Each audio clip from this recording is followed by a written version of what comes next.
everyone. Happy Tuesday. I'm the Grace Strega, and I'm here to give you your daily collective read for today. We are going to get started on today's daily collective read in the next few minutes. But if you would like to get on the list for today, the list, as always, is open. As always, it is 3 cards for a donation of 29 or more, 4 cards for a donation of 23 or more for my subscribers. Links in my bio. Please keep in mind there are 2 things I do not read for across these apps. Helps if I have my microphone, huh? Pregnancy and medical. Happy to give insight on anything in private readings, and you can book private readings on my site. We are also doing 2 giveaways today. Our first reading giveaway is going to be a reading giveaway when we get to 50K likes. So make sure you're tapping that screen. We will be getting to 50K in no time. The other giveaway we're doing today is going to be a reading giveaway for the highest gifter between now and the conclusion of the daily collective reads. So I wish you a lot of luck if you're participating in that giveaway as well. Prior to beginning today's daily collective read, I'll be giving a brief recap on what we've been seeing in the cards over the last few days. If you would like to find that full reading, you can find it over on the place where we keep the videos. You can also find it on the place where we keep the photos. You can also find it as a podcast over on my spot at Tarot Church and over on my stack. But before we begin today, most important question, scale of 1 to 10, how are we doing today? There are no wrong answers. You know, if you come over here a bit, you know that I have this tendency of describing what I like to call the full moon hangover. And the funny part about it is we just went through a new moon, okay?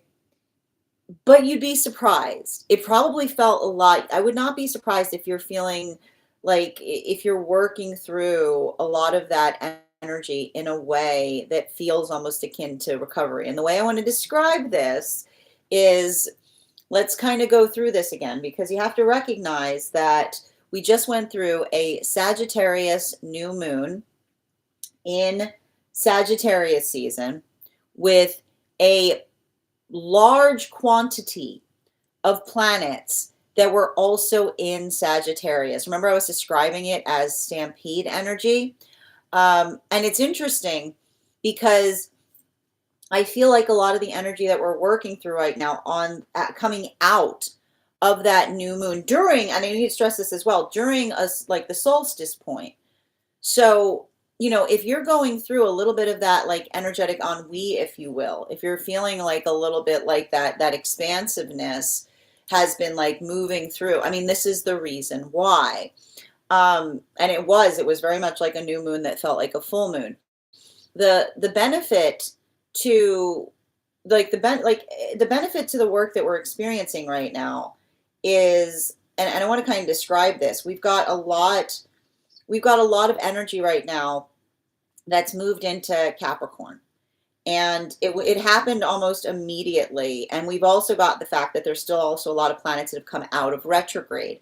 So I wouldn't be surprised if you're working on situations or circumstances by which you feel like the energy is incongruous, like for a restive period. Like the irony behind all of this is, like, if we were going to go through those retrograde cycles, now would have been the time to go through the retrograde cycles. It's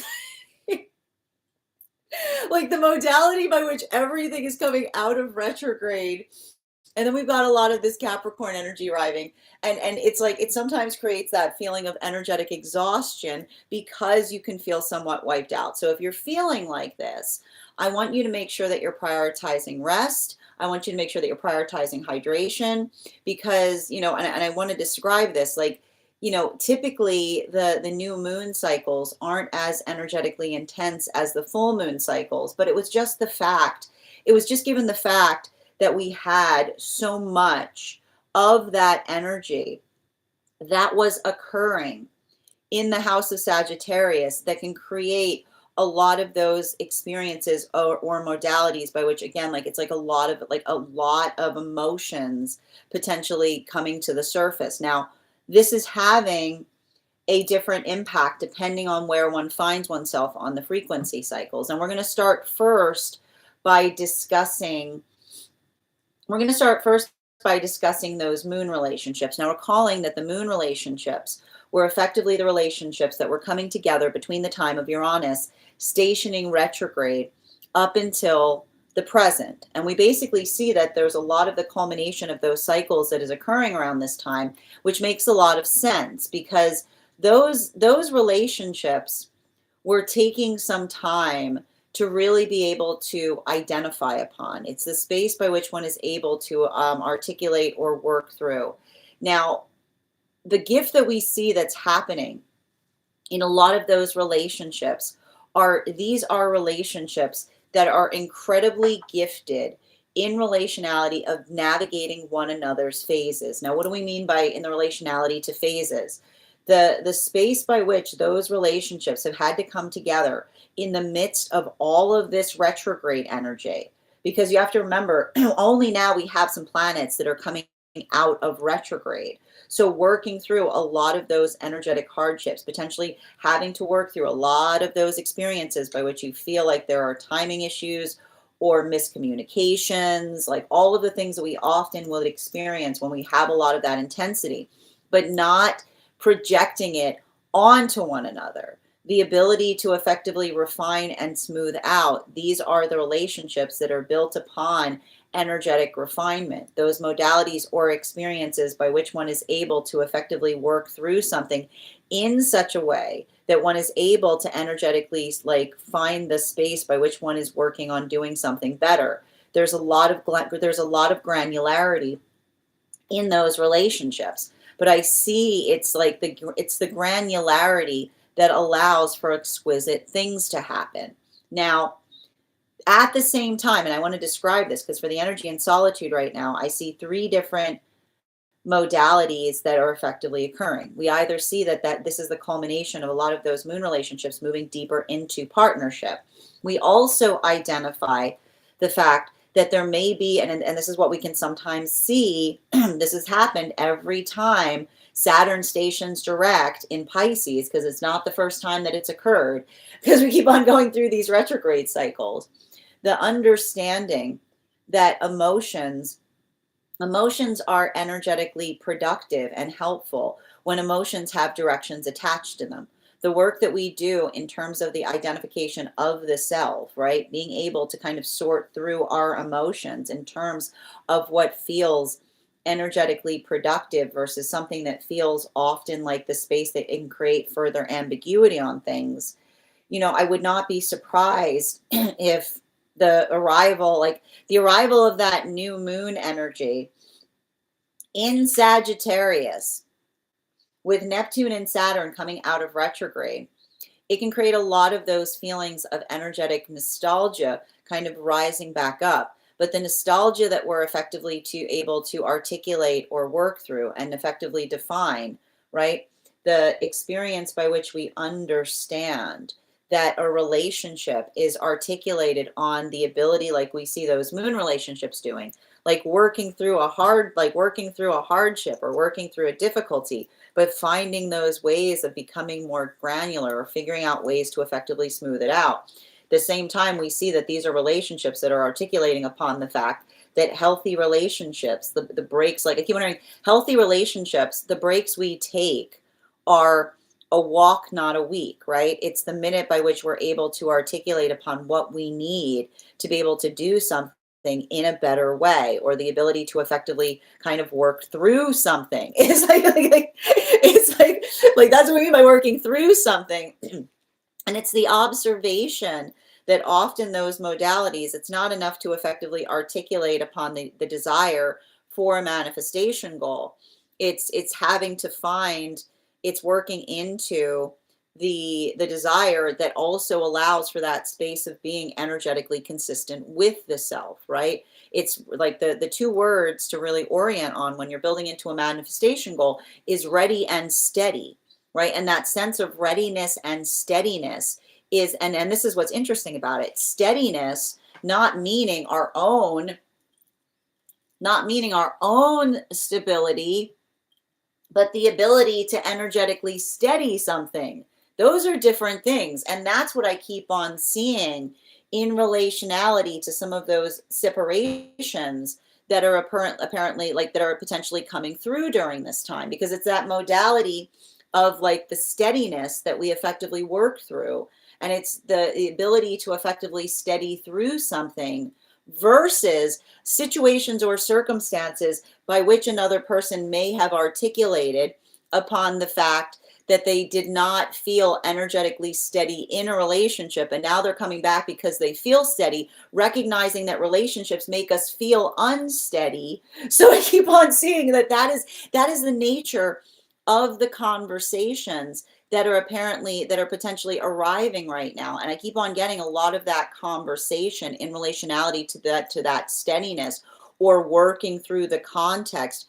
of those experiences. I just keep on getting the same messages coming through, which is like it's the observation of the energy trying to articulate that steadiness, right? And this is often those modalities, like that experience by which we articulate upon our own steadiness. It requires us to be energetically steadfast in terms of finding the energetic steadiness. So it's interesting, because I feel like for a lot of those separations that are occurring right now, it's not due, right? It might not necessarily be due to another person's desire to articulate to be in partnership, right? But whether, like, I keep wondering, it's not necessarily the space in terms of articulating another's desire to be in partnership, but rather working through the frustration that one expects, like often feels, in the difference between someone that articulates the desire for it, but not working towards the understanding of what it takes to be able to create the energetically stable relationship. So that's something that we see that is happening in those experiences, and it's not easy. But I do see that for a lot of the energy in solitude, being able to effectively articulate or define that, right? It's frustrating, because this is what we mean in terms of working through the context of articulating upon it just not being about the space by which we state the energetic desire, so much as we're able to effectively work through the modality by which we're able to effectively articulate or move in accordance to it. Now, some energy right now, some energy in solitude is potentially going through both of those occurrences at once.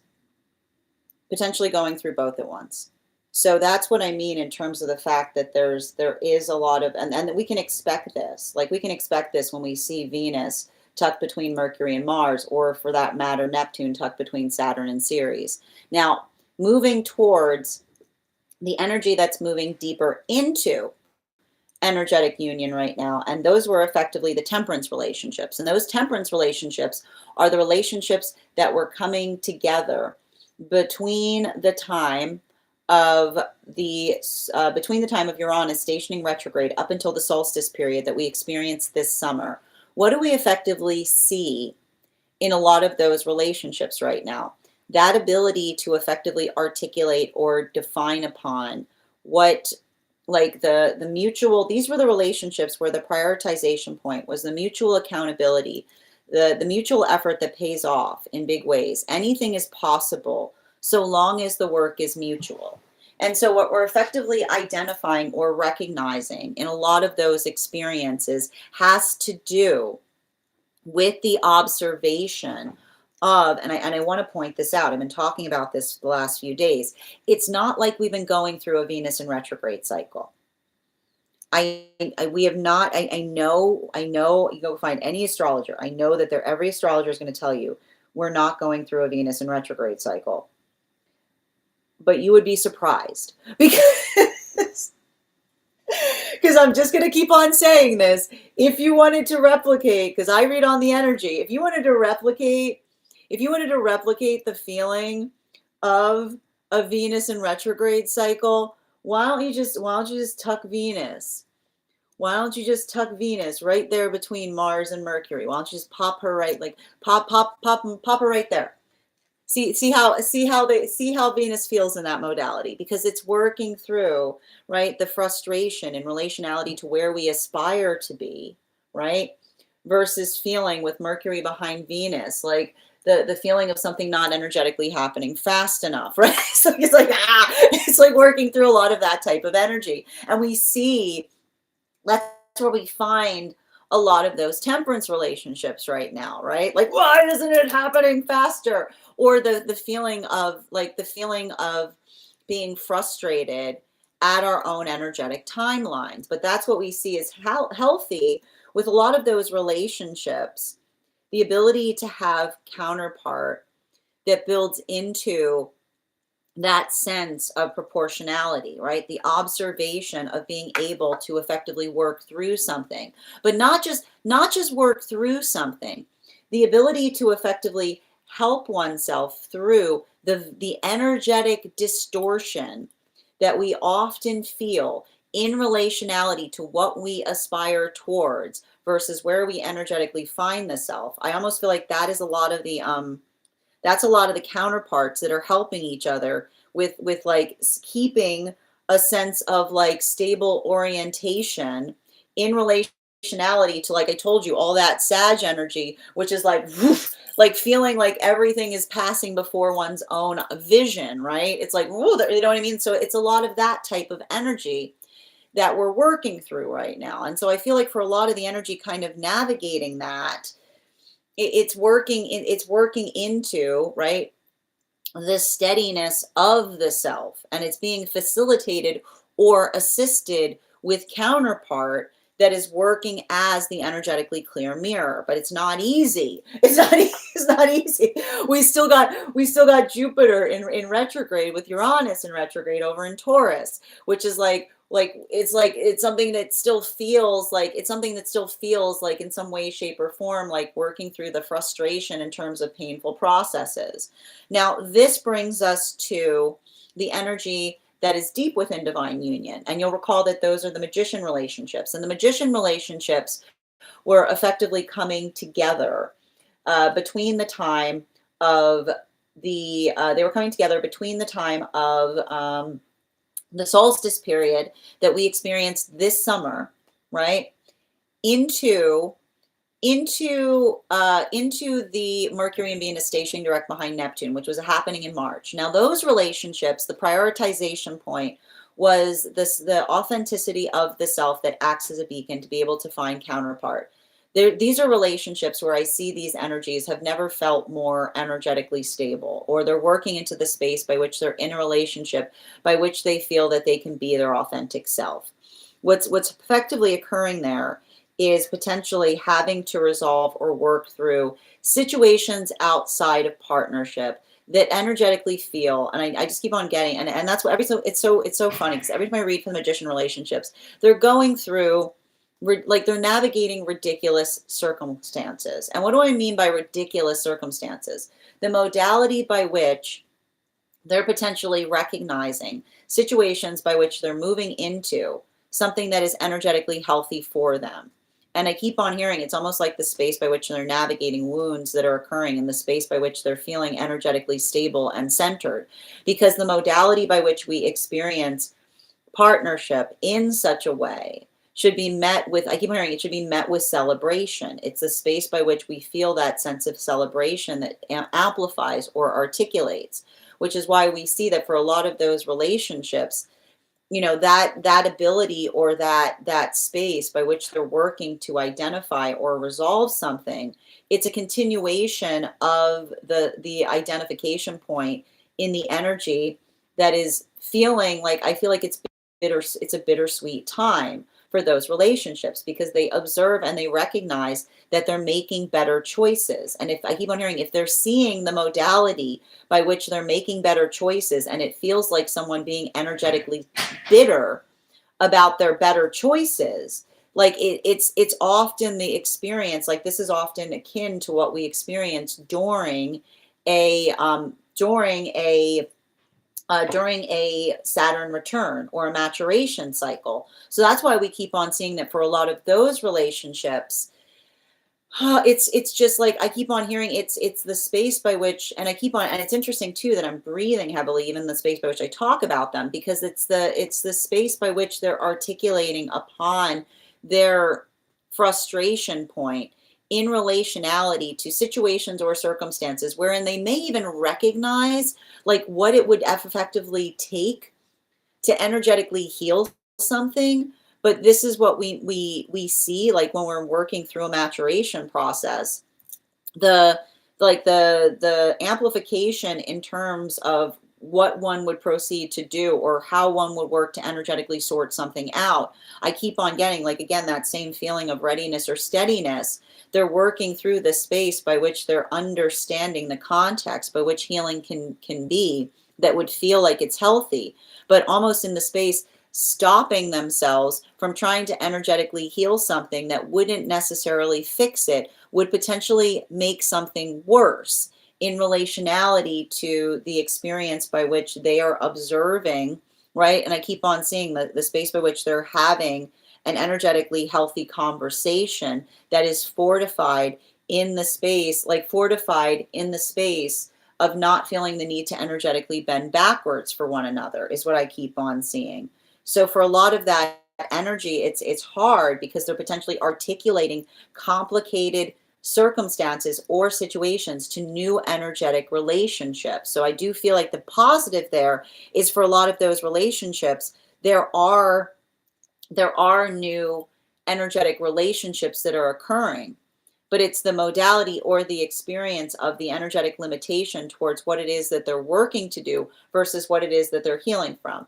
Now, that is where we find all of the energy prior to getting today's daily collective read. But if you'd like to find that full reading, you can find it over on the place where we keep the photos. You can also find it over on the place where we keep the videos. You can also find it as a podcast over on my spot at Tarot Church and over on my stack.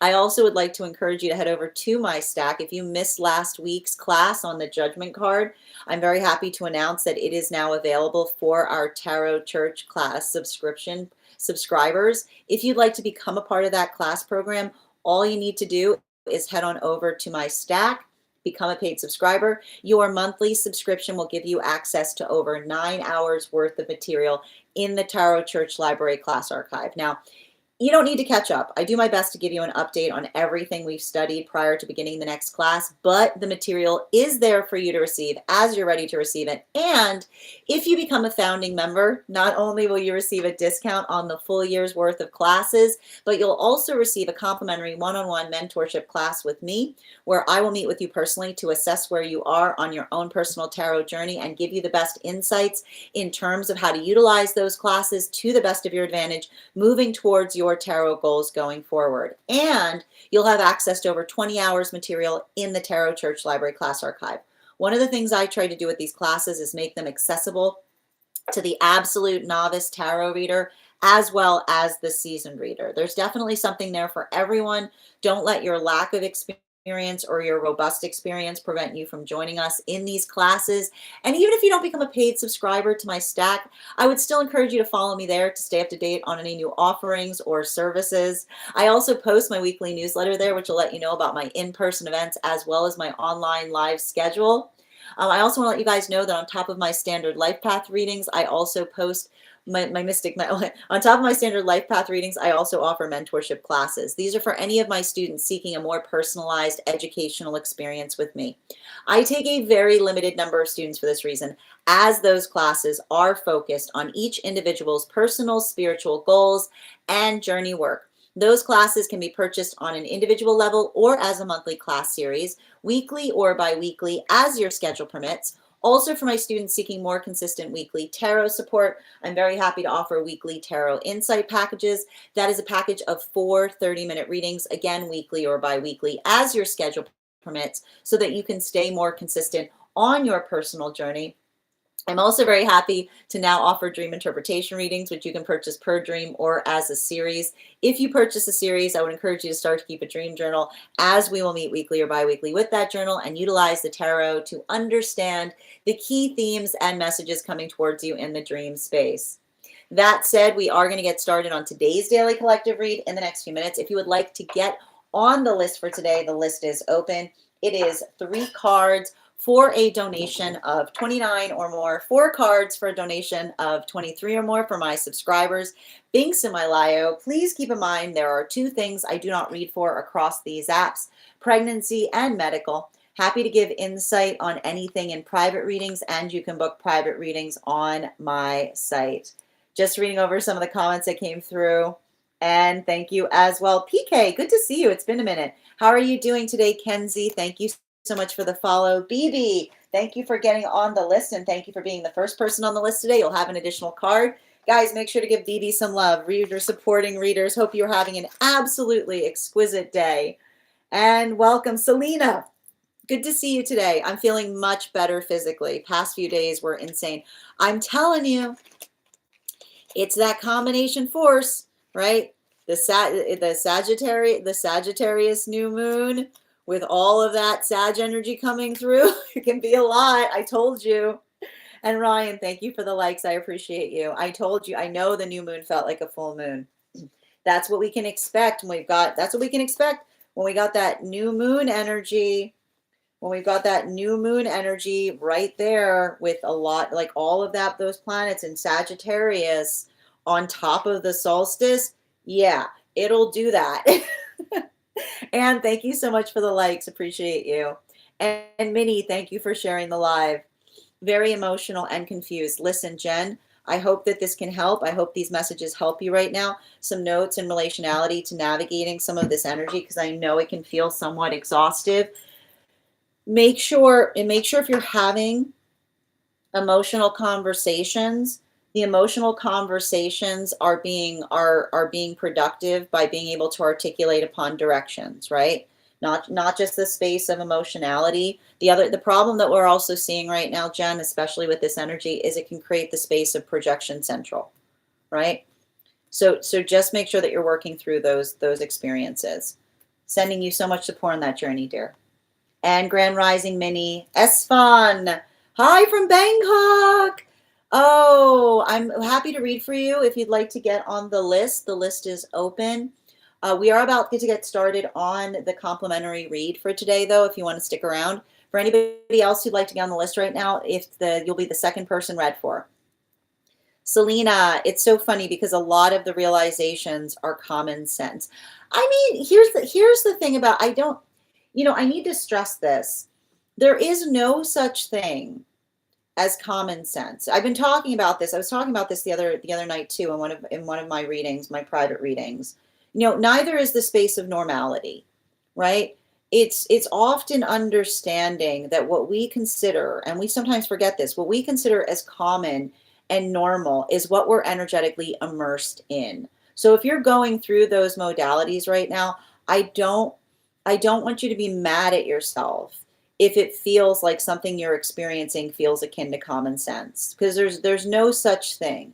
It's about working through the energetic space of being immersed within something that helps one to be able to identify. It's sometimes hard. That's why it's sometimes hard to see,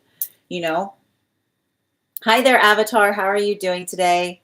And thank you, Eneli, for all of those beautiful gifts. I appreciate you. Grand Rising Wildflower, thank you for the compliment. Good day, everyone. Nikki's coming in all formal. Good day. Jolly good day. How are you doing today, Yaz?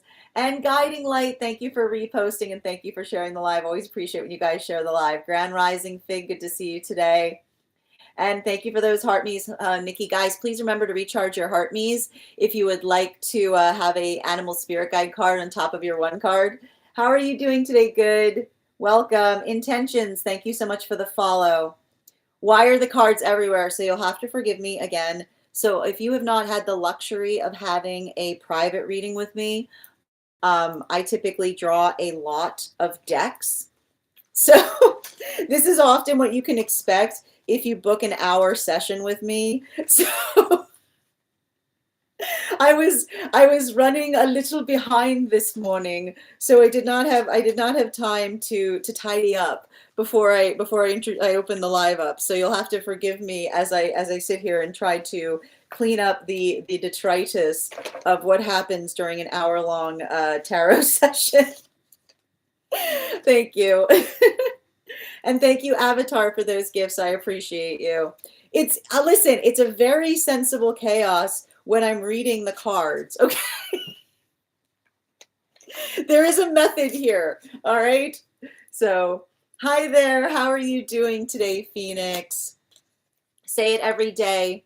Then in case I don't see, oh, thank you, Phoenix. That's really kind of you. I hope you have a beautiful season in whatever way that you experience and express it. Thank you so much for being here, and thank you for those well wishes. And thank you, Stormy, for sharing the live. Thank you as well, Guiding Light, for sharing the live. Oh, excellent. And thank you for those heart me's. How are you doing, Drew? Thank you so much for the follow. Grand to hear. I'm doing well as well. Oh my God, it would be epic to do a tarot card Christmas tree. Oh, that would be cool, wouldn't it? That would be super cool.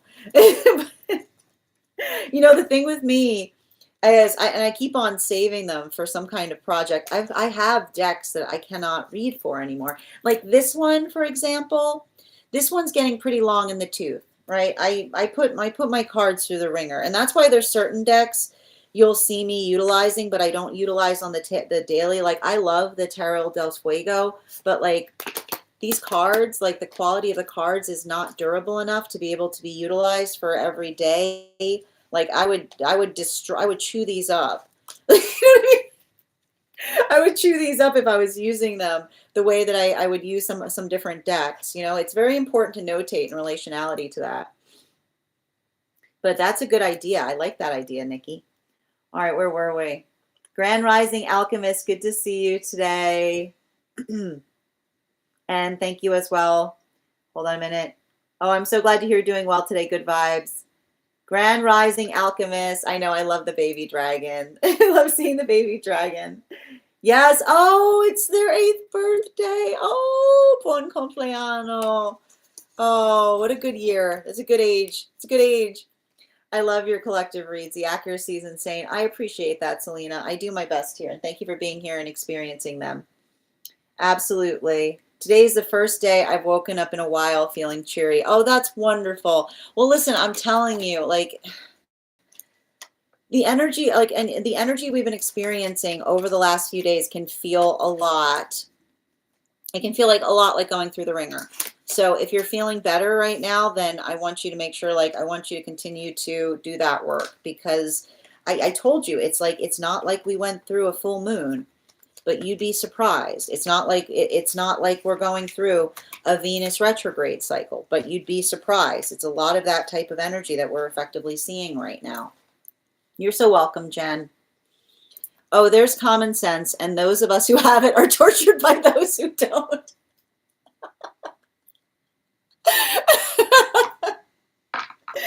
Thank you for that, Phoenix. Thank you. You've made my morning. You've made my morning. Oh, that's great. How are you doing today, Em? I do what I can for people because I wish I had somebody like me in my life. That's a beautiful way of facing the world. Absolutely. Continue to do that work. What a beautiful gift that is. Selena, I need a private reading. I love that. Oh, well, thank you. I mean, again, anytime you want to book a private reading, you can book one on my site. I mean, I have different private readings we do. This was a private personal, but yeah, particularly the longer readings, we are able to address different topics, which means a lot of cards end up coming up on the table. So and then this is the delightful moment where you get to watch me having to clean up afterwards. And they go, no, I've tarot too close to the sun. I need to pick up all these cards again. But that's also why, and again, you know, when you get into mentorship with me, one of the benefits of having different tarot cards is that it allows you to be able to do multi-deck spreads and not lose your mind trying to figure out which deck each card goes back into. And thank you, Doom Cookie, for joining us. What a great name. Spirit is like, yeah, exactly. Sensible chaos. I love that. Thank you. I strive for that. Thank you, Avatar. Organized chaos. Exactly. Yes, there is a system. Sorry. I feel like true statement, right? Yeah, I'm like surprised. All right. We're going to continue right now, friends. As I mentioned, we are going to get started on today's daily collective read, but if you would like to get on the list for today, the list is open. It is 3 cards for a donation of $29 or more 4 cards for a donation of 23 or more for my subscribers. Links in my bio. Please keep in mind there are 2 things I don't read for across these apps, pregnancy and medical. Happy to give insight on anything in private readings, and you can book private readings on my site. We do here highest priority messages from spirit, life path, mediumship, dream interpretation, angelic guidance, pet readings, animal spirit guide, Akashic, mind, body, spirit, and love readings. If you have information that you feel is relevant for the purposes of our reading, you can include it in the notes when you send the donation. You can also include it in our subscriber-only disco channel in the appropriate channels. We're also at 3.8K likes. When we get to 50K, I will be gifting a reading back to the collective, so make sure you're tapping that screen and we'll get to 50K in no time. And thank you. I adore the potato. I'm still so confused by it, but I do. we love that potato. I want the anglerfish back. That was me, and that was ours. I'm very sad about the anglerfish not being here. Absolutely. As I mentioned, friends, we are going to get started. And if you want to get on the list right now, it's an absolutely lovely time to get on the list because you'll be the second person read for today. Also, if you are on the hold list, and would like to be added back to the list, just please let me know the date that you were put on the hold list, and I'll be happy to add you back. Thank you so much as well. And that said, hold on a minute. Yes. And thank you guys so much for the potato. You sent me the potato. I appreciate it. I feel like I'm going frog all day. Are we playing hot potato? All right, my friends. Why don't we get started? Where's the rest of, oh, hold on. My cards are all over the place today. Okay. Oh, no. Wow. Boo. Hold on a minute. Wait, this is somebody's reading. Oh, BB, is this your reading? What? Hold on a minute. Let me go get the cards. Okay. 1 second.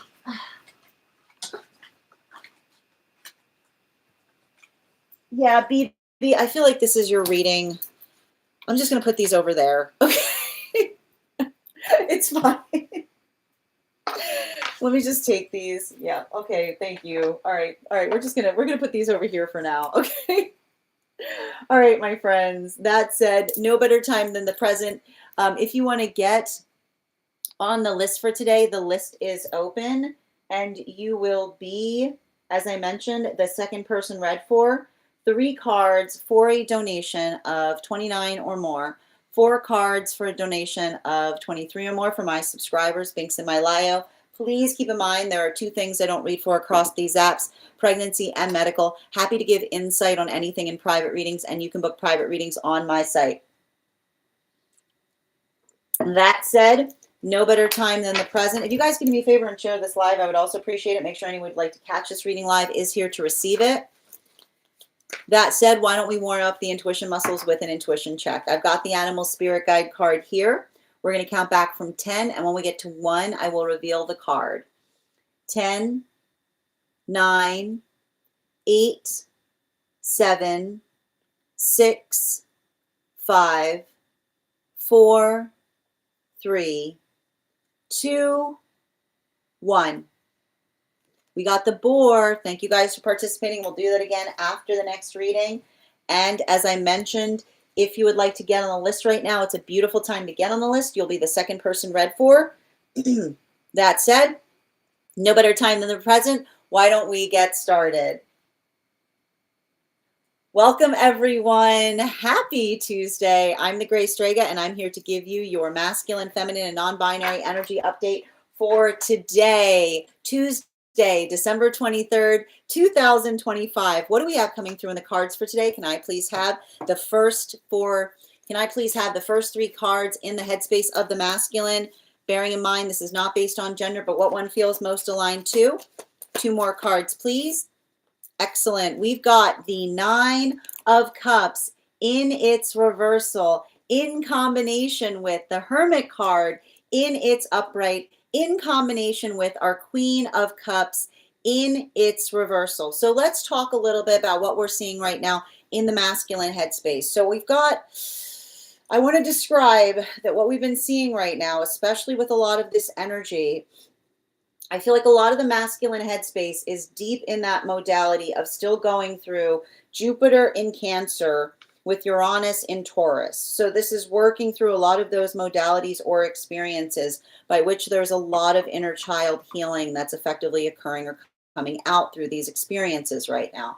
Now, the one thing we're also identifying is working through the context of being able to find, I feel like finding healthy ways to effectively energetically express upon the space by which we navigate the heart space. And I keep on getting, the difficulty with the emotions is emotions can sometimes feel there's this misorientation in the identification point that emotions cloud judgment.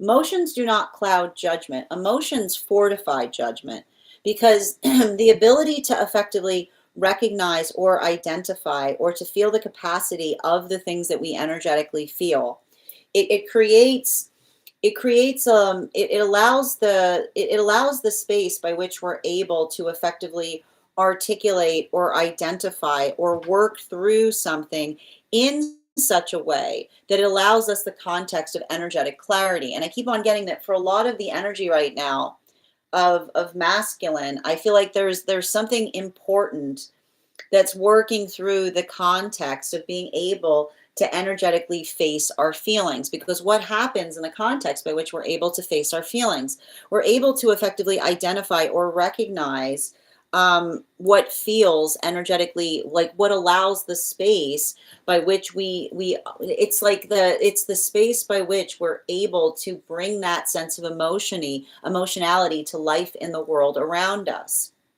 And so I feel like there's something really important there, because I keep on seeing that for a lot of the energy doing that or facilitating upon that work, that ability of effectively, like I keep on getting, like the word that comes through is the modality of understanding the it's like masculine that's learning to have gratitude for their emotions is what I keep on seeing, right?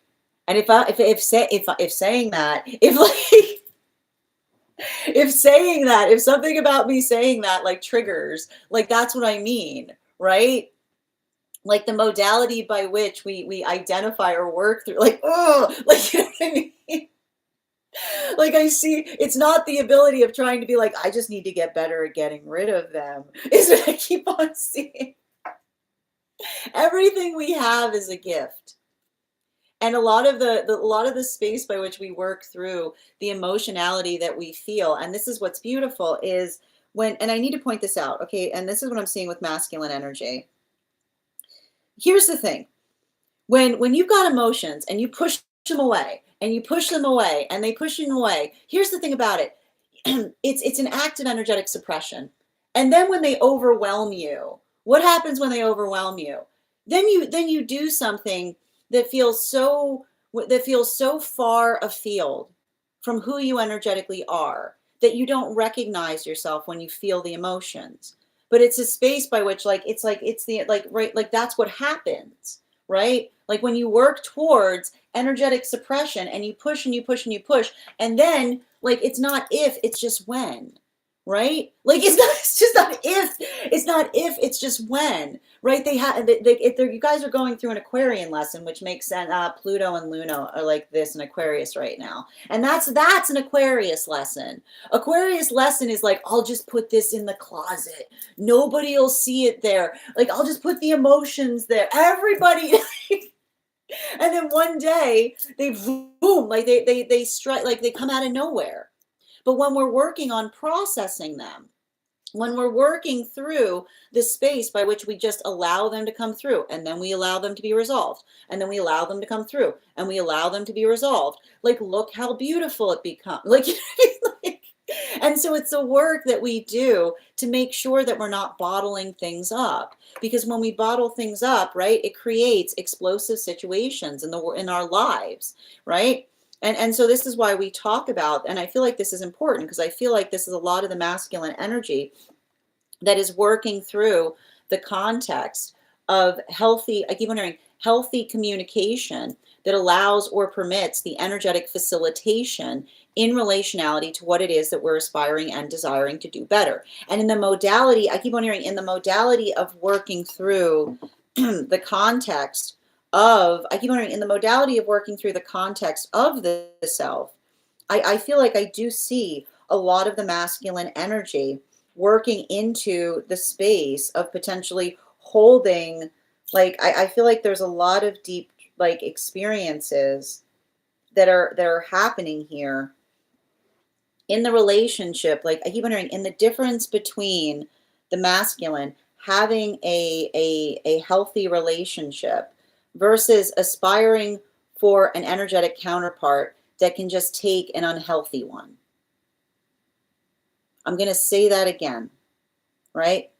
The modality of being able to aspire for a relationship that is built upon healthy communication rather than the desire of being able to navigate or look for someone that can just energetically take a bad one.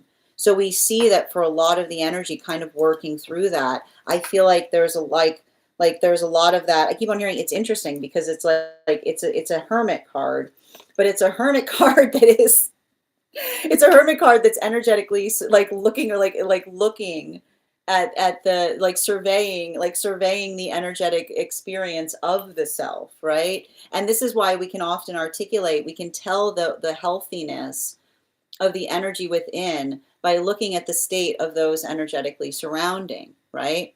Right. It's working on, it's like, I feel like there's a lot of that work that's happening in relationality to working through the auric lessons there. Continuing to move towards feminine energy. And for feminine energy, we're going to be utilizing the Aquarian Tarot, Italian version. 3 cards, please. Highest priority messages. Whoa. Whew. See how fast those cards came out? Can I get one more, please? Yeah, and they're cantilevered, so we're going to talk about that too. Double, whoa. Double, we've got double aces in the feminine energy space. Again, bearing in mind, this is not based on gender, but what it feels most aligned to. I keep on getting, listen, and I feel like this is what's happening with a lot of the feminine energy here. Here's the thing you have to recognize. We don't, right? The space, never do we give up on ourselves more than when we give up on each other, which is, I feel like I see a lot of the feminine energy that is working to heal. They're working to heal unhealthy cynicism. And this is why these two ace cards are cantilevered on top of each other. And I need to describe this, right? Because this is the energy of the feminine, says everything is possible to repair so long as the work is proportional.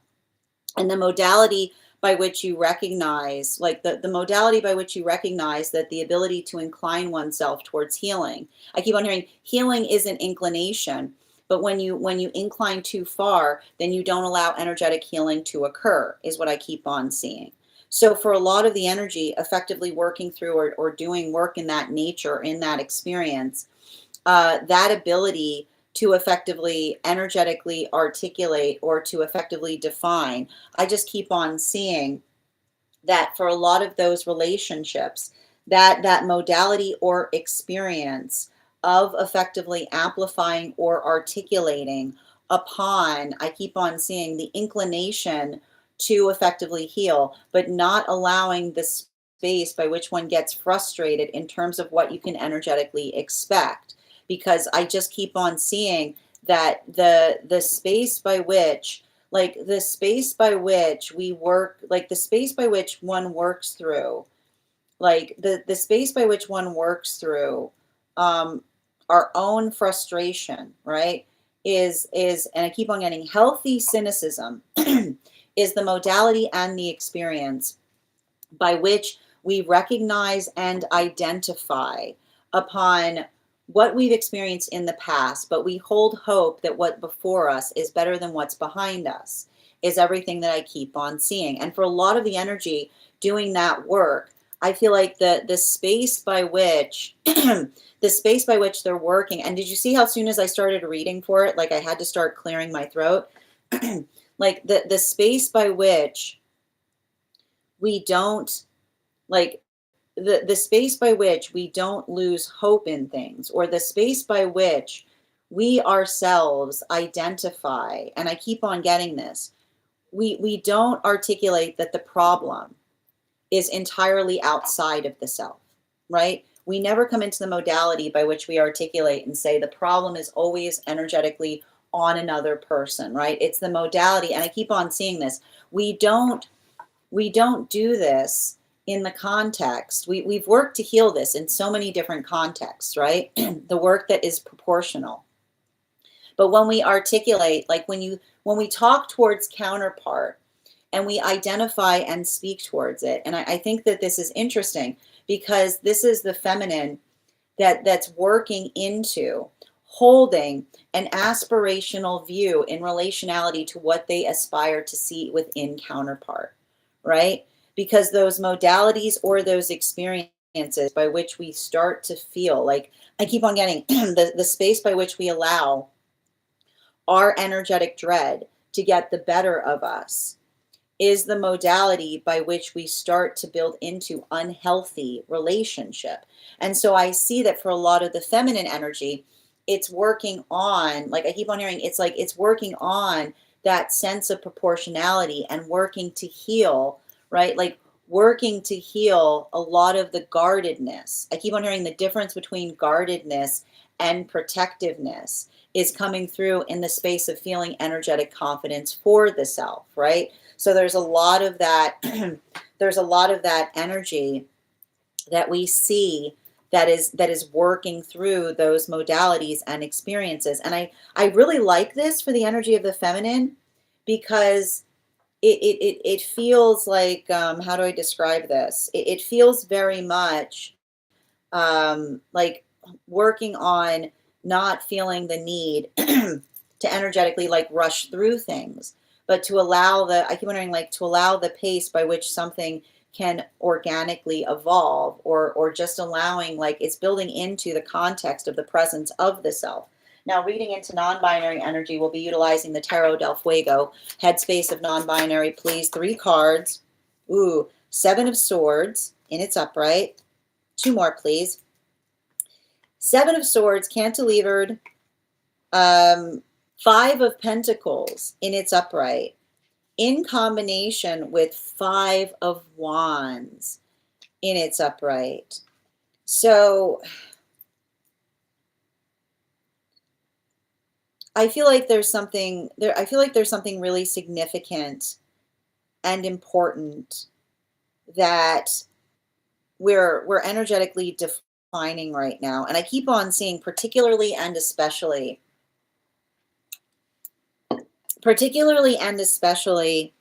in and I think it's interesting because I almost feel like there's a lot of energy of non-binary talking about relationship as sanctuary is what I keep on hearing.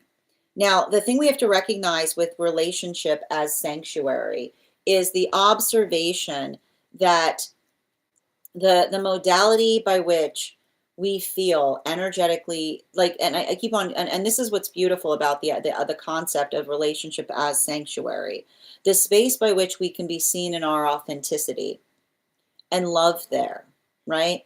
Like that is what we effectively aspire and desire in healthy relationship, not the energetic fabrication point of the self. And here's the truth about it, right? The world that is around us is often the modality by which we feel like we cannot necessarily move towards it as energetically vulnerably as we would effectively aspire to, right? It's the modality by which, and unfortunately, and this is what we talk about making the world a better place, like the space by which we can be energetic sanctuary points for one another is the proportionality by which we recognize and understand the sanctuary that we hold within ourselves. Because when we purify the sanctuary within the self, then we purify the sanctuary outside of the self. So that modality, and I feel like it's a conversation that's happening in relationality to the feelings, that not two emotions are alike. That often those who articulate upon the fact that their feelings need to be honored haven't done the work of sanctifying the feelings within the sanctuary of the self. And how do you sanctify the feelings of the self? You move through the feelings that you have to articulate whether there's healthy directions attached to them. Because when you've got feelings, right? When you got feelings, but you don't like, I see that. It makes me feel like this. And being like, well, why? What would you like to be done? I don't want to see it. Why? Like, they're often the more feelings, like when you have a lot of feelings, but you can't articulate why, everybody else sees a space or a need to do shadow work, right? I'm not confronting something. I feel very uncomfortable. I don't know. This makes me feel very confused. Right? That's rattling the chains, like rattling the chains that bind oneself into the lack of understanding of the self. So one person is sitting there going, boogie boogie, and they're all upset, and everybody else sees them and is like, do you need to think like what is happening within you? Right?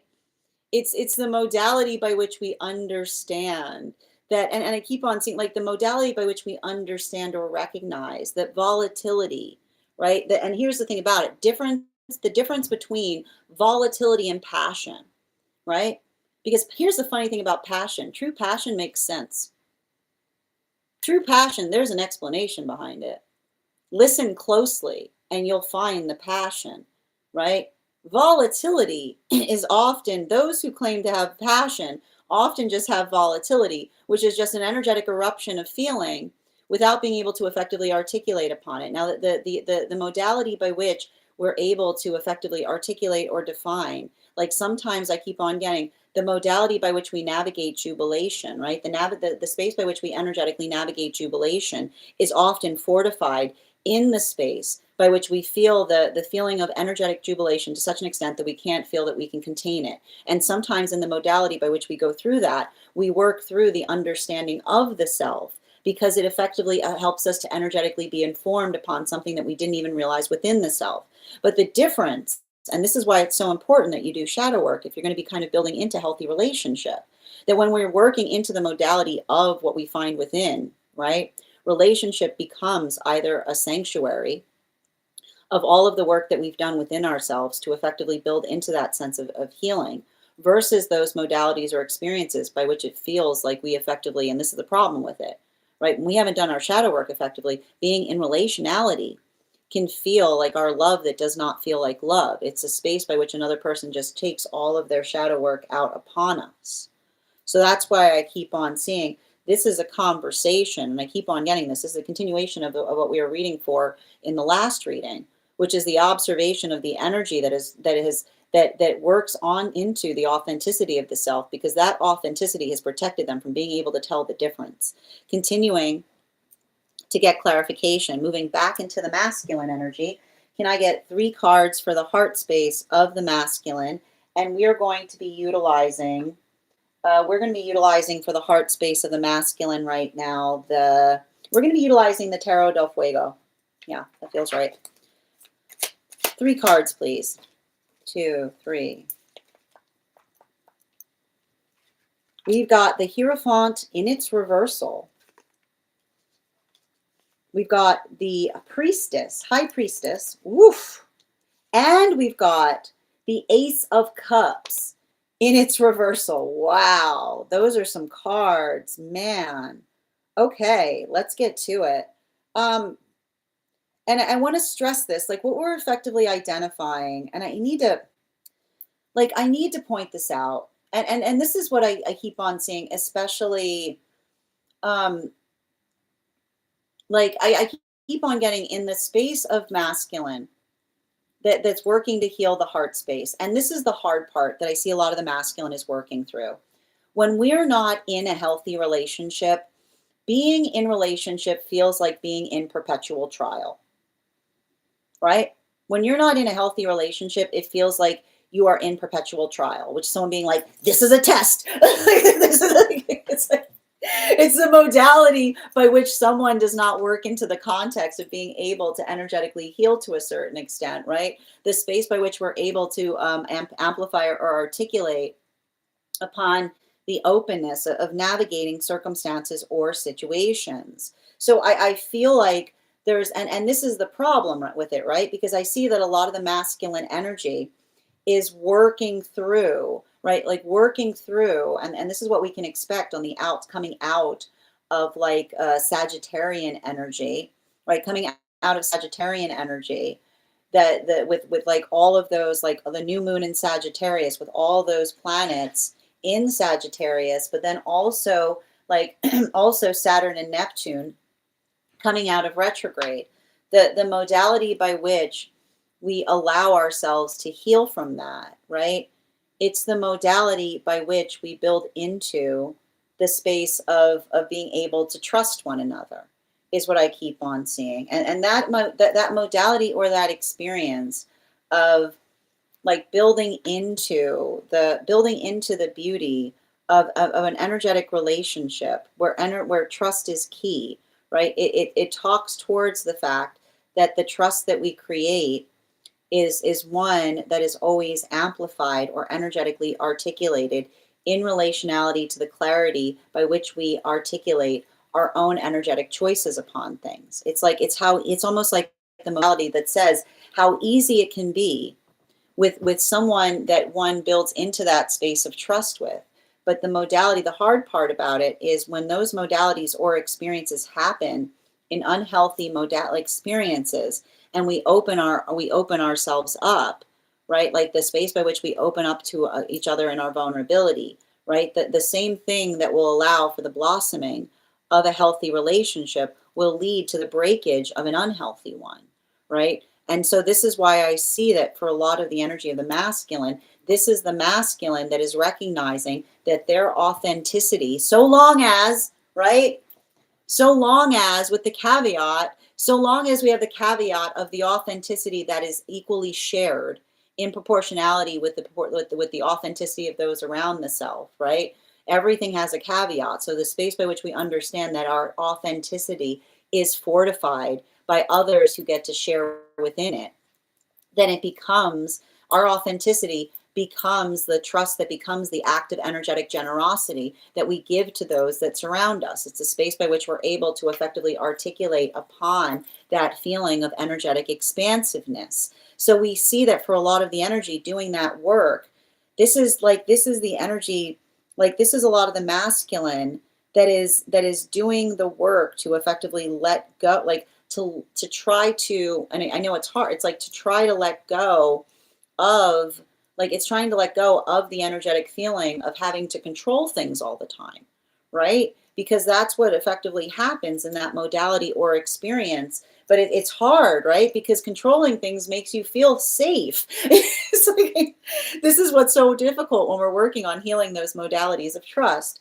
So it's something that I see is like, and I want to point this out. Like I feel like I see a lot of the masculine energy, like doing it in proportionality. And the beauty about doing something proportionally is like that ability of being able to, energetically recognize or identify upon those experiences by which we're able to amplify and share. I keep on seeing that they're holding themselves in a state of compassion even as they try to navigate those difficult journeys. Moving back to feminine, can I get 3 cards for feminine? And we are going to be utilizing the Smith-Waite Centennial deck for the heart space of feminine right now. Again, bearing in mind this is not based on gender, but what one feels most aligned to. 2 cards. Ooh, we got 4 cards.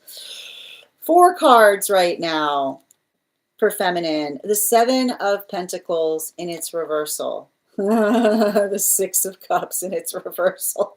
Oh my gosh. The Emperor card in its reversal.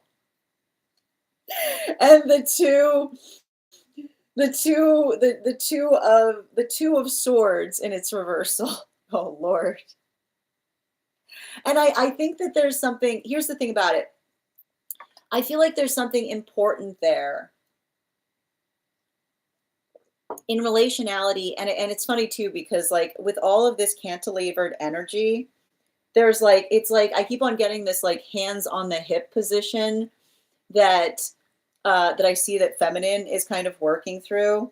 And the reason I keep on getting that is, you know, I feel like this is a lot of the feminine that, and I feel like it's interesting because the energy of the feminine is very much, yeah, that makes sense. It feels very much like it's shielded is what I keep on hearing. But I keep on hearing shielded and healed, which is the modality of, I keep on getting like, the reason I keep on hearing shielded and healed for feminine is the modality of the feminine that works on, I keep on hearing, that works on their own bravery for the sense of those energetically surrounding the self, is what I keep on seeing. It's giving, and actually I have to stress this. This is what's wild about it. Like as I said that, like as I energetically said that, like there was actually a fifth card that came out that I didn't even see behind the other cards of the feminine. If you're a tarot nerd, make sure that you head over to the stack today to see today's spread, because it's wild how many cards popped up in the heart of the feminine. But it's a lot of that, like I keep on seeing, it's a lot of that energetic protectiveness. Like it's giving me a little bit of the energy of the feminine. Like I don't know where Leo is right now, but it's giving me a little bit of this, like if you want to get through, if you want to get through my love, you have to get through me first, which is like the, and I keep on seeing like the modality by which, and I need to point this out, this is what the feminine is energetically working, like this is what the feminine is energetically working to heal to a certain extent. Because, and I keep on getting I keep on hearing the difference between guardedness and energetically protectiveness is the space by which we find bravery in ourselves to energetically confront things, right? And that's, and I feel like that's what's interesting about it. Like feminine's got in the heart space right now a lot of brave energy, and I feel like the brave energy that we effectively see is working into, right. And I need to point this out.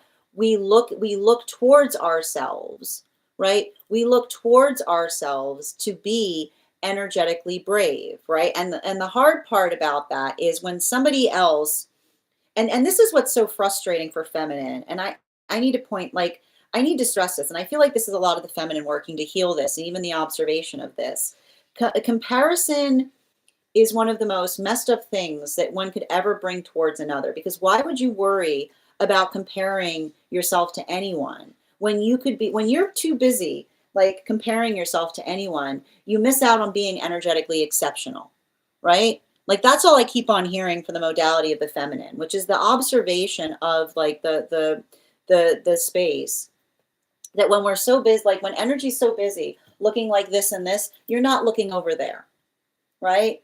When you're so busy going like this, you're not looking over there. Like the ability by which we can effectively aspire higher is one that we don't build into the context so much of the anxiety and fear of energetic comparison. And I feel like there's a lot of the feminine that's effectively working on that, but it's hard, right? Because this is almost the feminine feeling the frustration of a lot of trauma occurring as it relates to unhealthy energy, right? And what will unhealthy energy do? Unhealthy energy will compare you to things. But what do we compare? And this is the important thing we recognize. Things, right? When everybody is energetically exceptional, there's nothing worse than trying to energetically compare a thing to a thing, because we are all exquisite energy. No one is alike, right? No one is alike. So, and when somebody energetically compares us, what we're really seeing is a desire within another person, something that they need to heal, because it's the observation that they're viewing the world from the state of objectification, right? That the modality or the lesson to be taken when you see someone energetically comparing you to another is the darkness in another person's heart by which they see another and say, it looks kind of like the same thing. Right? It's the modality by which we understand. Now, like the modality by which we understand and recognize the work that we effectively do in terms of being able to heal from wounds of that nature, right? And so I feel like that's really hard because I feel like that's a lot of the feminine that is working on healing from not only the modality of objectification, right? But also the experience of feeling like the understanding that that is the source of comparison, right? Because when you compare something, you're holding qualities to it that another person doesn't aspire to. It is your entitlement that is showing, right? The entitlement of a perspective in terms of what one considers an ideal view. And then the ability of the feminine to see that. And instead of feeling the need to strive to it, to work to energetically release and relinquish it, right? There's a lot of that energy that almost is into the modality of understanding that when you work towards being exceptional, prepare to hear the sound around you everywhere of energy articulating their disappointment, right? That is conditional to the experience of being able to find who we truly are. And so I feel like there's a lot of that energy of the feminine that's working through that, but it's not easy, right? And the space by which it's not easy is effectively, like I keep wondering, the space by which they're working to resolve it within so that they can energetically heal it without. This brings us to the non-binary energy heart space. We're going to be utilizing the Aquarian Tarot. 3 cards, please. Thank you. We've got the Queen of Pentacles in its reversal. We've got the 7 of Swords in its reversal. And we've got the King. We've got the King of Pentacles in its reversal.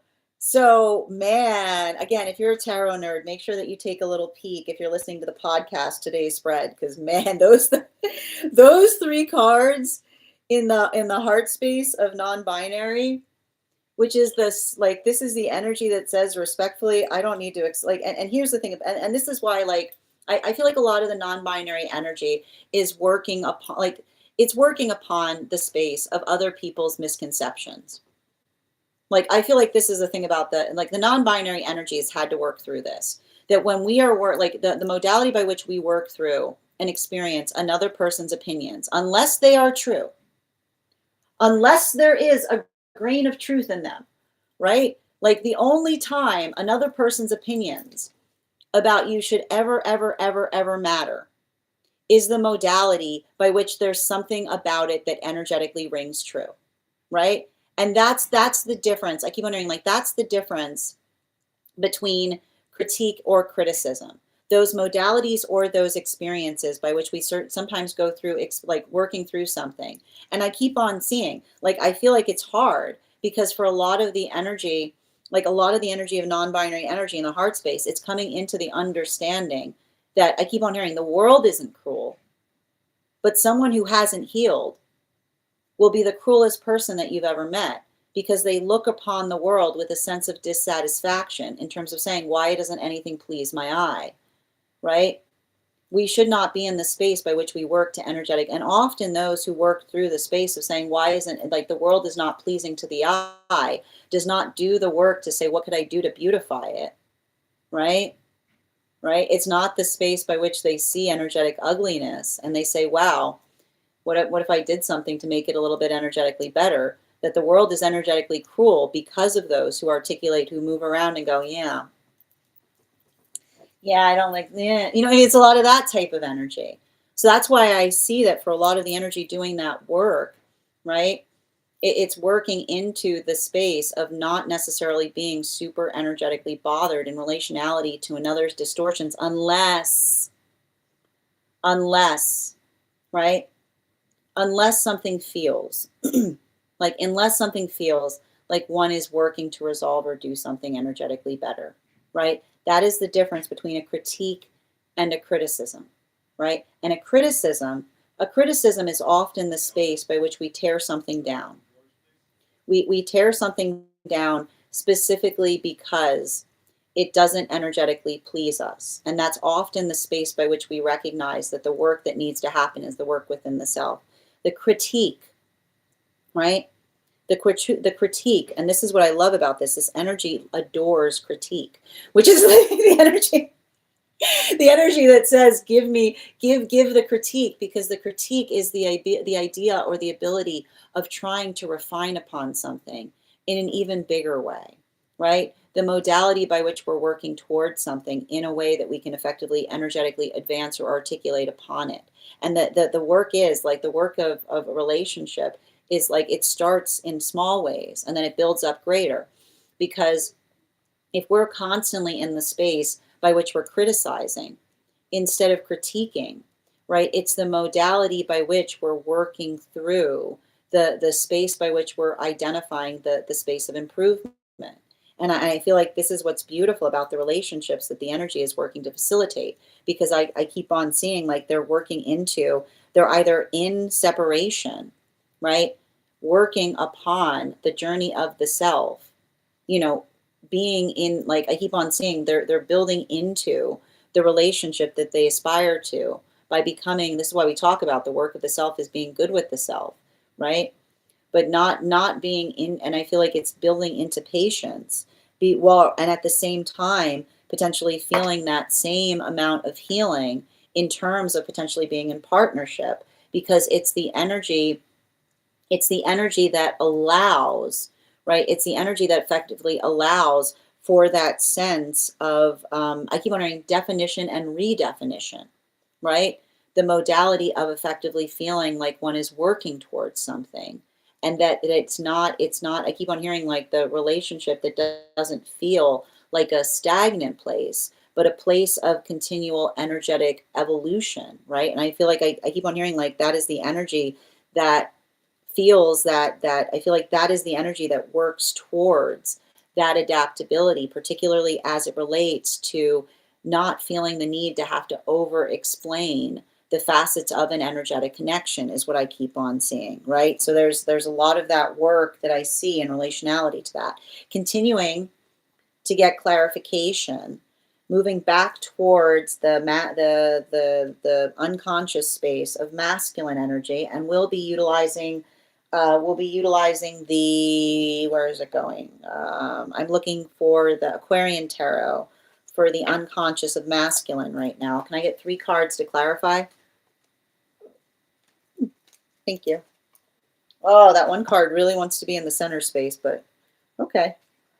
We've got the 6 of Wands in its reversal, the Tower card in its reversal, and the 9 of Cups in its reversal. But what's really interesting about this, and I need to stress this card does not want to be, the card does not want to be on the 3rd pillar. It wants to stay in the center. And I think that there's something important related to that, because, and I keep on getting this. I'm gonna say this for masculine energy. If you're looking back on past experiences and you're beating yourself up about something that you recognize now, congratulations. Congratulations, because that is the sound of wisdom getting in. We wince when we receive wisdom, right? The modality by which we experience something, and we navigate through the difficulty point, or we navigate through the uncomfortability that we energetically feel. Like often that is the feeling of wisdom getting in, right? Like that's why we call it wincing. We wince when the wisdom comes in, because it's the space by which we understand that there's something that we could be doing better, right? It's the space by which we resolve upon something that we could not energetically see before. And the shape and nature of energetic reality is such that some things can only be energetically seen in hindsight.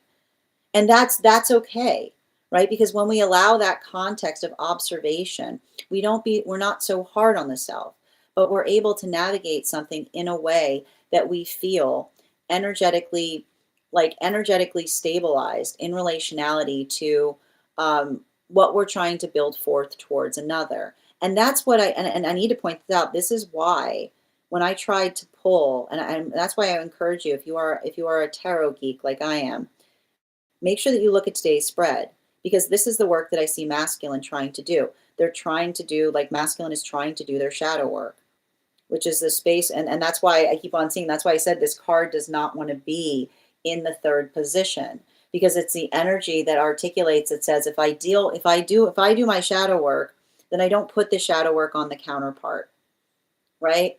There's no greater gift. It's the gift of nothing. It's the gift of nothing. It's the gift of not needing. It's the gift or the energy of the relief, right? Is of the relief. The imagine the relief. Imagine of the relief of the counterpart that does not feel that there is a catch. Is what I keep on hearing. Imagine the energetic relief of a counterpart that is not just waiting and being like, oh, this is so nice. This is so nice, right? Because that's often what happens, and this is what happens in the energy of masculine. Like, why are you so worried? Why do you look so concerned? It's not because, right? It's not because energy does not wish to be afraid.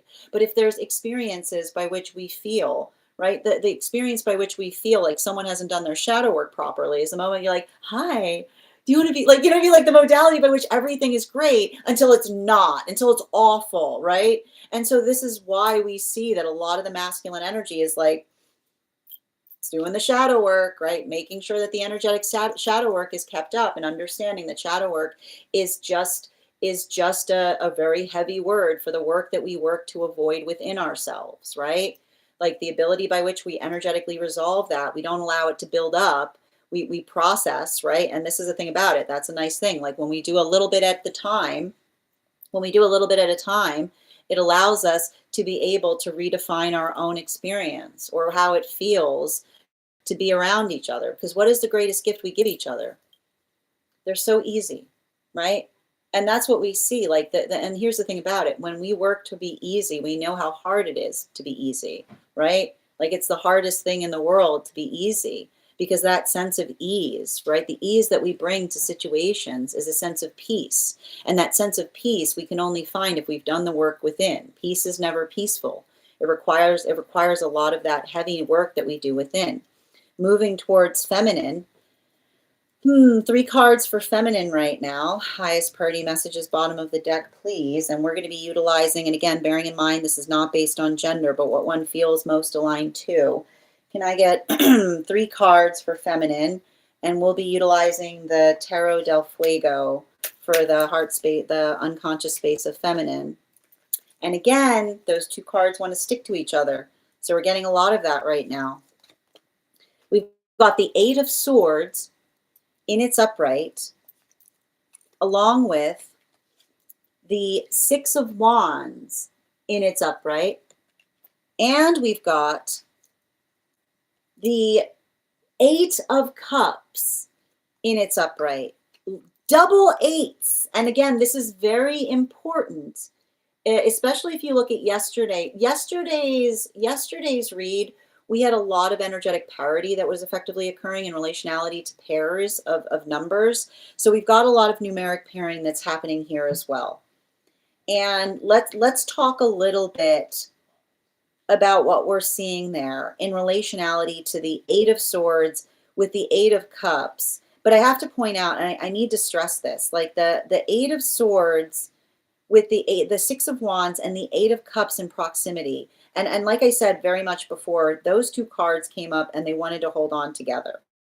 Now, there's a lot of the work. I feel like it's giving. I feel like for a lot of the feminine energy, it's like it's saying. Remember when I said that hands on the hips kind of thing? It's really articulating upon the space by which we say, like, help me help you, right? And when we identify or we work through circumstances or situations by which we're effectively like navigating the articulation point of feeling the sense of energetically disappointing.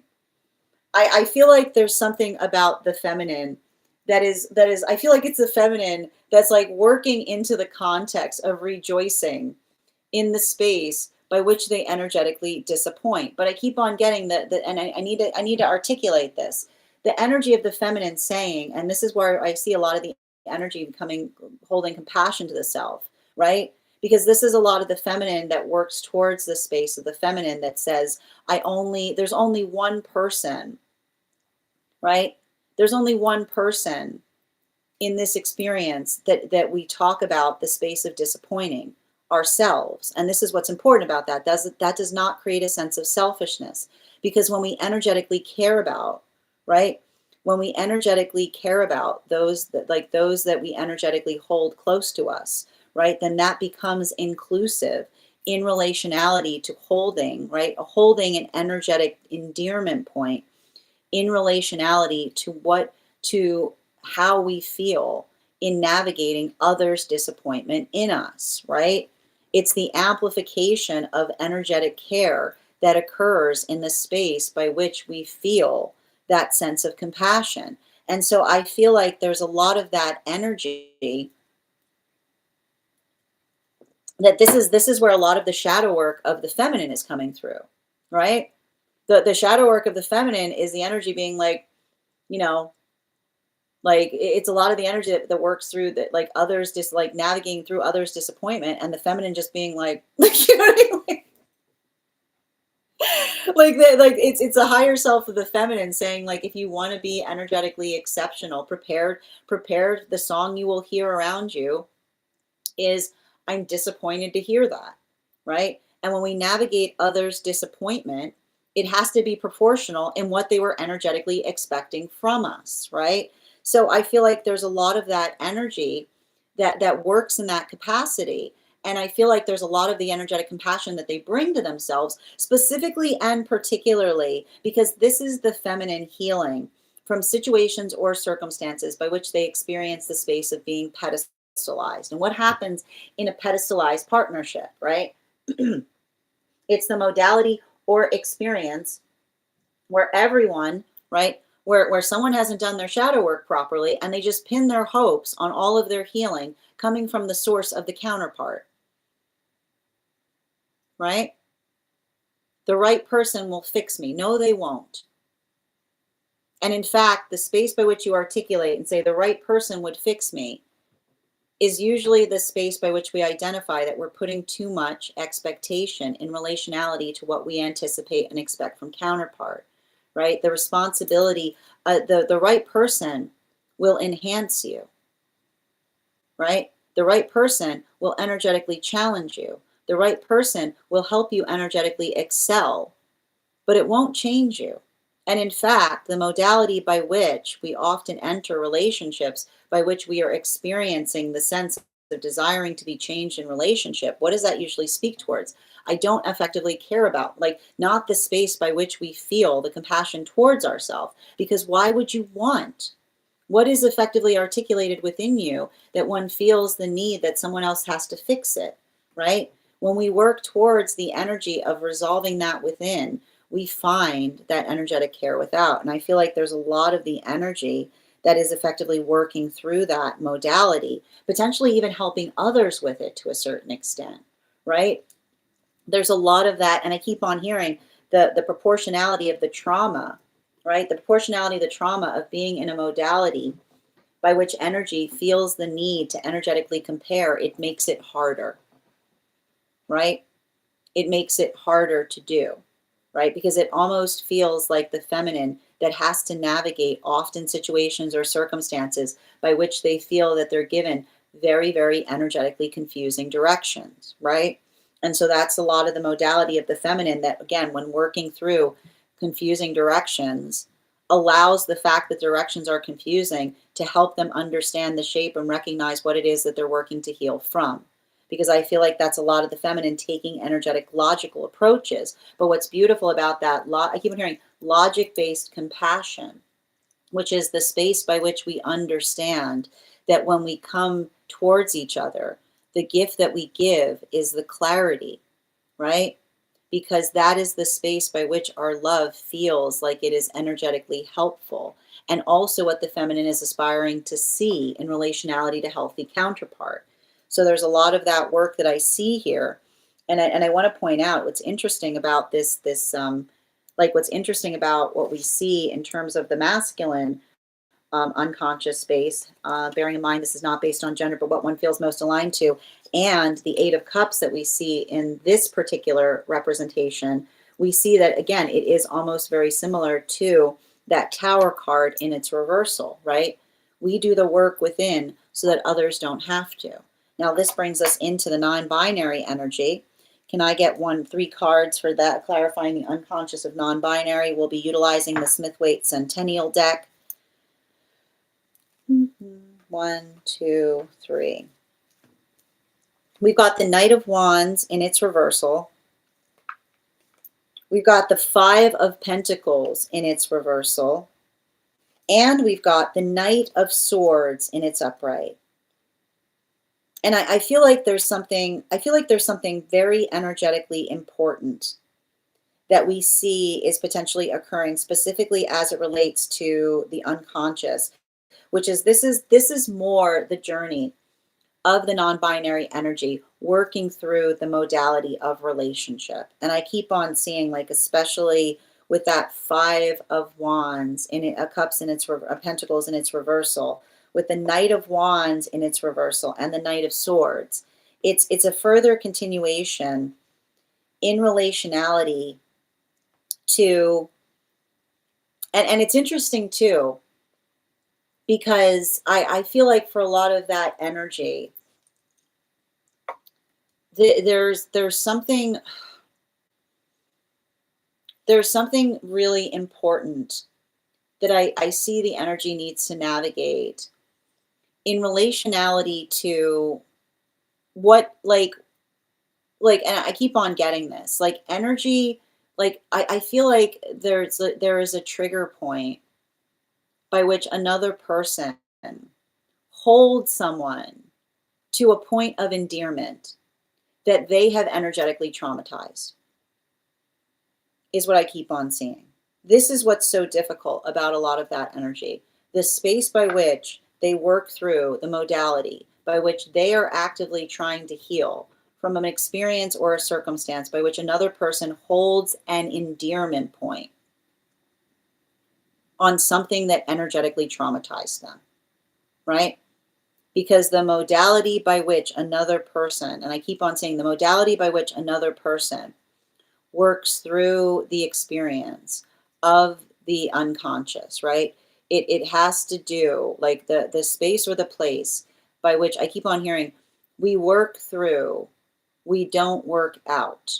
And what does that mean? We work through, we don't work out, which is the modality by which we shouldn't say, oh, this is my partner, they're great, they put up with anything, right? Like the modality, like the modality by which another person articulates upon the energetic benefit being the level or capacity of the unhealed parts of another that someone can take, right? The modality, this is often what we see in the context of unhealthy love, like someone who builds a point of endearment in relationality to another person tolerating something, but the modality by which they're energetically tolerating it does not feel like they're moving into the space of their dreams. It feels like the modality by which they're working, they're having to navigate. And this is why we do, like, this is why we do the work to effectively try to heal the self, so that our love feels like love, so it doesn't feel like another person energetically putting up with us, right?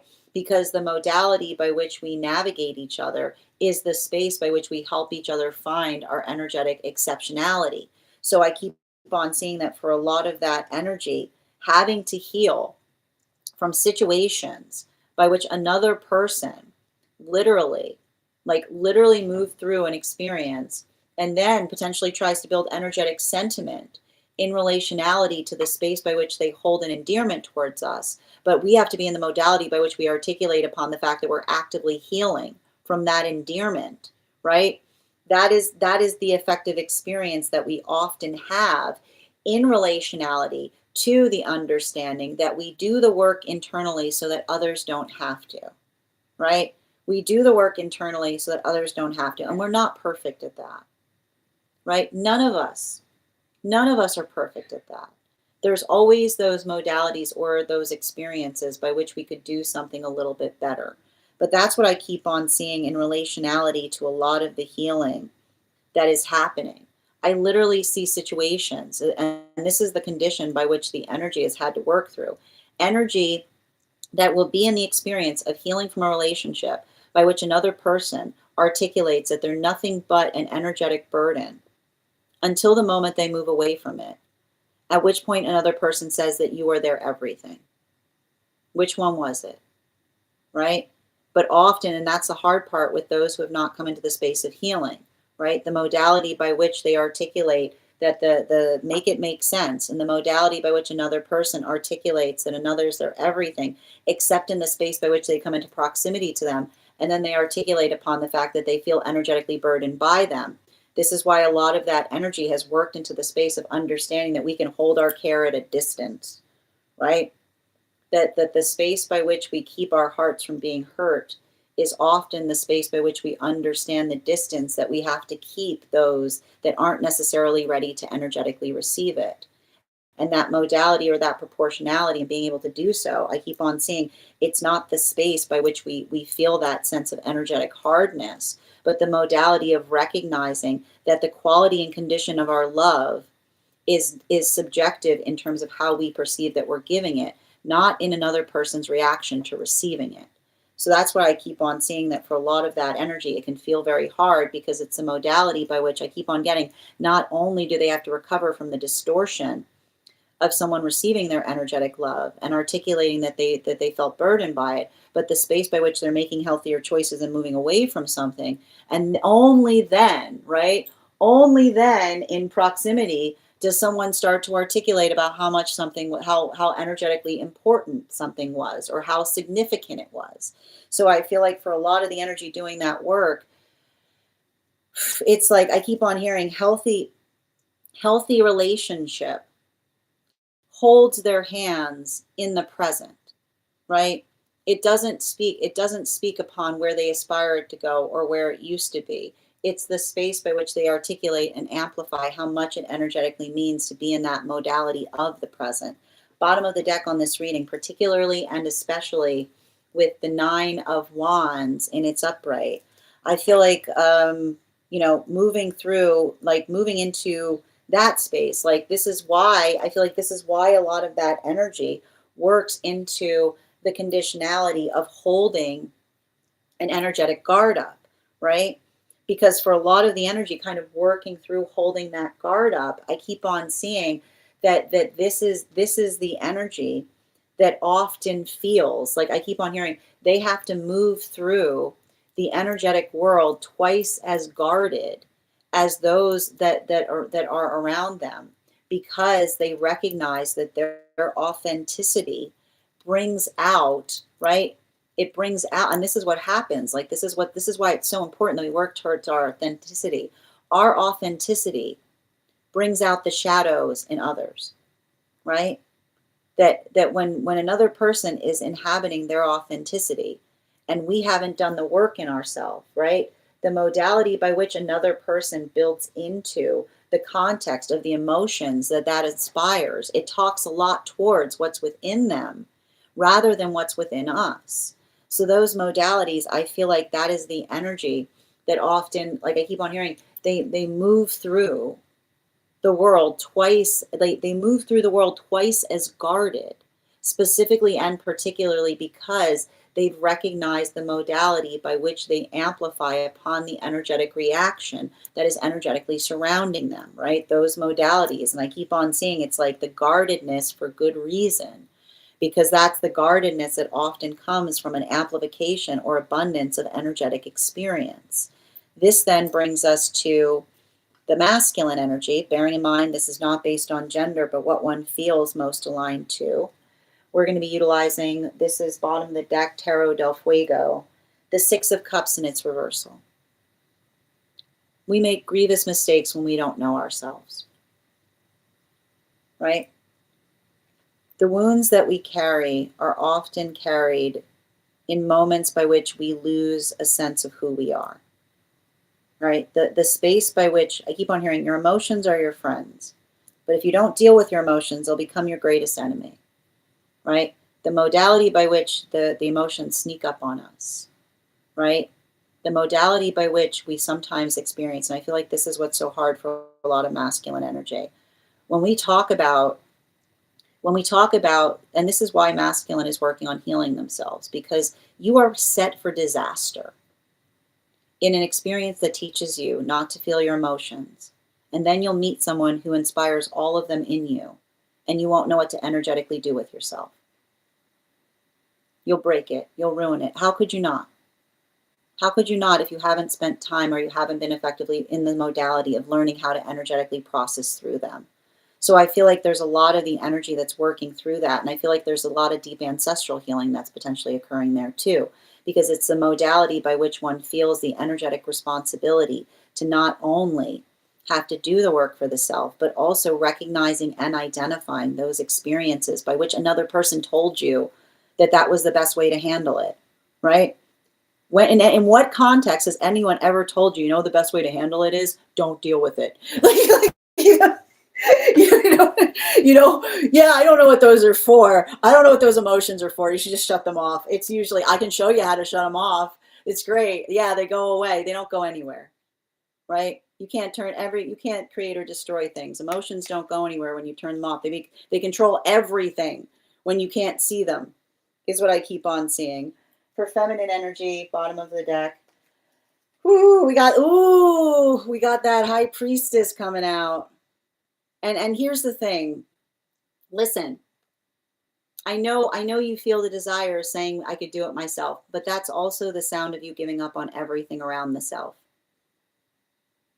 Right? There's nothing worse than the sound of energy articulating the lack of energetic need of another. Everything, everyone, everything is energetically precious.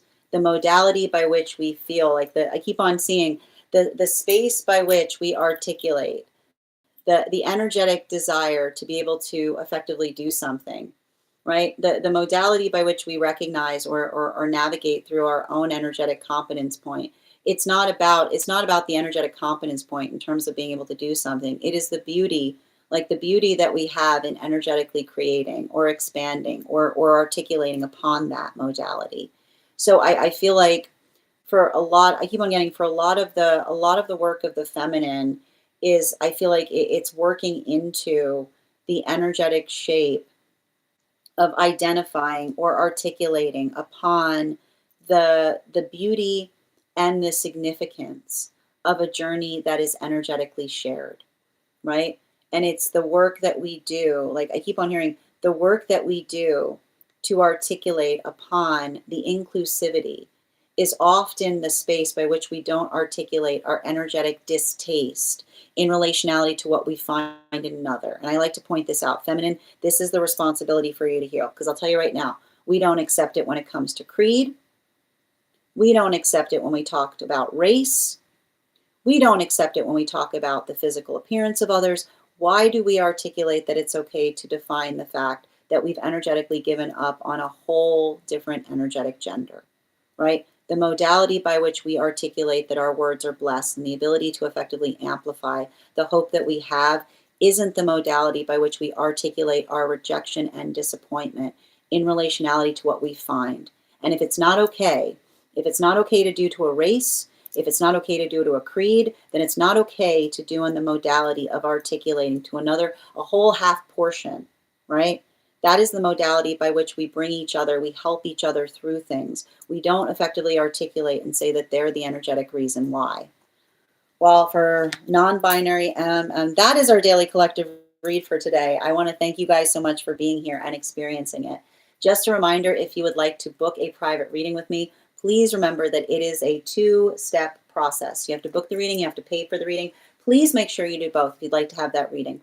Most importantly, please remember that I will never, ever, ever, ever, ever, ever, ever, ever, ever, ever, ever reach out to you for a private reading. I will never DM you. I will never PM you. I will never slide into your inbox and tell you that I have a very important message that only I can deliver. The only way you can book a reading with me is if you book one on my site. So I would encourage you to do it there. A couple of updates before we move into personal readings today. First and foremost, I'd like to thank everyone who participated in our recent class on the judgment card. That class is now available to paid Stack subscribers. If you would like to join our next tarot class, it will be on Thursday, January 15th at 6 p.m. PST, 9 p.m. Eastern. We will be continuing our studies into the tarot with a focus on the World card, the final card in the Major Arcana. It's going to be a very exciting class.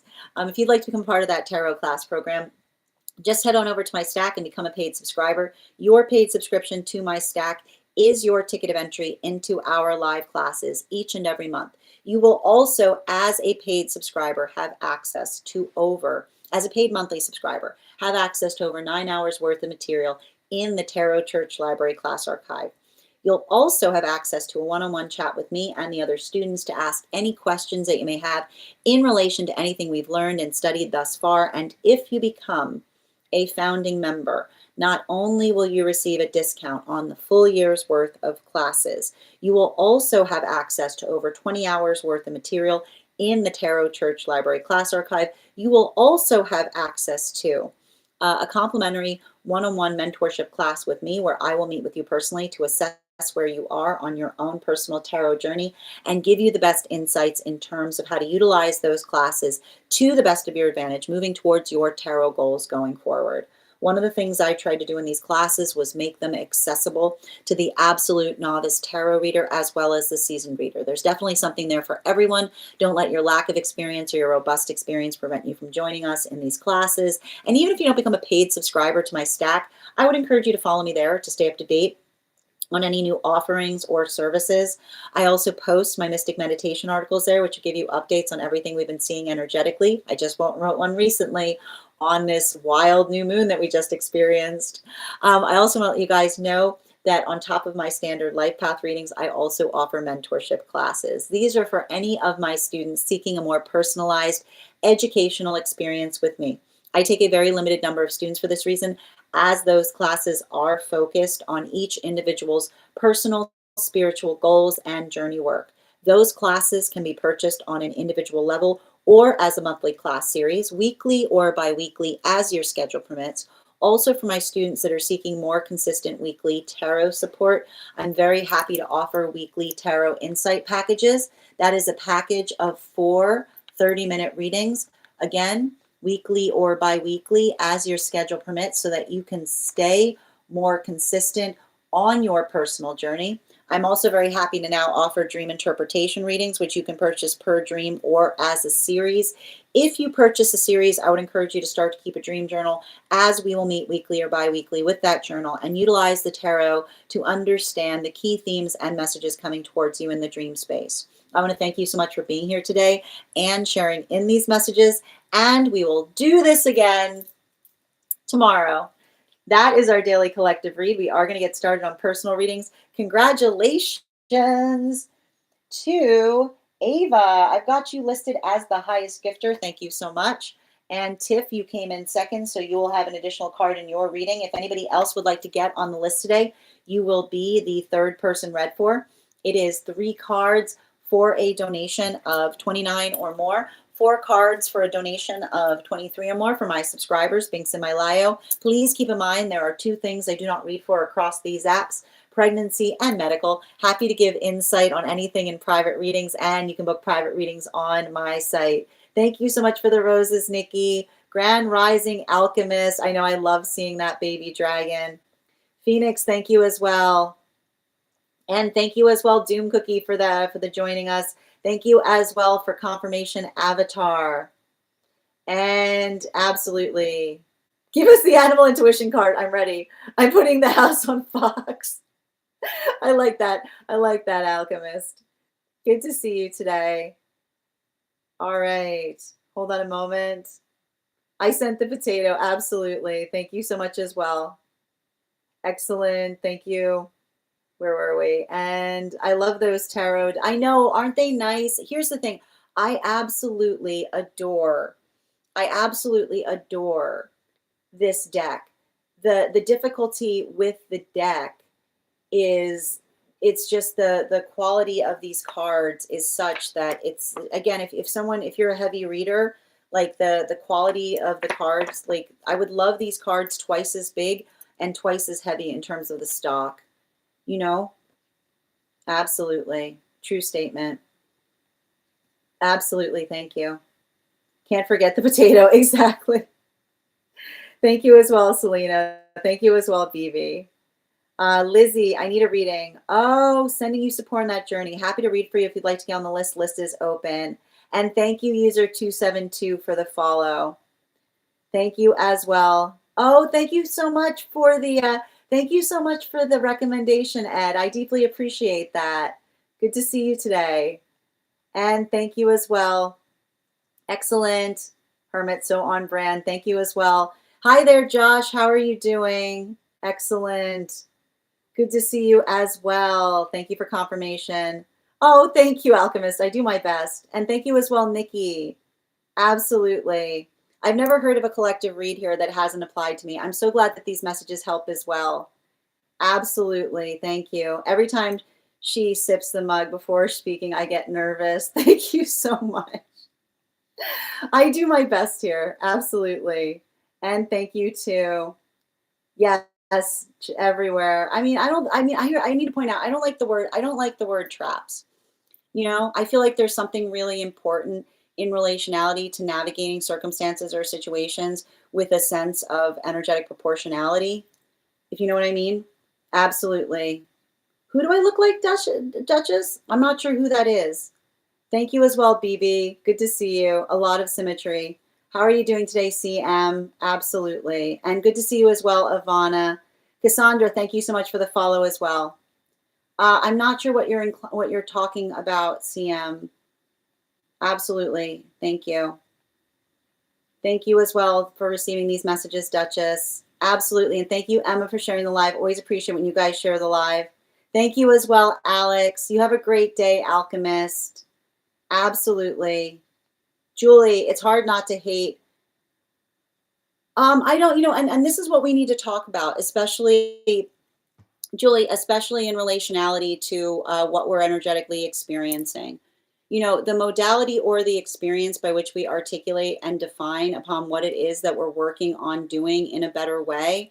I feel like a lot of that space that we effectively identify or recognize it is coming into the modality by which we ourselves are able to identify what it is that we're working on doing better. And I need to point this out, like between masculine and feminine, the modality by which masculine articulates upon their energetic hopelessness towards feminine, you can't build an energetic relationship that's going to be positive in the space by which one feels that sense of hopelessness. And simultaneously and similarly, the same impact, right? The same energetic experience by which we articulate for feminine towards masculine, like that is not how we effectively work to heal. It's the identification of what we try to do better that allows things to be energetically possible. You know, I know it's hard. Like we share collective trauma, and there's good reason, right? There's good reason to share collective trauma. But when we observe that trauma is something that we're actively working on doing better, incredible things can happen. You know, I do my best. Thank you, Julie. I always join the live in the part where you are talking about the tarot classes. Well, anytime you want, Hannah, welcome to have you here. Absolutely. Excellent. And thank you. It doesn't show your gifting at all. Is that why? Is there an issue with the gifting? I see you, Avatar. And Yvonne, thank you so much for the follow. You disappeared from the top viewers. No, Avatar, I still see you as someone who's who subscribed. It's still showing a subscription there too. Absolutely. Thank you so much, dear. I hope that helps. It just came back. Yeah, you know, it's a strange the way that works. Absolutely. And thank you so much. We are going to get started on personal readings. If you would like to get on the list for today, the list is open. It is 3 cards for a donation of $29 or more. 4 cards for a donation of $23 or more for my subscribers, links in my bio. Please keep in mind there are 2 things I do not read for across these apps, pregnancy and medical. Happy to give insight on anything in private readings, and you can book private readings on my site. We are also going to be doing a giveaway when we get to 50K likes, so make sure you're tapping that screen and we'll get to 50K in no time. First person we're going to be reading for today is BB. If anybody wants to get on the list right now, we do here highest priority messages from Spirit, Life Path, Mediumship, Dream Interpretation, Angelic Guidance, Animal Spirit Guide readings, Pet readings, Akashic, and Mind, Body, Spirit. If you have information that you feel is relevant for the purposes of our reading, you can include it in the notes when you send the donation, and you can post it in our subscriber-only Disco channels in the appropriate channel.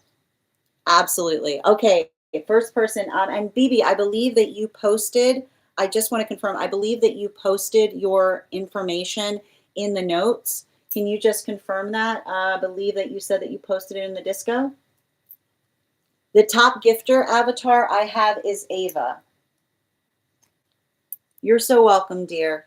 Absolutely. Excellent. Okay, thank you for confirmation. All right, let's just get to it. Bear with me one moment. Excellent. And avatar, so this is something that I've been trying to resolve or work through, especially in relationality to the app. In the space by which you give gifts, sometimes if you leave the room and come back, the gifts effectively get wiped. So again, I apologize if that was something that if that was something that happened. Yeah, we'll have to keep that in mind going forward, especially like I like to point out, especially if you're working in the context of like the gift prize, being able to give it around the end of the reading can sometimes be best if you're trying to work towards winning that gift, if that makes sense. You're so welcome, dear. Thank you. All right, let's continue right now. We are doing a dream interpretation today, and we are also at 20.4K likes. When we get to 50K, I will be gifting a reading back to the collective. So make sure you're tapping that screen and we'll get to 50K in no time. I didn't leave, but it did disappear. That is so strange. Let me just confirm and let me see if I can figure out what happened there. Oh, it's back. No, it's back again. Okay. Yeah, no, actually I see it here. You are the highest gifter. Okay. Ava, I know I articulated that you were as well, but now it's interesting because Ava's not on here anymore either.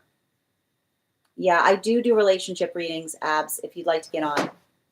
Maybe they need it though. No, I understand that too. No, I'm definitely going to be honoring that as well. Excellent. I appreciate that, Avatar. All right, we're going to continue right now. The first person on the list for today is BB. Let me just pin you up here. Excellent. All right. And before we continue, let's warm up those intuition muscles with an intuition check. I've got the animal spirit guide card here. We're going to count back from 10. And when we get to 1, I will reveal the card. 10, 9, 8, 7, 6, 5, 4, 3, 2, 1. We got the hair. Thank you guys for participating. We'll do that again after the next reading. And let me just quote the list right now. Abs, if you'd like to get on the list right now, you will be the third person read for. Excellent. And let me just post you up. Bear with me a moment. Absolutely. Where did BB go? I got you, dear. You're welcome. All right, guys, make sure to give BB some love. I'm going to pin them up here. And we've got here a dream interpretation. Is this inside T or outside T, BB?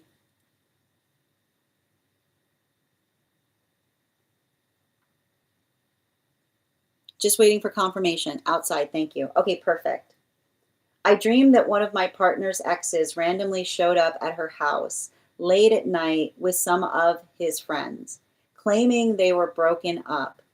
She insisted they had ended things and even had proof on her phone, but he acted as if he had some kind of ownership over her, which gave off very creepy vibes. The situation turned into a big argument, and his friends pulled me into another room, trying to bully and fight me. As the chaos grew, more people started showing up at the house, including her family and strangers, almost like a ceremony. They pulled us apart and performed a strange ritual on her in the kitchen. Afterward, some of her family members tried to steal my oracle cards, but I used magic powers to stop them and get my cards back. When I tried to reconnect with her, she remembered me, but forgot that she was in love with me. She believed we were just best friends who spent all our time together and thought she was in love with her ex instead.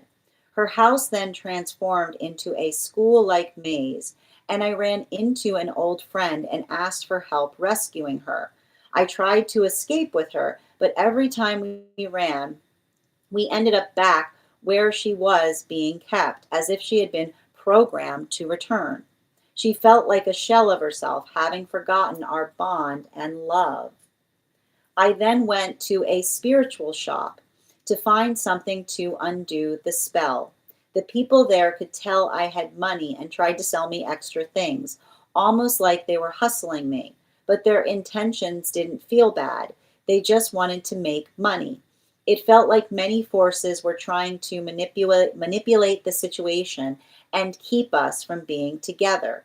Even so, part of me knew the dream wasn't real, and then I woke up. All right, can I please get one moment, please? I need 5 cards in. Oh, I've already got your cards out. I just remembered. They're the ones that came out before the dream, the reading. Yep. Mm-hmm. Okay.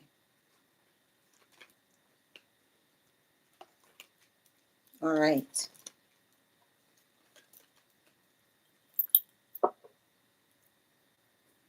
So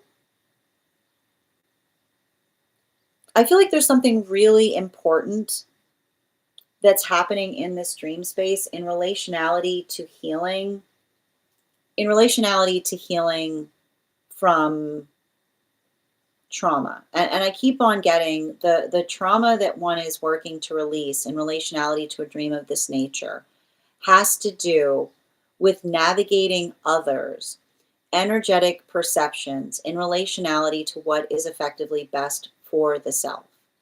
Now, there's something really important that we see that's potentially happening in this dream space, right? The modality by which you articulate an ex showing up at someone's house and stating that they're broken, that they never broke up, is the modality by which another person tries to effectively articulate upon the fact that they never energetically got over something, right? It's clear, like the dream itself starts with a trauma moment, right? The confusion point. Clearly, them and another person are energetically broken up, because if they weren't broken up, you would not be with them. So the modality by which another person is entering into a situation under some energetic delusion, right? The modality by which, the space by which another person should navigate the delusion should be the modality by which, again, the energy effectively articulates and clarifies to someone that you're in the context of the present, and that is the energetic reality of a situation. But what do we see that's happening in the modality of this dream? This is the energy of the delusion that gains momentum, because somebody shows up to the effective house in a delusional state, and instead of the energy effectively doing what is effectively appropriate, which is helping someone orient in terms of the reality of the situation, the energy in the house, right, tries to articulate upon building into the fantasy, right? The modality by which another person articulates and says, oh, yeah, they clearly never got over you. So this is an energetic continuation of that cycle. So the modality by which the space by which you are identified, the state by which you articulated that the energy was effectively performing a strange ritual, like that is the strange ritual that we find in the context of the dream space. The strange ritual is enhancing another person's energetic delusion in relationality to what is actually happening. The space by which, instead of giving someone what they should do in that modality, a reality check, right? Helping them effectively come to terms with the energetic reality of a situation by which another person is enhanced or in healthy partnership with you, right? They try to create the energetic distortion point in terms of trying to feed into someone the energetic illusion or delusion that another person has in relationality to the fact that they broke up. The fact that they broke up was some kind of fabrication point, right? So it's almost like the space, and this is often what can happen, right? This is often what can happen when we feel like we have energy that's around us that does not effectively honor or support our choices, right? The modality by which it feels like another person tries to articulate and say, like, the preference in relationality to someone feeling, right? Like the modality, and we sometimes see this. This is often the space by which we're working to heal. The problem with trauma is that sometimes trauma chooses trauma, like the modality or experience by which another person says, oh, I liked you with them. Like, you know what I mean? Like the energy of someone articulating upon the fact that it feeds into their energetic fantasy rather than building into the context of the reality of a situation. So that's what's important, that you articulated upon the fact that you said that some of the family members tried to steal your oracle cards, right? Because I keep on getting the oracle cards are representative of the energetic relationship, right? It's something that you hold sacred. It's something that you effectively aspire and you put your future into. So the modality by which you're working into the context of working through this space of healing from trauma, I would almost articulate that is either working through past experiences or situations by which the energy that you are navigating in relationship was not holding the relationship with the level of sacredness that you and counterpart do, but also working through the energetic violation or fear as it relates to another person's preference in relationality to who they effectively would prefer or aspire another person to be in relationship with. You then said that you tried to reconnect with her, and you said she remembered you but forgot that she was in love with you, right? She believed that you were just best friends who spent all your time together and thought she was in love with her ex instead. But here's the thing about it: the modality, like the identification, do you recognize the space of understanding the nature of love, right? What is the nature of love more so, right, than the space of best friends, right? Like the space, like the space of best friends that effectively spend all of their time together, right? Like the modality of a relationship that is built upon built upon mutual energetic obsession that is also the combination of intimacy, right? So it's almost like I keep on hearing the disambiguation of another person working through the false reality of someone trying to make them feel energetically nostalgic about something. Like what else would love be? Is what I keep on hearing. I almost see you saying to somebody in the dream space, what else would love be if it wasn't the context of two energetic best friends that aspire and desire to do everything together, right? That modality or that experience by which we work towards that is the aspiration of healthy relationship. So those modalities or experiences by which they were trying, like even in the space by which you were having an argument, and them literally describing to you and being like, no, it's just, it's just love, and it's not love. We just spend all of our time together. We do everything together, right? You add intimacy to that, and that is effectively a perfect relationship. But the modality by which you articulated the fact that they desired, or they expressed the fact that they were still in love with the ex, that can often be articulated in terms of a relationship where working through the fear of another person pining, right? The modality of the fear of another person pining for something, instead of the modality of like working to actively heal it or working to energetically resolve through it. You then said that the house transformed into a school-like maze, and you ran into an old friend who asked for help rescuing her, right? And you said you tried to escape with her, but every time you ran, you ended up back where she was being kept, as if she were being programmed to return.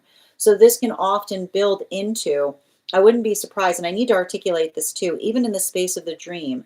I wouldn't necessarily say that this is maybe potentially something that is happening between you and this person, but often the space of the dream will bring realities to us in the way by which they feel energetically fresh. So this could potentially be working through you healing from circumstances or situations by which you potentially felt, right? You felt that point of stabilization in reality, in relationality to the reality by which you are working to heal or to build with someone.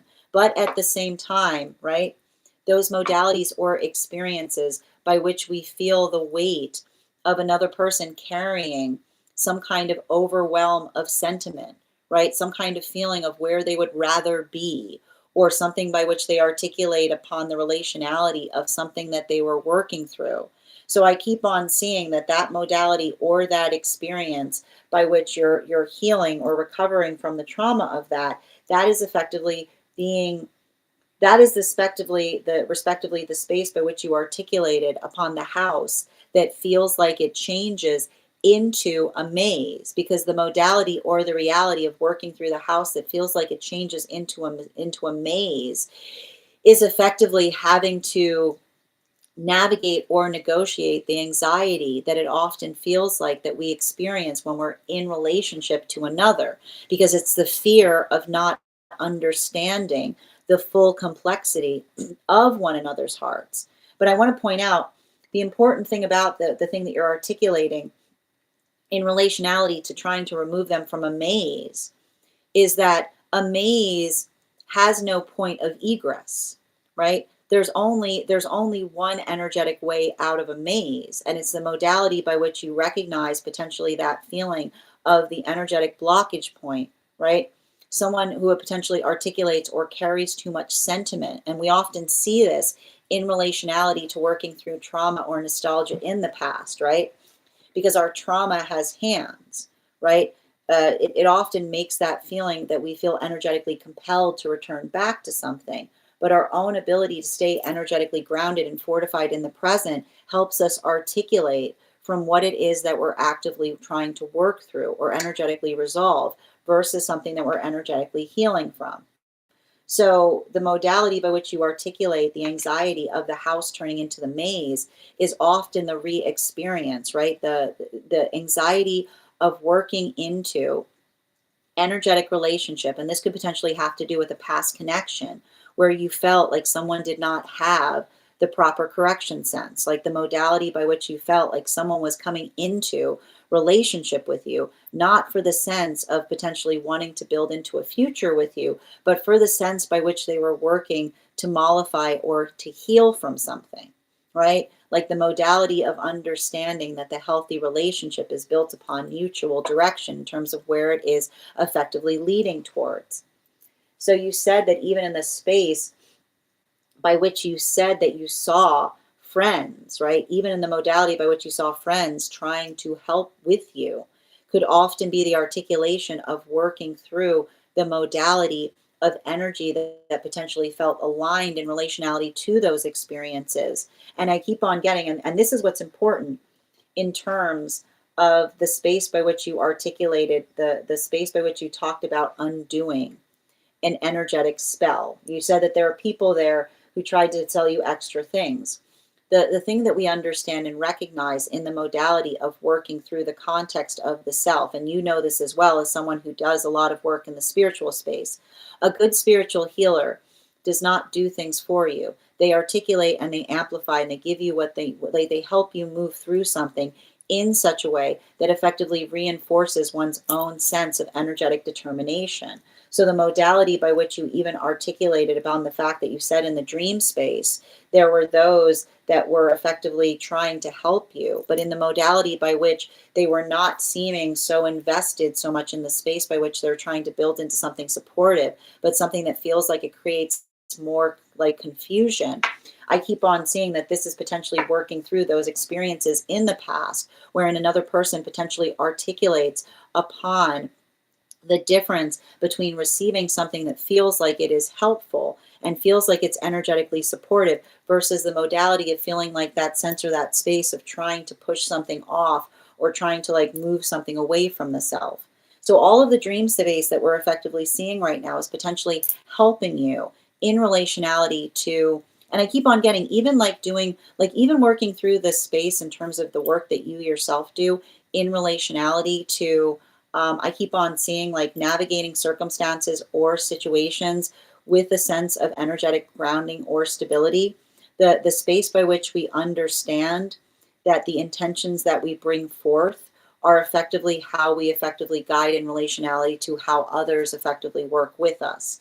So a lot of the energy that we see that's happening there, and I think it's really interesting because as someone who I know does work in the reading space, the dream itself is highly attenuated as it relates to the experience of navigating others' intentions, right? And we're going to break down those intentions piece by piece. You articulated that in the first part of the dream, right? You had someone coming towards another person. So that is the intention of the individual in relationality to what they energetically aspire to happen. Now, the modality by which you articulated that the energy surrounding someone was something that felt like it was energetically supportive, right? So, something about another person coming towards them with an intention, but instead of the energy putting an energetic stop to it, the fear of someone energetically like amplifying it, right? Like building it up. Like that is being articulated by the energetic spell that we potentially see that was happening in that dream space. And then you said the modality by which you felt the energetic fear of the reconnection point, right? What happened? Their intentions, right? The intentions of direction that often become unclear with a lot of others' articulation in relationality to the direction that we need to go towards. So, the modality by which we feel energetically disoriented, like that is the modality of working through the context of the disorientation that they potentially felt in relationality to energy surrounding them, creating that feeling of energetic confusion. So the modality by which you articulated the fact that another person was trying to articulate or disambiguate the nature of a relationship is almost someone working through the context of the confusion that they feel in relationality to the heart space. So that is potentially working through that. And that's why you said that the heart was transformed into a maze, right? Because the proportionality of navigating through direction or the proportionality of navigating the confusion that others sometimes cause with their ideas or their opinions or their circumstances, the feeling of effectively feeling that sense of being fortified in relationality to the directionality that one is headed. This is the energy of you potentially working towards the best intentions. Because, and I want to point this out, you didn't articulate, right? And I need to stress this in the entire duration of the dream, right? You weren't trying. You weren't trying to drag someone out, right? There was no modality by which you were trying to energetically lead someone. What you were effectively trying to do in the dream space, what did you see that you were trying to do there? You were trying to free them, right? You didn't say in any point in that the space by which you were trying to say go this way, go that way. You were trying to create the space by which they could feel the sense of an energetic amplification so that they could build that sense of viability in terms of being able to see their choices with a sense of clarity. So this is potentially articulating upon the work that you're potentially doing in the space of the relationships that you're working on building in healthy partnership. And then you articulated upon the space by which you said, and this is interesting too, because I think the last part of the dream is working into the context of the shadow work that I see that you yourself are still working to release, because that modality or experience by which, and I keep on, and like, you know what I always articulate here, a healthy guide doesn't necessarily tell you what to do. A healthy guide articulates or gives you the things you need to get there, right? That modality of experience of being able to feel energetically stabilized. I feel like this is also you kind of working through the protectiveness that you energetically feel in relationality to, I keep on seeing like your own sense of proportionality in terms of how you're trying to do something in a way that feels like it's energetically best supportive. And I keep on seeing that for a lot of the energy, like that's the hard thing. And the whole dream is the modality of intentions, right? The intentions by which we work to support each other is the space by which we allow for the intentionality of the support to be pure. But the modality by which, and you kind of like you'll potentially know this if you have the space by which I work, is the identification point in terms of something that feels like it is sustaining and helpful is the space by which we desire it, not the feeling that we need it to effectively be able to articulate, right? The autonomy of the self that we energetically preserve in relationality to something that we are energetically sustaining or receiving that feels like it's energetically sustainable. Thank you so much for having that reading with me. Oh, I have to give you bottom of the deck on this because I didn't get the bottom of the deck. Bottom of the deck on this reading. Strength card, right? It's hard. Relationships are often articulated upon the energetic force of intensity that we bring towards them, right? The space by which, when we articulate upon the space of energetically knowing ourselves, it can often be the amplification of the feeling of what feels energetically supportive to the self, right? Often the space by which we encounter doubt or fear or uncertainty, right? That can sometimes be the modality by which we like, and I keep on hearing like it's the modality by which we all encounter it, right? Like we all worry. We all worry in relationality to the proportionality by which we navigate things. But I feel like the space by which you're having a lot of that energy happening in the dream space in the context of the present is actually articulating to me that this is something that you navigated in the past, that this is something that effectively happened to you, because I need to articulate the fact that you feel it is the fact that you can recognize or feel the shape of that trauma, right? The modality or the pain of navigating a circumstance or situation. I wouldn't be surprised if you're carrying karma around a situation by which you felt that intensity in relationality to what you thought was happening. But then that I keep on hearing like that awful moment when you recognize that instead of building forward, another person is energetically waiting patiently for someone.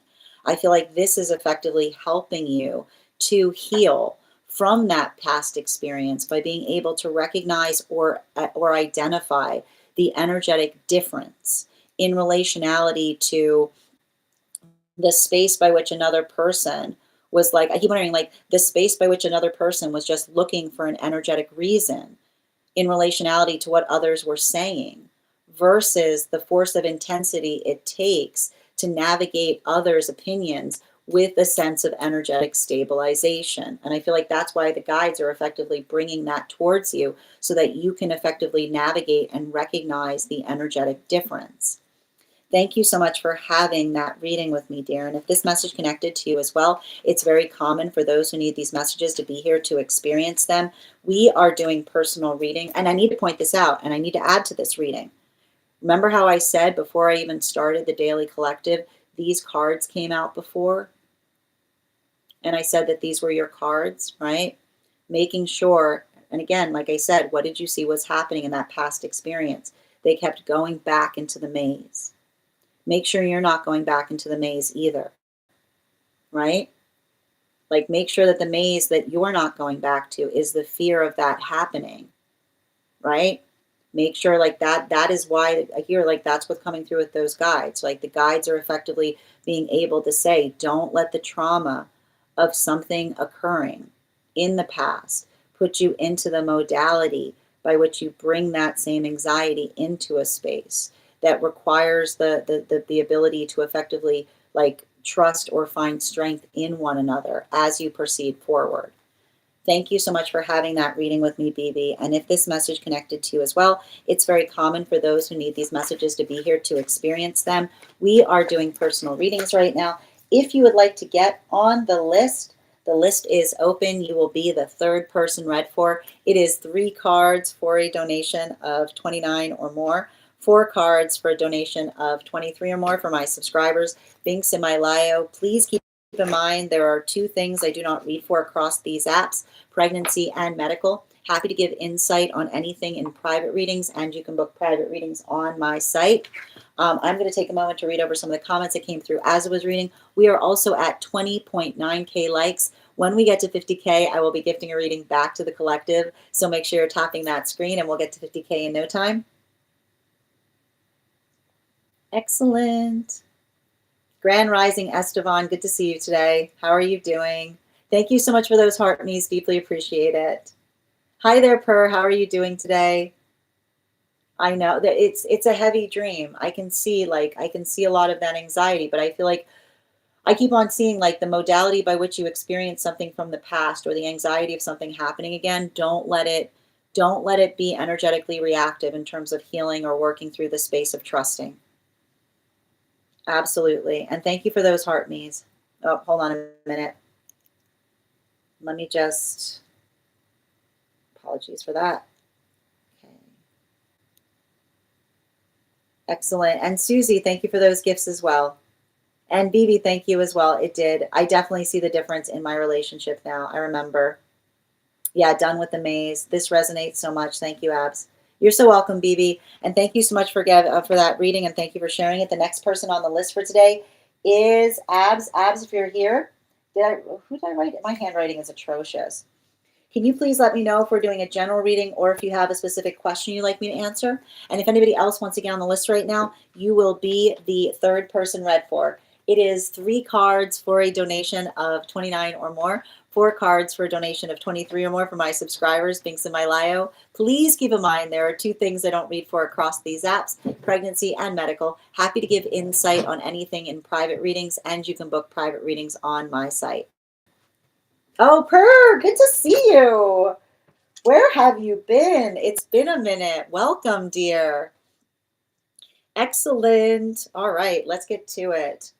And thank you, friends. We're also at 21.1K likes. When we get to 50K, I will be gifting a reading back to the collective. So make sure you're tapping that screen and we'll get to 50K in no time.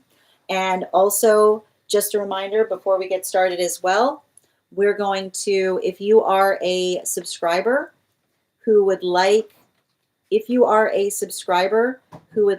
to get access to our subscriber only disco channel, all you need to do is send me a disco gift and I'll be happy to add you to the list. If you are interested as well in, if we add you to the disco, if you are interested in learning more about our class program, now there's a huge discount for the class program in the disco, but if you would like to have, if you would like information in relationality to another coupon, if you're not a subscriber, message me the word class. And thank you so much.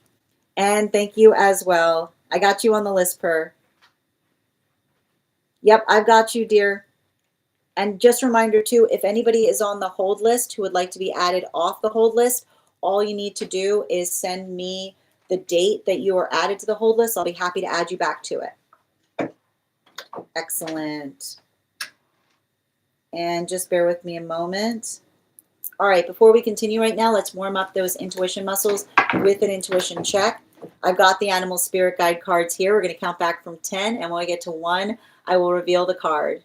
10, 9, 8, 7, 6, 5, 4, 3, 2, 1. We got the swan. Thank you guys so much for participating. We'll do that again after the next reading. All right, let's continue right now. The next person we're reading for, and we are doing a, hold on a minute, a relationship reading right now for Abs. Bear with me a moment. And I pinned up Abs there. Make sure to give Abs some love. All right. Can I please get 3 cards, please, for Abs? 3 cards, please.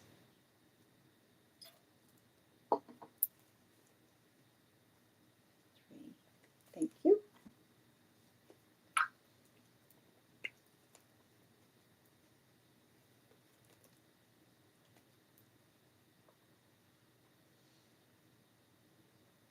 So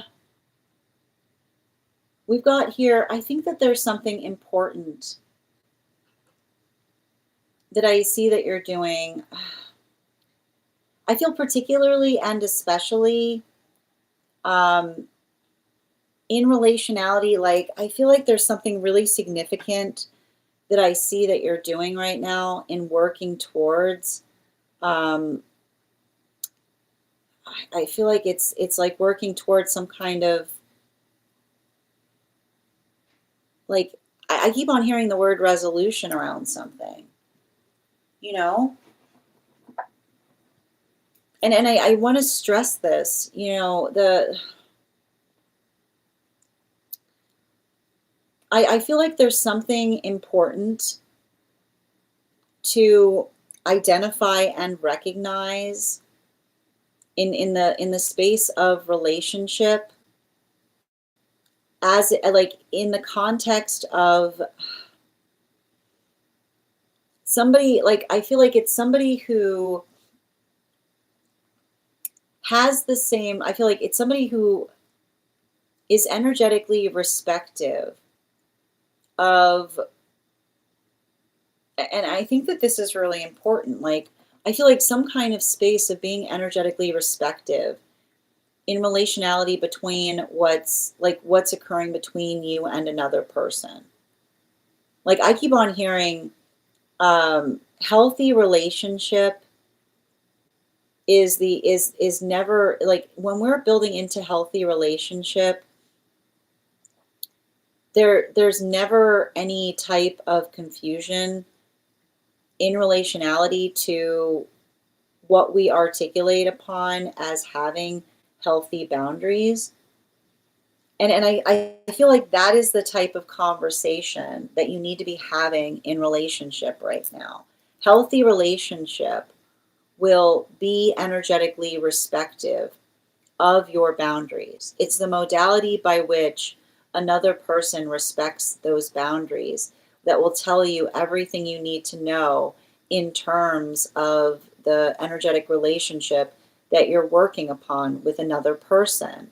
And I feel like there's something really important about that, because the word that keeps on coming forth is appropriate. Like, there's something really significant about having a conversation with someone in relationality to boundaries and what feels energetically appropriate. And I keep on getting, like, the one thing that I want you to be very conscientious about is working into the space of being able to have the sense of confidence to be able to articulate upon, like, being able to energetically articulate upon what feels what feels like stable versus what feels like, I feel like it's like working through like something that feels energetically odd. And there's something important about that, because I just keep on hearing, like, healthy relationship is not going to create the space by which you feel like there's some kind of wire cross moment in terms of, like, building into, like building, like, and I keep on getting this too, like, this is coming through in a big way. um don't let a new connection, like, don't allow a new connection to have old friend energy, which is to say that, like, the modality by which we're energetically casual with one another is often the amplification by which we work to, like, it's the space by which we energetically work to resolve or identify, um what feels energetically appropriate versus what feels, I keep on getting, like, like something uncomfortable. And I feel like that's the conversation that you need to have with another in the space of a relationship, you know? Because I almost feel like I see you healing from some kind of uncomfortable energy. Like, I see some kind of situation or circumstance by which, um like, we navigate the proportionality of, like we navigate the proportionality of another person. um like, I just keep on hearing, like, I just keep on getting, like, a weird boundary issue in terms of your own sense of comfort towards things. And I need to point this out. Your comfortability, like, your comfortability or your ability to effectively articulate what you are and are not comfortable with will energetically protect you.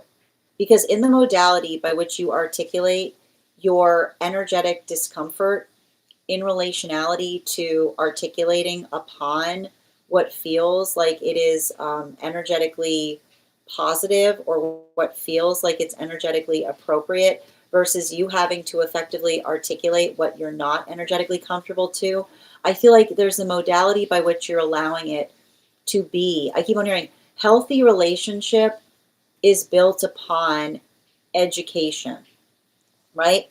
If you're in a modality by which someone is making you feel energetically uncomfortable and you articulate that uncomfortability to them, the space by which they are respective, everything you need to know about that relationship is going to be fortified by the respectiveness that another person navigates the uncomfortability.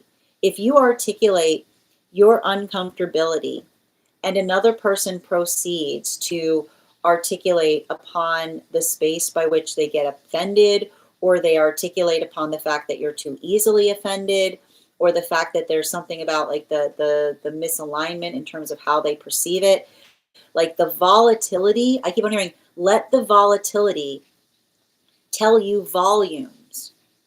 The volatility contains volumes, is what I keep on hearing. Because that is the modality. I keep on hearing in healthy relationship, we are considerate, right? And we are energetically considerate in terms of how we leave, we have each other feeling. We don't move into the modality by which we have to like it's not the space. I keep wondering, you should not be in a space where you should ever be apologizing for the fact that you articulated to another person that they made you feel energetically uncomfortable. Because often the space by which you, like the modality by which you feel like you need to apologize to another about the space by which you articulated that you were uncomfortable, I keep on getting, so long as that discomfort has directions attached to it, like so long as one is able to amplify or articulate upon the reasons why, and giving someone clear indications on what they could be doing better, that is never there. That is not a space by which you should like. I feel like I see you carrying some kind of weight here. Like I feel like I got you carrying some kind of weight, saying, "Oh, I shouldn't have said anything." Like I've got a guide next to you saying you should always say something, because it's a modality by which you saying something tells you exactly, like I keep on hearing, it tells you exactly the shape by which another person is holding your consideration, is what I keep on seeing. I want to give you some bottom of the deck energy, so something to keep in mind going forward from here. Yeah, like again, please, like what, I don't know what I'm picking up here. Don't like, and I need to, okay, listen. So long as, right? So long as there is logic to your uncomfortability, right? So long as there is energetic logic, because the one thing I will point out is our trauma loves nothing more, like our trauma loves absolutely nothing more than to disguise itself as our standards, right?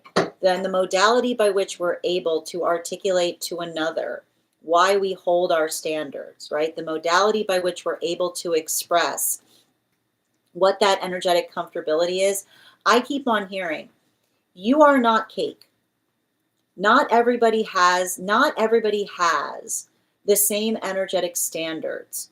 And that's the thing about it. Our standards change, built and based upon the space by which another person has, like, built into our own sense of energetic comfortability. This is why often relationships are completely, fundamentally damaged in the shape of someone saying, well, that's how I see, like, that's what you gave them. Why don't you give me the same, right?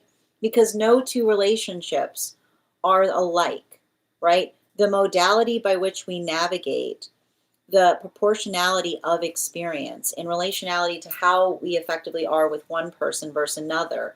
It's not this, like often the modality by which another person articulates and compares us is exactly the reason, right? That becomes exactly the reason why we're not being energetically vulnerable to another person, right? Like the modality by which another person does not articulate upon the fact that you owe them your energy, or your energy is a gift, right?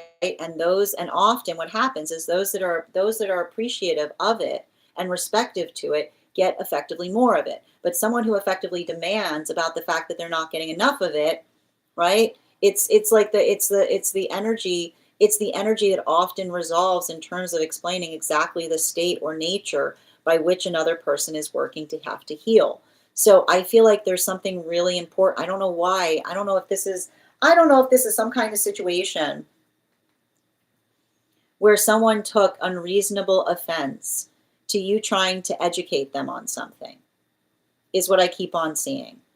The modality by which, and I keep on hearing if somebody was not, if someone came towards you in that way that felt like it was not appropriate, like that ability to effectively articulate, I keep on hearing like allow it to be an educational moment and they can apologize, but it doesn't need to change their proximity to you, right?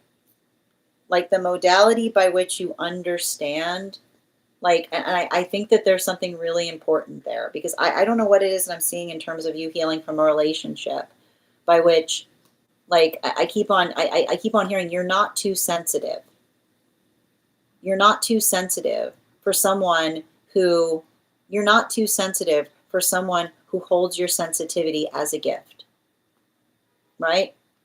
But the same proportionality by which another person, like, and I keep on hearing, is the sensitivity on the part of you articulating that you're sensitive about something, or is the sensitivity the space by which another person becomes volatile because you articulate that there was something that made you feel vulnerable and then marches away from it?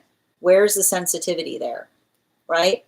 Like that is like, it's not, I keep on hearing like, that's not you being overly sensitive. That's that person being energetically overly sensitive because healthy energy can take, healthy energy can take feedback is what I keep on hearing. Healthy energy can take feedback. Thank you so much for having that reading with me. And if this message connected to you as well, it's very common for those who need these messages to be here to experience them. We are doing personal readings right now. If you would like to get on the list is open. You will be the third person read for. It is 3 cards for a donation of $29 or more. 4 cards for a donation of $23 or more for my subscribers. Links in my bio. Please keep in mind there are 2 things I do not read for across these apps: pregnancy and medical. Happy to give insight on anything in private readings, and you can book private readings on my site. I'm going to take a moment to read over some of the comments that came through as I was reading. We're also at 22.3K likes. When we get to 50, pardon me, when we get to 50K, I'll be gifting a reading back to the collective. So make sure you're tapping that screen and we'll get to 50K in no time. Thank you. Yes, exactly what I'm going through. I feel like I shouldn't have set, hold on a minute. Let's read over this. One moment, please. Totally occupied. Oh, you are. How is it? Oh, Purr, that's so exciting. Oh, I'm excited to hear about it. All right, I'm just reading over now. Yes, exactly. What I'm going through, I feel like I shouldn't have set boundaries with the one. Okay, so I need to stress this. If they're your one, like I keep on, if they're your one, you would not have to necessarily set boundaries. I need to stress this. Boundaries are what occur when someone is not meeting our standards. Boundaries are what occur when someone is not energetically meeting our standards. So if there's a modality by which another person is requiring you to have to hold boundaries, I feel like the conversation you need to have is whether and why or whether you believe that that energy is effectively the one, right? Because it's a modality, like the modality by which we recognize that when we are energetically respective of, I feel like I need to stress this. This is not the space if you feel like that modality by which we feel amplified in relationality to what we feel energetic alignment to. You're not going to, if you have standards, the person in alignment with you is not going to be energetically pushed. And I keep on hearing, like, it's not going to be pushed away by the fact that you have them. Those standards help.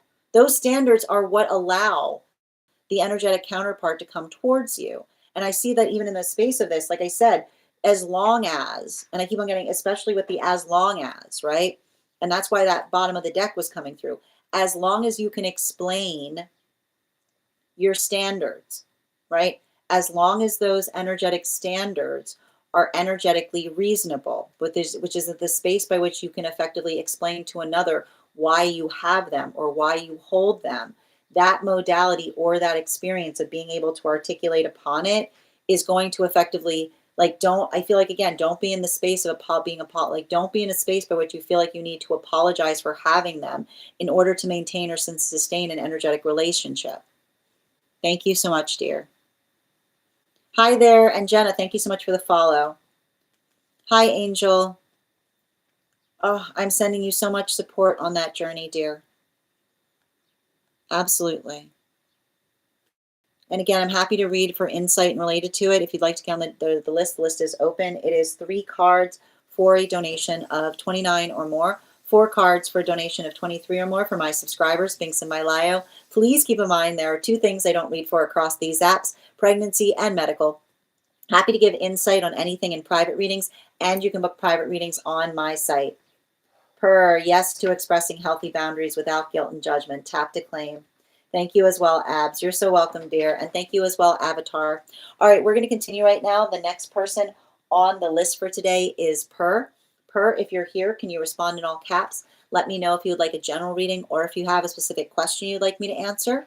And if anybody else would like to get on the list right now, it is an absolutely lovely time to get on the list. You'll be the 3rd person read for. 3 cards for a donation of $29 or more. 4 cards for a donation of $23 or more for my subscribers, Binks and Mylio. Please keep in mind there are 2 things I do not read for across these apps, pregnancy and medical. Happy to give insight on anything in private readings, and you can book private readings on my site. Excellent. We're doing a dream interpretation on the disco, and just a reminder to anyone who has information that you feel is relevant for the purposes of our reading, you can include it in the notes when you send the donation. You can also post it in our subscriber only disco channel in the appropriate channels. And also, friends, we're at 23.1K likes. When we get to 50K, I will be gifting a reading back to the collective. So make sure you're tapping that screen and we will get to 50K in no time. All right, just bear with me one moment. Excellent. Perfect. And before we continue on the next reading, let's warm up those intuition muscles with an intuition check. I've got the animal spirit guide cards here. We're going to count back from 10, and when we get to 1, I will reveal the card. 10, 9, 8, 7, 6, 5, 4, 3, 2, 1. We got the sow. We'll do it again after the next reading. All right. And anything but the goose. I'm done with the goose. Oh, come on. It's a great card. All right, we're going to continue right now. I'm going to pin up Per here. Guys, make sure to give Per some love. Excellent. Oop. Let me just see if I can pin that again. I'm not sure why it's not letting me pin, but guys, make sure to give Per some love there. Excellent. All right, we're doing a dream interpretation outside tea. Okay, one moment, please.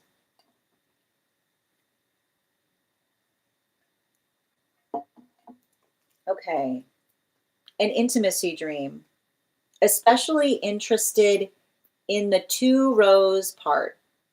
Okay, perfect. I found myself in a Spanish-speaking hospital.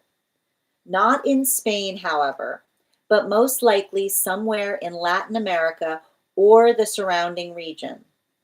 It seemed like a good idea to make an appointment with a gynecologist. A hospital staff member said that an appointment was not necessary and that I could be seen immediately for an examination. Because I hadn't expected this, I began searching for a place where I could freshen up. All the rooms were made of transparent glass. After I finally managed to freshen up, I ended up in the hallway. There were 2 rows with illuminated signs above them.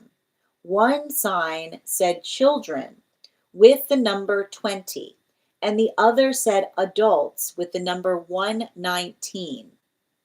I was rather disappointed since the woman had said earlier that I could see the gynecologist that same day, and the signs seemed to show how many people were waiting ahead of me.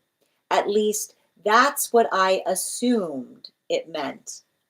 In the end, I never actually made it to the gynecologist in the dream because I received a text message from a friend I haven't spoken to in a while. I could read the text, but I can't remember what it said. Can I please get 4 cards, please? Highest priority messages.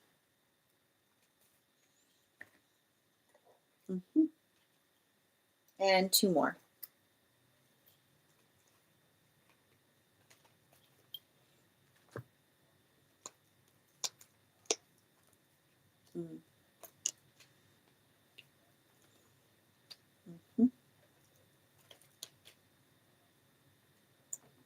So the dream itself is working through the space by which you're working to heal an intimacy wound. And we're going to start this, we're going to break it down piece to piece by piece, to effectively help you amplify or articulate like what it is that you're working through. The first thing that we see is there's a significance point in the space by which you articulated that you are in a hospital setting, but the orientation in relationality to the fact that the language that was being spoken in the hospital was not necessarily one that felt energetically native to you, is often working through the context of what we ourselves understand, but that sometimes becomes energetically miscommunicated in the space by which we try to share information. And this is helping you effectively recognize like what it is that you're effectively working to resolve or to do now, right? It's potentially healing from situations or circumstances by which you felt like there was some kind of crucial misunderstanding that was happening in the realm of intimacy towards you. And it's interesting that you articulated upon the fact that you felt energetically inclined, right, to work into the space of intimacy, which is why we see the reference happening to a gynecologist. Because what is more a doctor of intimacy than someone that works in the space of the gynecological? Now, you said that the staff member that you spoke to said that an appointment was not necessary and that you could be seen immediately for the examination. And here is where we see that your guides become very clever, right? Because we identify the fact that the guides are working onto the space of helping you heal from an energetic intimacy issue, right? And you said you hadn't expected it, but you began searching for a place where you could freshen up. And what did you find as you were trying to get towards that examination point? All of the rooms were made of transparent glass, right? The difficulty with navigating through an intimacy wound is working through the context of energetic exposure, right? It's working into the space by which we feel energetically exposed, particularly and especially as we articulate or reveal what we feel vulnerable about. So we see that this is where you're at, and this is effectively, and this is the funny thing about the guides, this is effectively the energetic examination, right? The modality, like the space by which the guides are helping you heal intimacy, is one by which they put you in situations by which you feel energetically exposed, right? It's modality of navigating that exposure point. So those experiences that we see that you're working to recognize or identify, like that observational point by which you experience that, You said that you kept on searching for a place, but everything was made of transparent glass, and you finally managed to freshen up and you ended up in the hallway. Now, you said that in the hallway, so that is you, and what's interesting about it, and I like to point this out, you said, like you said in the space of the dream, that you didn't have the examination, but the examination energetically occurred because it was a navigating of how you were addressing the feeling of energetic intimacy as it relates to feeling energetically exposed. Now, we move through this deeper in terms of you articulating upon the space by which you navigated and said that you managed to freshen up and you ended up in the hallway, right? And you said that there were 2 rows with illuminated signs above them. You articulated that one sign said children with the number 20, and the other sign said adults with the number 119. Now, this is interesting to notate because we can't read numbers in dreams. And often we can't read nor can we see numbers. So when we carry numbers back with us in the space of the dream, it's very important to take note of them. Now, you said that there were 2 rows, and you said that the illuminated signs above them, you said one said children with the number 20, and the other said adults with the number 119. So what do we effectively see in relationality to children with the number 20 and adults with the number 119? 119 adds up to effectively, there's a couple different ways to see this, but the space by which we navigate 119 to 20 is the difference in relationality to the space of, I keep on hearing, the space of energetic accompaniment is what I keep on seeing. Because the modality by which you recognized the number 20 around the children has to do with the observation of someone that is working into the context of building into the sense of energetic prioritization in relationality to what one is energetically considering. And so we keep on seeing that with that number of the 2 and the 0, it's the modality by which we see that is the energy that is working into the context of, I keep on hearing like a lot of the thing with the 20 that we have to recognize or work towards is building into the energetic expansive point in terms of identifying or like working into the context of the greater whole, right? So that modality by which we see the 2 and the 0 is almost talking towards, and this is what we're seeing is happening right now in relationality to, remember how I said the language issue that was potentially starting at the beginning of the energetic read? Potentially, I would not be surprised if you're going through modalities or experiences by which you're having a hard time energetically connecting to another person and potentially having to do with the modality by which they're putting their prioritization towards, right? The space by which we sometimes have a hard time connecting with someone. And that is the modality by which we see that space of the 2 and the 0, and you said the other with the adults with the number 119, could potentially be the articulation of experiences by which you're potentially, I keep on hearing like specifically relationships by which you are potentially trying to build into the context of articulating to another like what is effectively happening around them. But the I keep on hearing like the sense of effectively another putting a lot of that consideration point in terms of talking more towards the energy around, right, around the self, that can sometimes leave us feeling somewhat energetically secluded because it's the differentiation upon the communication in relationality to what you yourself are potentially doing, which is I keep on hearing the 119, right? And the 119 is effectively working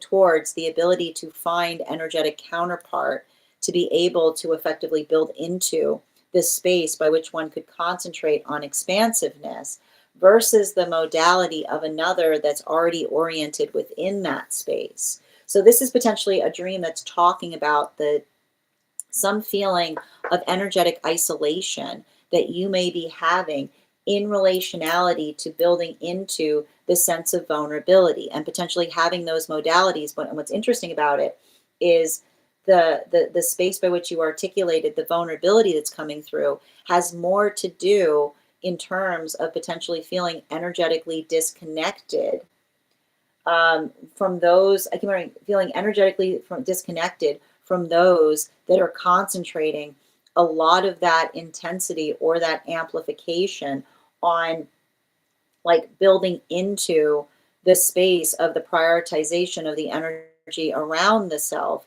while potentially you kind of working into the space, like working into the space of feeling that sense of energetic stability in terms of, and I like to point this out, the 1 and the 9 and the 1 added up is trying to add to 20, but there's still another 1 there, right? So it's the modality by which you feel like those modalities by which you say, I can't imagine, I can only imagine what that must feel like, right? Like it's like those modalities by which you have to say to another person, I can only imagine what that feels like, because it's the separation point between experiencing it and having energetic sympathy for it, is what I keep on seeing. So I feel like there's something important in that modality, because it's almost the guides helping you to it's the guides helping you to heal it in relationality to the observation that, like, I keep wondering, some things always feel like it's like, I feel like it's almost like the I feel like it's like you effectively having to navigate through those cringeworthy moments by which another person articulates something that we haven't had to endure, but we still have empathy for, but having some kind of like clumsiness in relationality to how to effectively communicate upon it is what I keep on seeing, right? Like that modality by which we often have the experience by which the best we can do is articulate upon something that feels energetically similar to that. But even in the modality by which we articulate something similar, it feels very distant, right? It's like you trying, I feel like that's you, like the appreciation of another person recognizing the fact that that is you kind of working on trying to build empathy, right?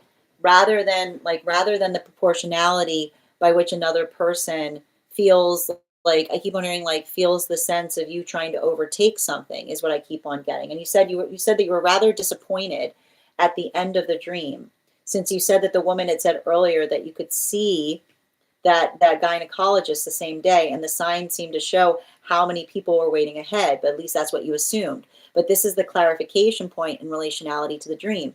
The dream itself was working through the process by which you're working to heal an intimacy wound. And the space by which you did see them is what, because they you didn't see them, but they saw you in the observation of working through those modalities or experiences by which you're recognizing and identifying what it is that you're trying to do better, or even in the modality by which you're understanding the nature of the work that you're trying to do.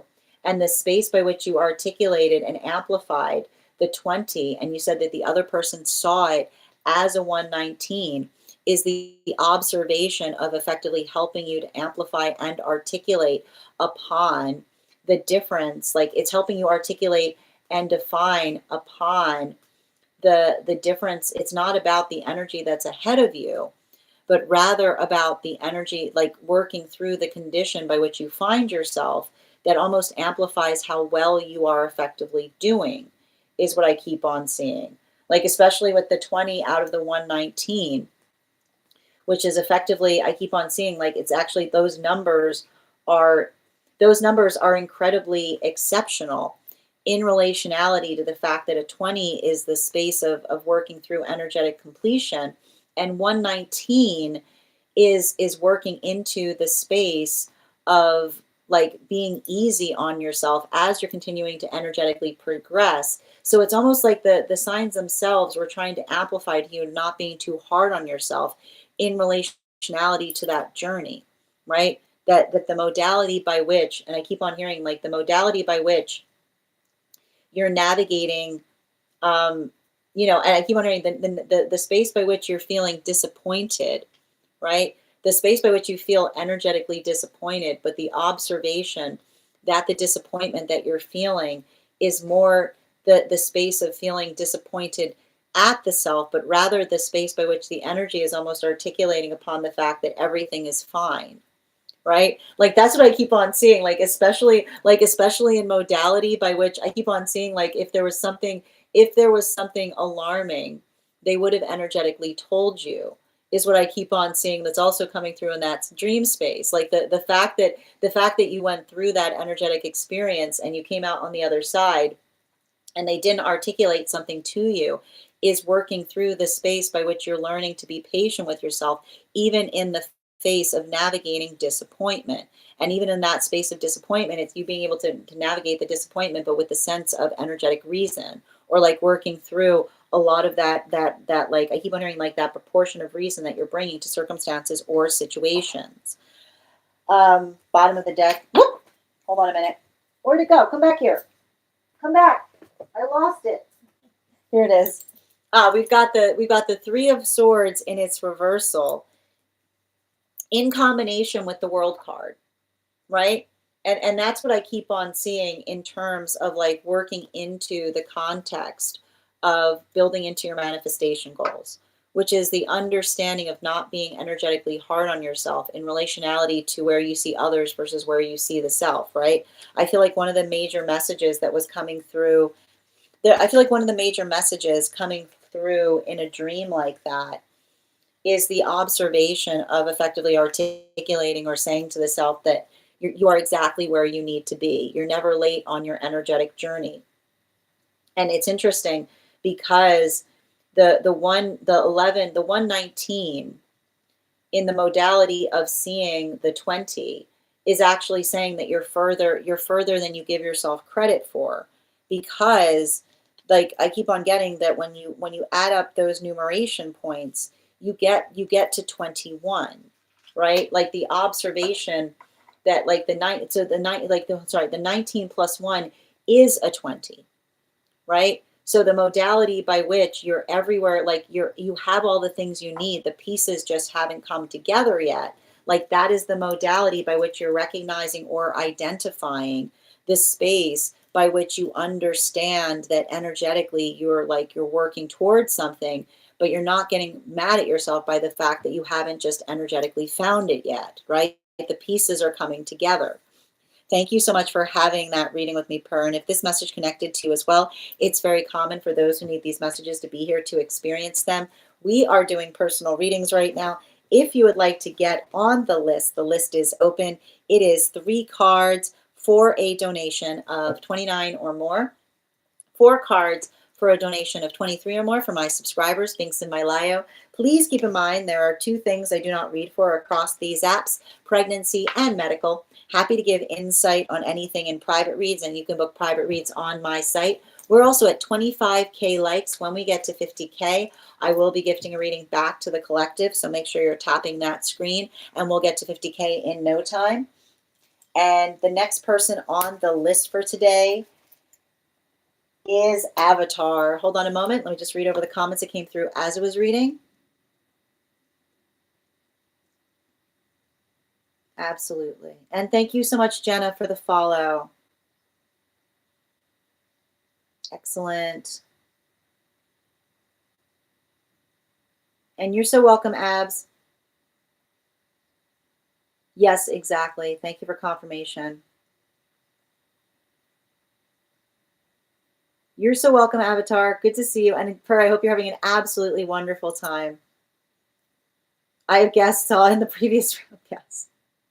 Oh, okay. Avatar, if you're having issues with your app, just let me know. I want to make sure that you've got a consistent connection in order to have the reading. Yes, I'm kind of learning. I'm kind of learning what my dreams mean, just a little bit. Okay, well, I'm glad that this is helping you here. My guides are a tiny bit sarcastic putting me in these situations.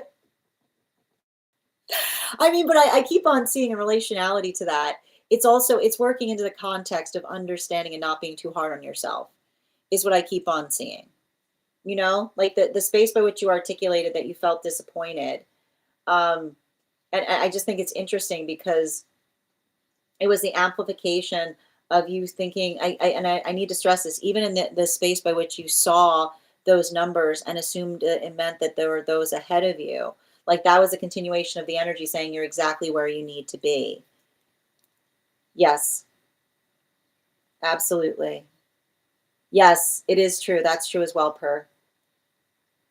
But, like, and I need to point out the fact that you articulated that it's a reversal of that, it's like it's not you shouldn't feel energetically panicked about where you are. It's the observation of the fact that you're working towards something that feels energetically progressive.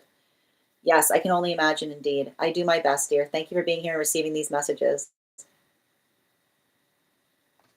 No, that I think the bottom of the deck, especially like I need to point this out, the bottom of the deck falling the way that it did is like I keep on hearing like the perception, don't be like it's saying to me, don't be discouraged by others 20, right? Like don't be discouraged by seeing others navigating their perfect because it's the observation of things being far less than perfect and you being on the journey of finding that as well.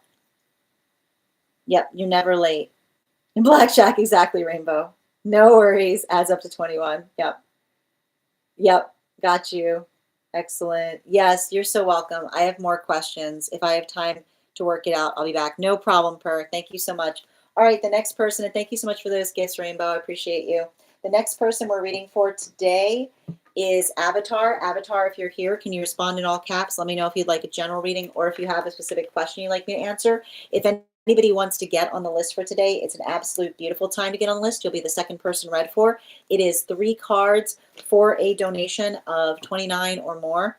4 cards for a donation of 23 or more for my subscribers, links in my bio. Please keep in mind there are 2 things I do not read for across these apps, pregnancy and medical. Happy to give insight on anything in private readings, and you can book private readings on my site. We are also at 25.2K likes. When we get to 50K, I will be gifting a reading back to the collective, so make sure you're tapping that screen, and we will get to 50K in no time. How are you doing today, seekers? Oh, love and light, best wishes. Happy holidays to you as well from Arizona. I hope you're having an absolutely beautiful afternoon. And thank you for joining us as well on the place where we keep the videos. We're going to continue right now. Second call right now for Avatar. I know that Avatar was having some issues in relationality to the feed.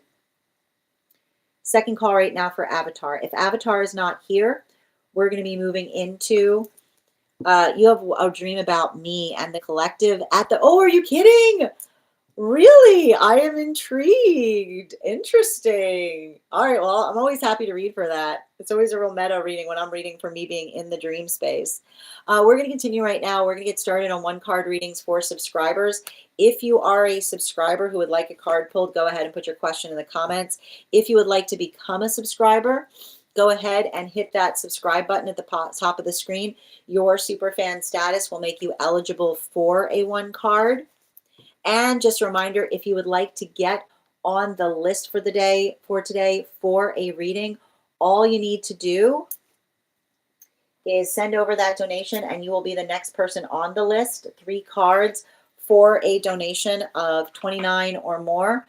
4 cards for a donation of 23 or more for my subscribers. Links in my bio. Please keep in mind there are 2 things I do not read for across these apps, pregnancy and medical. Happy to give insight on anything in private readings, and you can book private readings on my site. Oh my gosh, of course, Heather. I'd love to add you to the list. All right. Everyone, please pause on 1 card readings for subscribers. Heather is now on the list, but I'll answer the ones that have been posted. Thank you, guys. Excellent. And if anybody else wants to get on the list right now, you'll be the second person read for. 1 card for Ruby on that energy, please.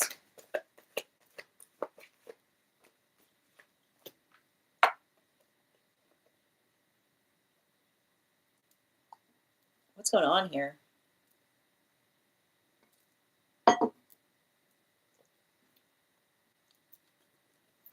I feel like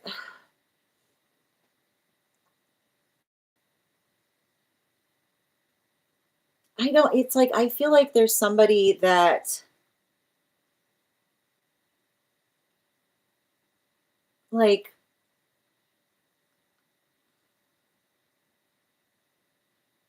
I keep on hearing somebody be like they don't want to make something energetically weird is what I keep on seeing. You know?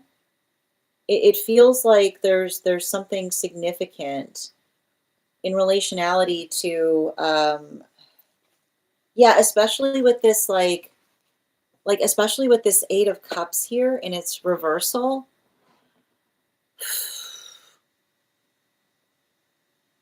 Like I just keep on hearing somebody say like articulating upon the fact that they don't want to make something weird. Animal spirit guide. Yeah, like the hind energy, like the hind energy. Um it feels like there's some kind of like it feels like there's some kind of amplification there in relationality. Like there's some kind of amplification that I'm picking up on in terms of it's almost like I see somebody that can't help like it's like they're trying to hold themselves back to a certain extent because it's like I don't know why I keep on hearing like there's the modality of like a capital P between you and them, which is trying to work to keep something energetically professional, is what I keep on seeing. You know, it feels like someone being very energetically considerate, particularly and especially in like trying like I keep on hearing like working through trying to working through trying to be like energetically respective towards you is what I keep on getting. You know, it's interesting because I feel like it's like it's like you're in there, like they're working into the space by which you're in their mind a lot. Ivana, one card, please, on advice, angelic guidance.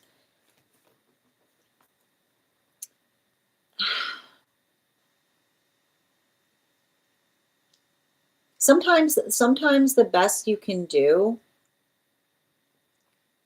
is create like the best you can do is create um is create an educational moment in relationality to I keep wondering like creating an educational moment in relationality to helping another person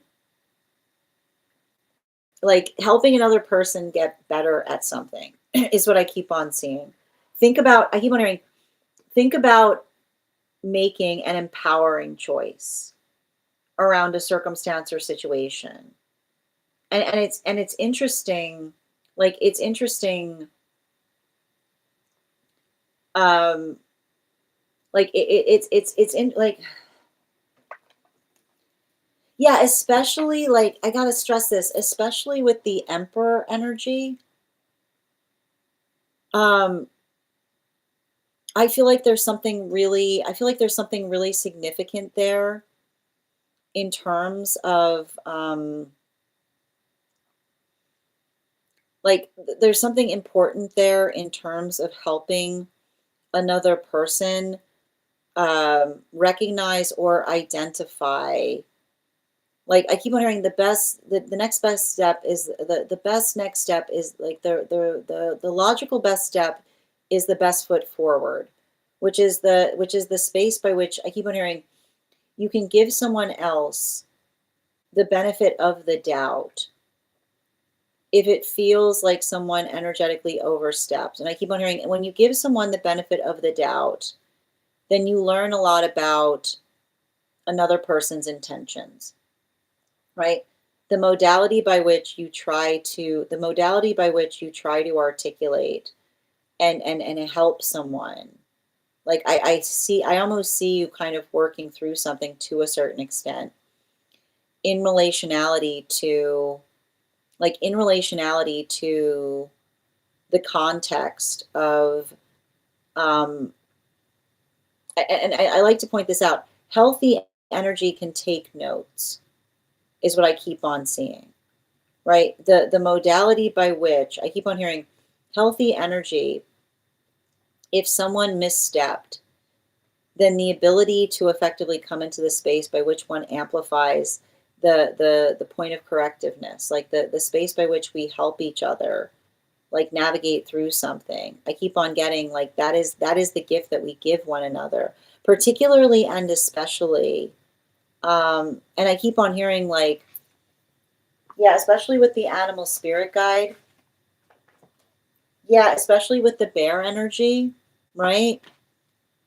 Like the modality by which we articulate, like the modality by which we articulate to another, the sense of one having the best intentions, the modality by which we articulate another's correctiveness. I just keep on seeing the space by which we effectively recognize that or articulate upon it allows the context by which we can do something in a greater way. So I feel like it's almost an encouragement that's happening from one of your angelic guides to have that like hard, I keep wondering, have that hard but strong conversation is what I keep on seeing, you know? Like don't let it I keep wondering like don't let it sit like a stone between you. Like just let it be something that you work to energetically resolve is what I keep on getting. Yeah, thank you, dear. I can see how hard it is. You know, because it feels like it's almost like I feel like it's like it's like navigating a sense of I keep wondering, navigating a sense of uncomfortability with a sense of decorum. It's a very particular, it's a very particular angelic that I'm getting there, is what I keep on seeing. Yeah, that makes sense. hmm Hold on a minute, dear. And next time we meet, hold on a minute. Just reading over. Yeah.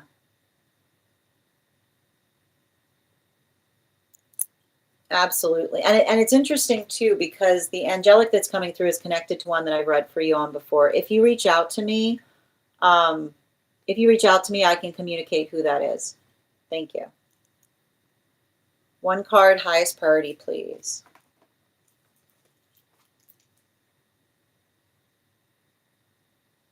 Okay. And good, highest priority as well.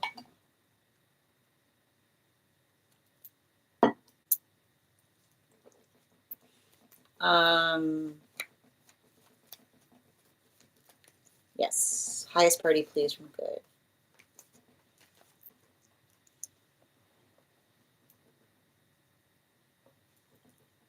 What is going on there? I feel like there's somebody you have to help with like their own nerves and relationality to communicating,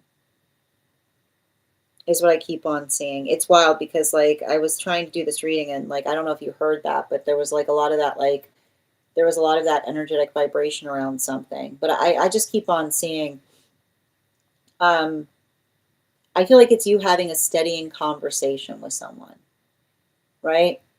And a steadying conversation with someone is helping someone articulate and like having a steadying conversation with someone um, helps another person.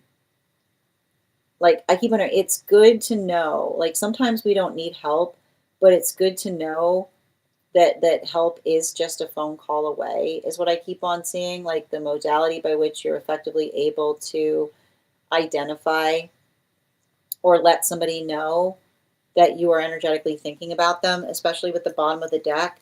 Yeah, we've got the King of Wands here, you know? Like it feels almost like the type of it's like the type of energy that like has a hard, especially energy that has a hard time like articulating. upon like their needs. You know what I mean? Like it's giving me a lot of that type of energy, like the energy that always articulates that everything's fine, and like saying to someone, it's okay if it's not too, is what I keep on seeing. Animal spirit guide. Yeah, especially with the frog energy. Um, I feel like it feels to me like this type of year. I keep on hearing the same message around you, which is saying helpers need help too. Like the modality by which another person um, like works into the space of being attenuated to others' needs. Like I keep on hearing like checking on the energetic helpers in your life and just reaffirming to them. Like I keep on hearing like a little bit of like energetic support, like in the space by which we're able to articulate.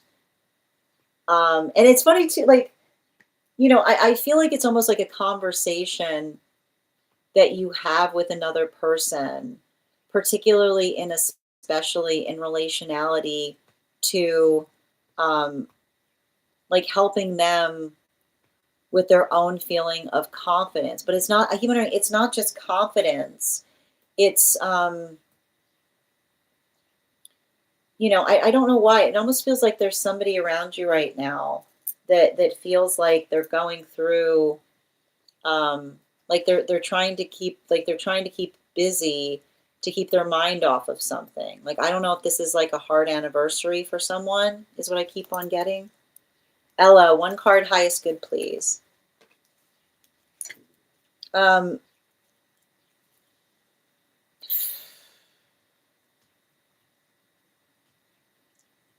no energetic harboring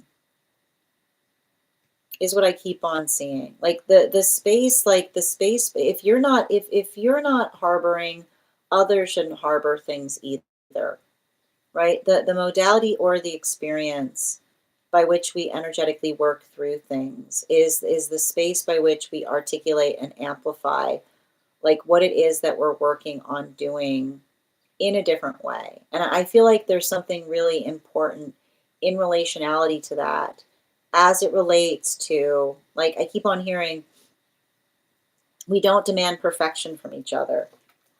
Yeah, especially with the star card in its upright, like the modality or the experience by which we are able to articulate to each other. Um, you know,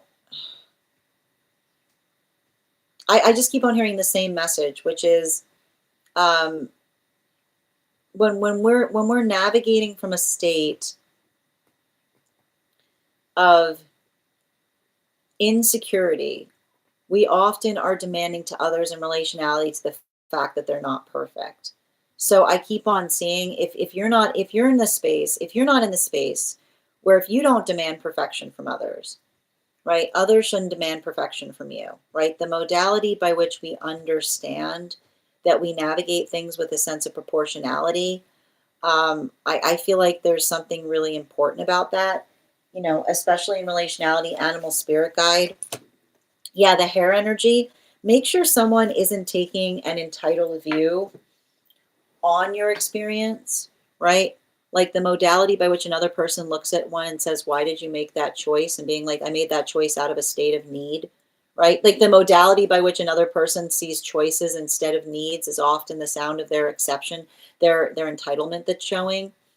So make sure that you're having those conversations with another I keep wondering, have empathetic conversations. So if someone is holding something that you like did harshly, help them understand the context by which you had to do something is what I keep on seeing, right? The empathy, like allowing allow it to become, I keep wondering, allow it to become an empathetic conversation instead of an argument is what I keep on getting.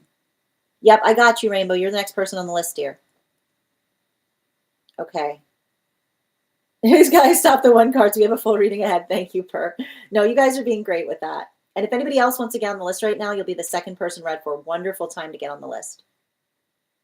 Excellent. It was Rainbow. Excellent. Hold on a minute. Hi, Yaz. How are you doing today? Julia, one card, highest and best, please. Woo!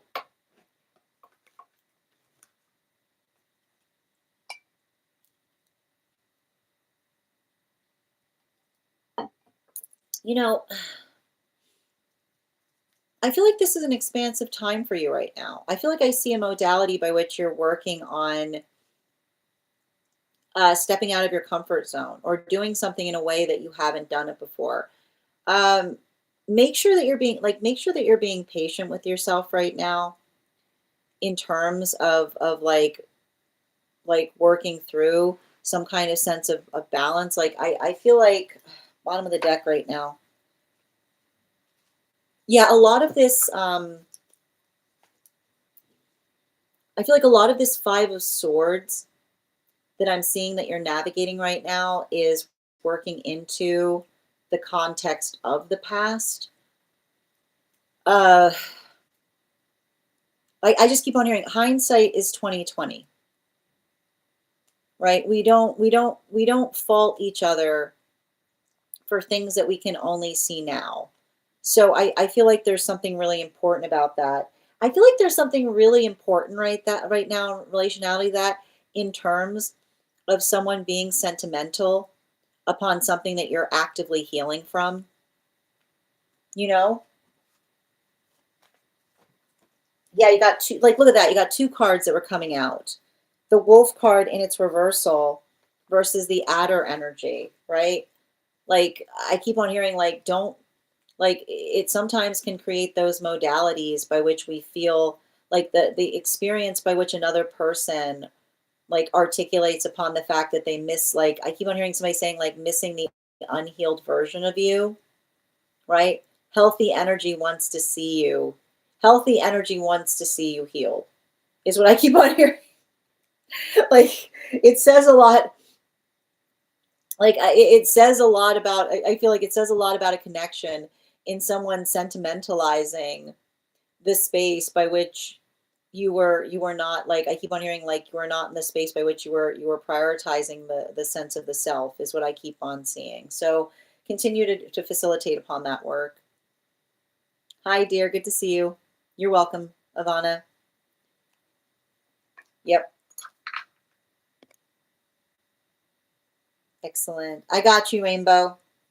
Thank you for confirmation on the reading. Good. All right. Got it. 50K. Okay. Guidance on what to focus on with improving communication with counterpart and internal parts. Got you. Can I please get, and before we continue right now, let's warm up those intuition muscles with an intuition check. I'll also point out, if you want to get on the list right now, it's an absolute lovely time to get on the list. You will be the next person read for. It is 3 cards for a donation of 29 or more, 4 cards for a donation of 23 or more for my subscribers. Binks and my Lio, please keep in mind there are 2 things I do not read for across these apps, pregnancy and medical. Happy to give insight on anything in private readings, and you can book private readings on my site. Before we continue, let's do an animal spirit guide card. I've got it here. We're going to count back from 10, and when we get to 1, I will reveal the card. 10, 9, 8, 7, 6, 5, 4, 3, 2, 1. We got the bear. Thank you guys for participating. We'll do that again after the next reading. And I'm going to pin up Rainbow here. Make sure to give Rainbow some love. And Star Beings, thank you for the follow, dear. Appreciate you. And thank you, Anna, for the follow as well. Okay.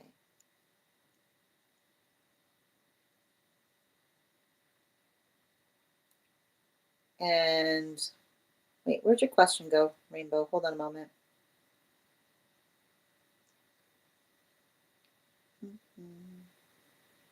Slick, thank you so much for the follow, dear.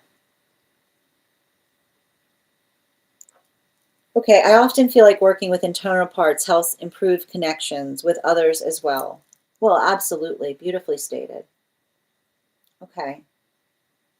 Yeah, I'm gonna do two cards on connection and two cards on the internal parts. Okay? Two cards, please. Thank you.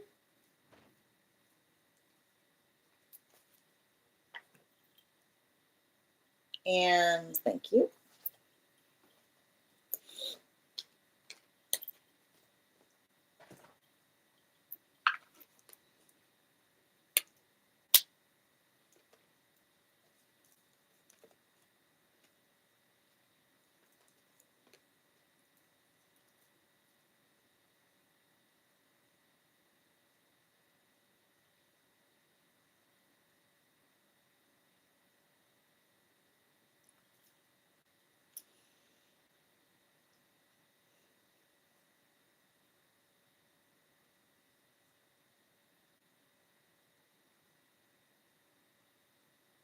In terms of like working through the context of communication, something that I'm energetically observing, and I feel like, and it's coming through strongly from one of your guides. The space by which, like, I feel like there's a lot of that space of working through, um, like working through the observation of the energetic gift that we bring to each other in relationality to connection. The modality by which we are able to articulate or amplify the space by which, I keep on hearing like the space by which we're working to do something, and like I keep on getting that communication that's that you're effectively working through, um like I keep on hearing a message from the guides that says, like, instead of working in the context in terms of why, and I feel like this is you like taking an easier approach to things in terms of others, like others navigating their own sense of internal conflict is what I keep on seeing. And I know that that's not, I feel like for you, it's not, it's kind of hard because I don't see you, like, I don't see that you have a lot of internal conflict within you, right?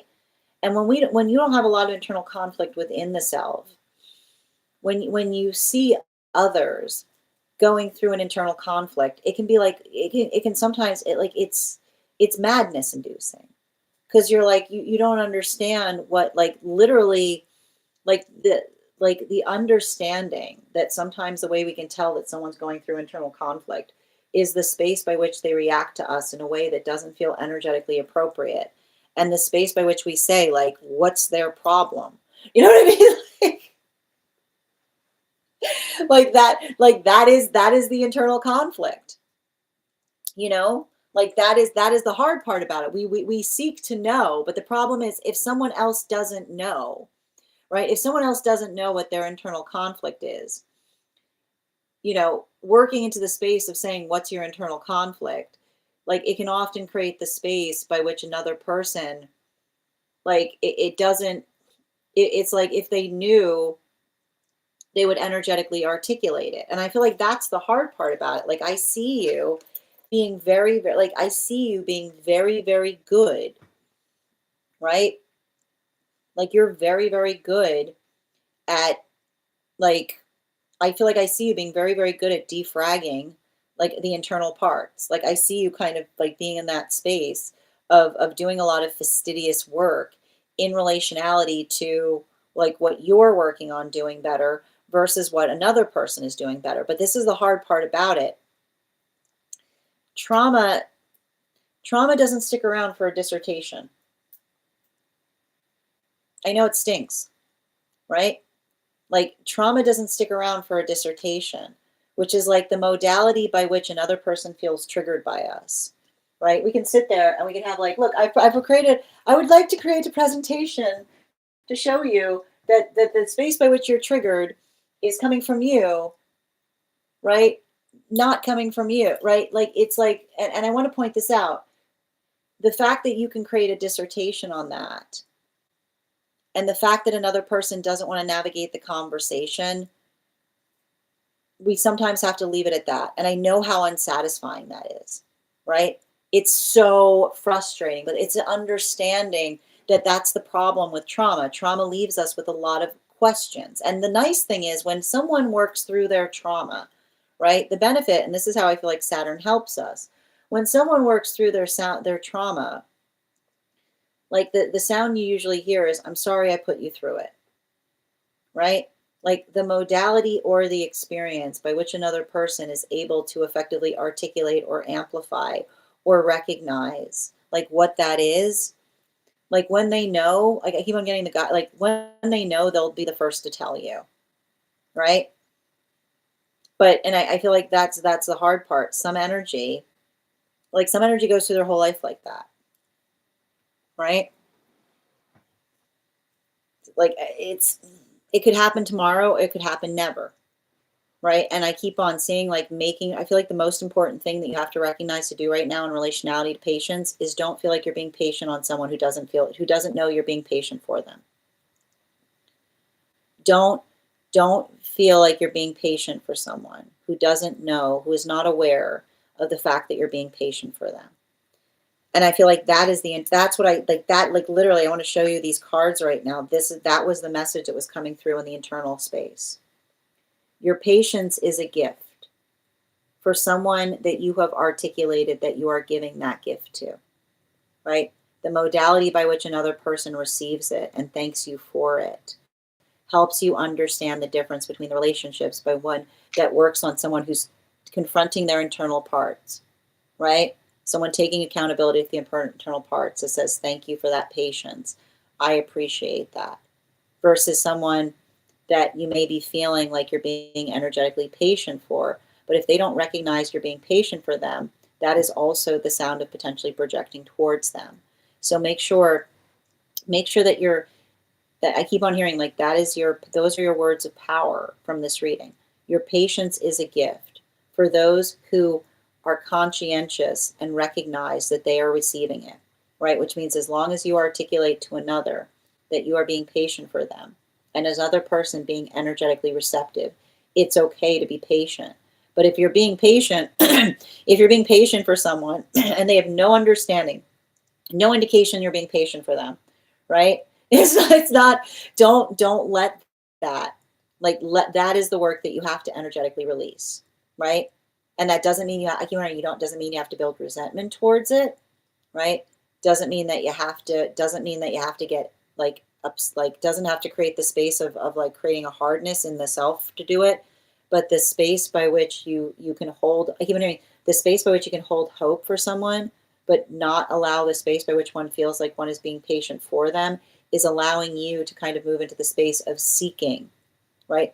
Actively, that is the sound of you actively seeking the healthy energetic connections, not waiting for a connection that feels less than ideal to turn into something that is energetically better. Bottom of the deck on this reading. Yeah, I feel like you're already doing a lot of that work, you know? Like I feel like you're already in the process of doing that. And so like I feel like the hard part about it is like navigating old wounds, navigating old hurts.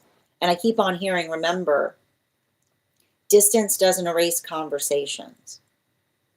If there was, I keep on hearing, I'm sure you've heard me say this before, but I feel like the guides are articulating it doubly so. If there was an uncomfortable conversation that facilitated a break, right? You return back to that. You can return back to that conversation, right? Like the ability to recognize or identify the ability to recognize or identify like the space by which another person is willing to have a conversation with you versus the space of effectively trying to avoid, avoid one.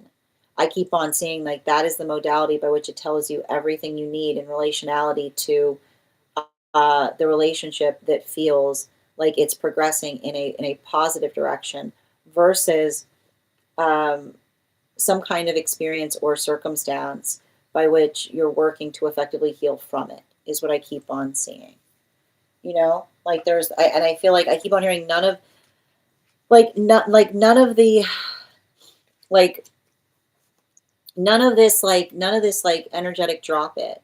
I'm hearing not a drop it, address the hurt is what I keep on hearing. Like, don't drop it, address the hurt, which is the modality by which you can say to someone, like, like that really upset me, right? Like that experience, like something that you did, it bothered me because the modality by which you articulate or amplify that is kind of like, I keep on hearing like those type of conversations are going to fortify the relationships that you're building because it has to do with the space of navigating the stability point in relationality to what you're putting your patients towards. Thank you so much for having that reading with me, Heather. And if this message connected to you as well, it's very common for those who need these messages to be here to experience them. We are doing personal readings right now. If you would like to get on the list is open. You'll be the next person read for. It is 3 cards for a donation of 23 or 29 or more. 4 cards for a donation of 23 or more for my subscribers, Binks and Malayo. Please keep in mind there are 2 things I do not read for across these apps, pregnancy and medical. Happy to give insight on anything in private readings, and you can book private readings on my site. I'm going to take a moment to read over some of the comments that came through as I was reading.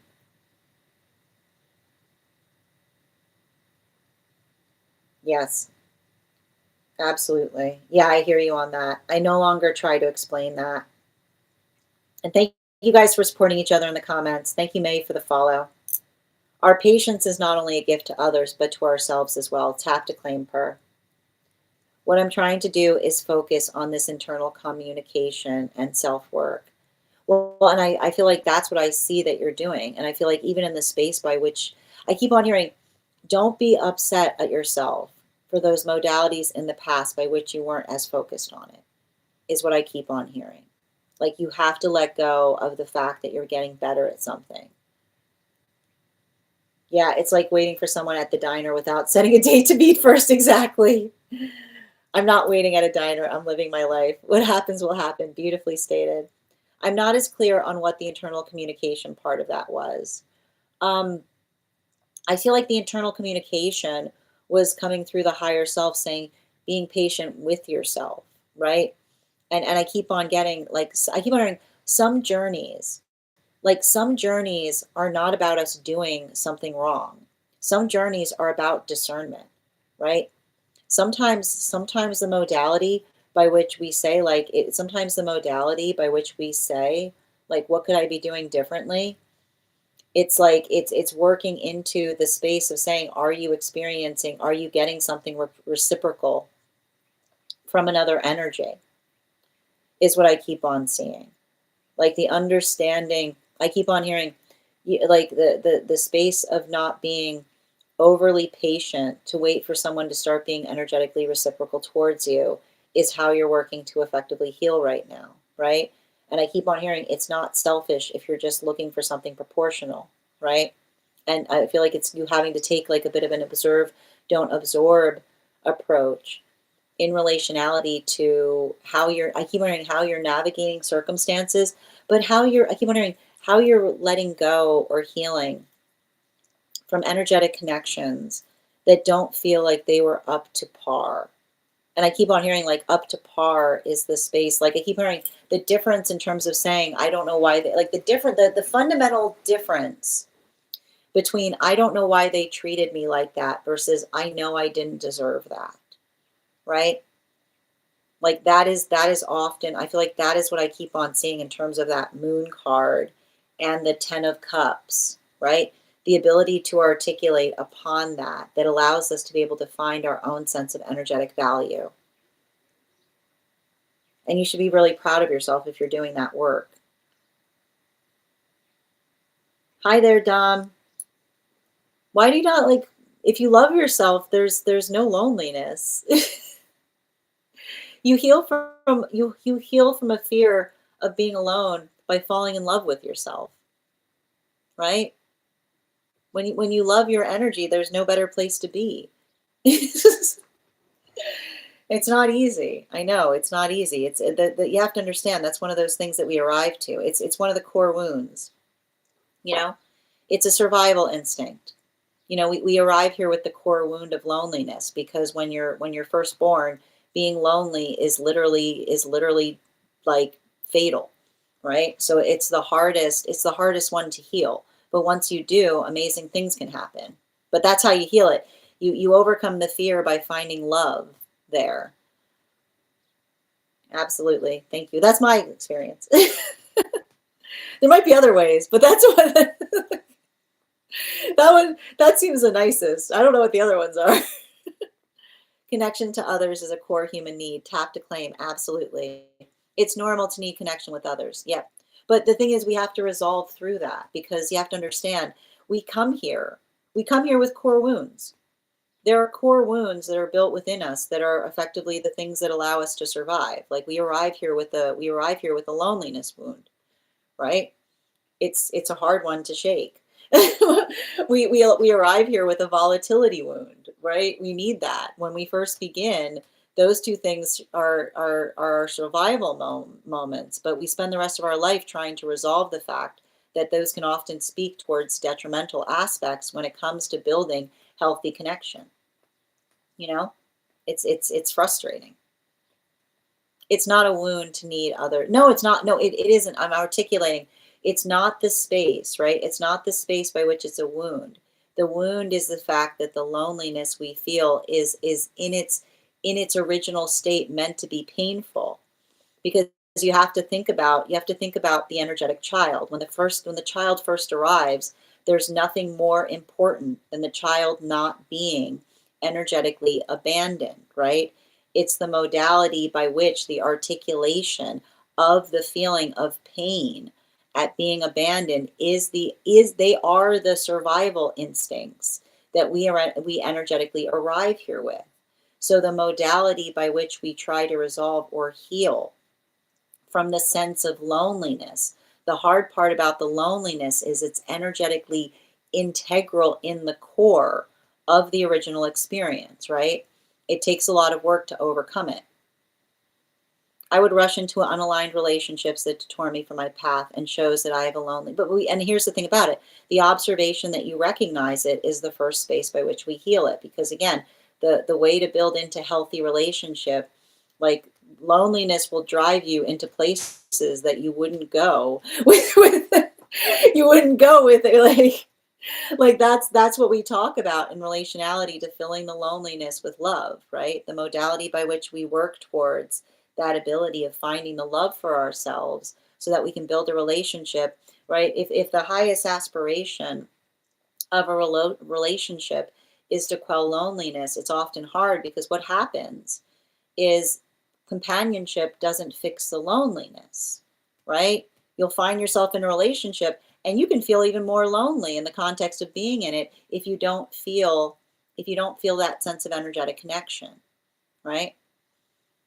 I won't keep our. I don't consider this an argument, Rainbow, in any context. I feel like it's a conversation. I will just finish by saying those needs continue. No, no, I am completely on the same page as you, right?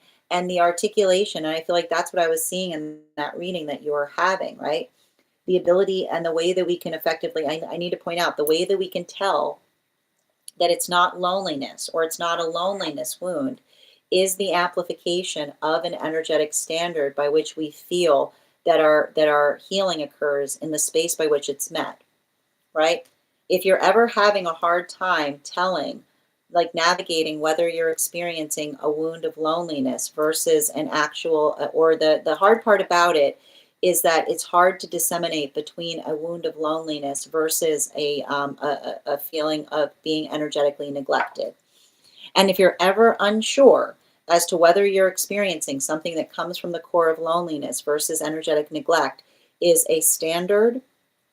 An energetic standard clarifies upon the fact that when it's served or met, we feel energetically satisfied, right? That's usually how we can tell. And often like that modality being like, oh, look, it's gone away. It's like the modality by which we feel that sense of energetic, that the constant, right? The constant being found in relationality to the proportionality by which we recognize what we need in order for that to feel like it's energetically alleviated. But and that's what can sometimes be difficult, right? The modality by which we can try to do that, we don't need to be in partnership to be able to find that sense, right? We can work towards healing that within. And when we heal it within, it's the greatest gift that we bring towards connection, because we're looking towards each other in the space of having a conversation related to sustainable needs, you know? And I feel like I see a lot of that work that I see that you're doing right now. Absolutely. And that's what I was seeing in relationality to the internal work, Rainbow. Like I feel like I see you like working through, I keep on hearing like this is you working through internally, like what you need to arrive to that feels like it creates a sense of sustainability within you that allows for a sense of expansiveness outside of the self. So continue to do that work if you're working through that, and sending you so much support. Absolutely. All right, let's continue right now. The list is now open if you would like to get on the list. I'm still looking for Avatar. Did Avatar come back? It's 3 cards for a donation. Oh, Avatar's back. Thank you. The next person on the list right now is, how you doing, Avatar? Avatar, if anybody else wants to get on the list right now, you will be the second person read for. It's 3 cards for a donation of 29 or more, 4 cards for a donation of 23 or more for my subscribers.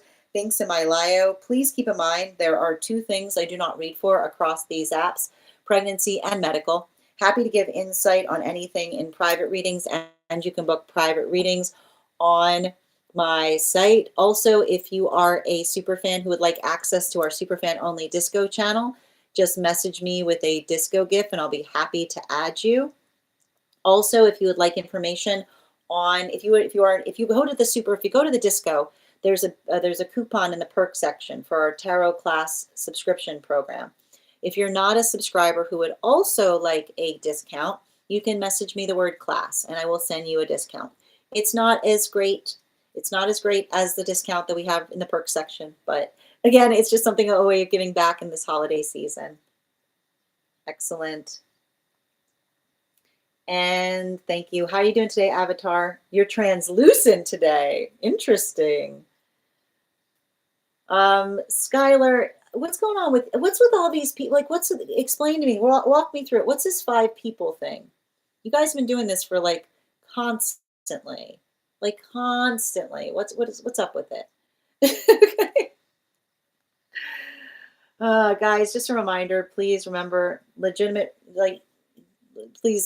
readers don't ask you to reach out to them for readings, and this is my only account. Okay. Sigh. Excellent. All right, Avatar, can you let me know if we're doing a general reading or if you have a specific question you'd like me to answer? And while we wait for Avatar's question, let's warm up those intuition muscles with an intuition check. I've got the animal spirit guide cards here. I'm going to count back from 10, and when we get to 1, I will reveal the card. 10, 9, 8, 7, 6, 5, 4, 3, 2, 1.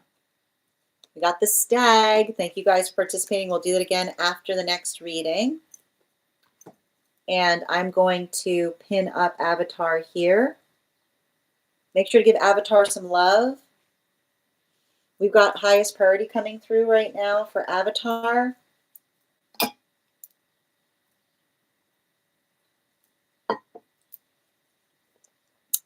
Four cards, please.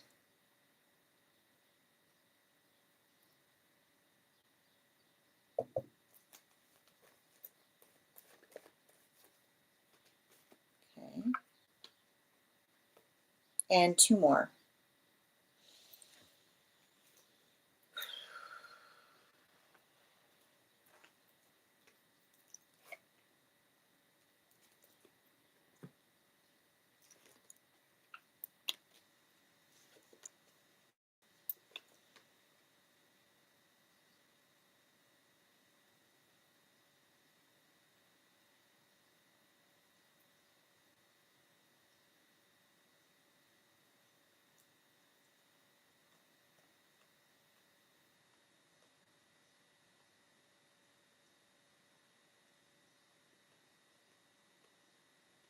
I feel like there's something really energetically important coming through in relationality to not being too hard on yourself.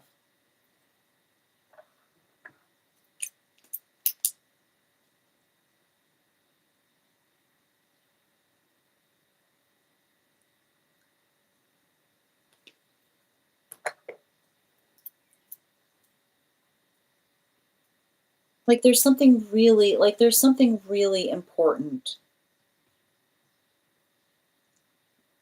like, coming through in relationality to this. And I need to kind of, I need to stress.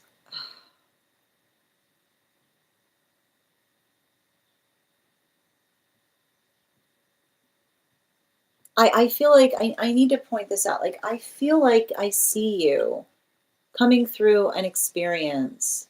Um, like, I need to articulate. Um,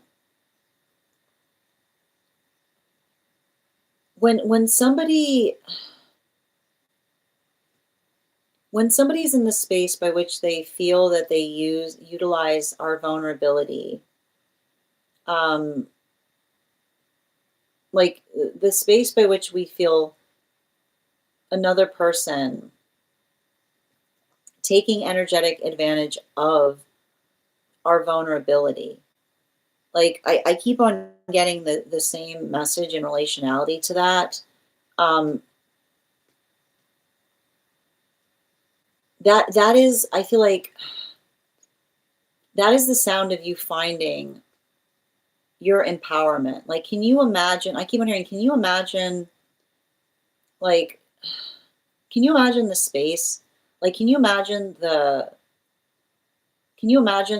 state of another person's heart that in the modality by which they feel that, like, the space by which another person finds us vulnerable and they don't want to be energetically protective of that.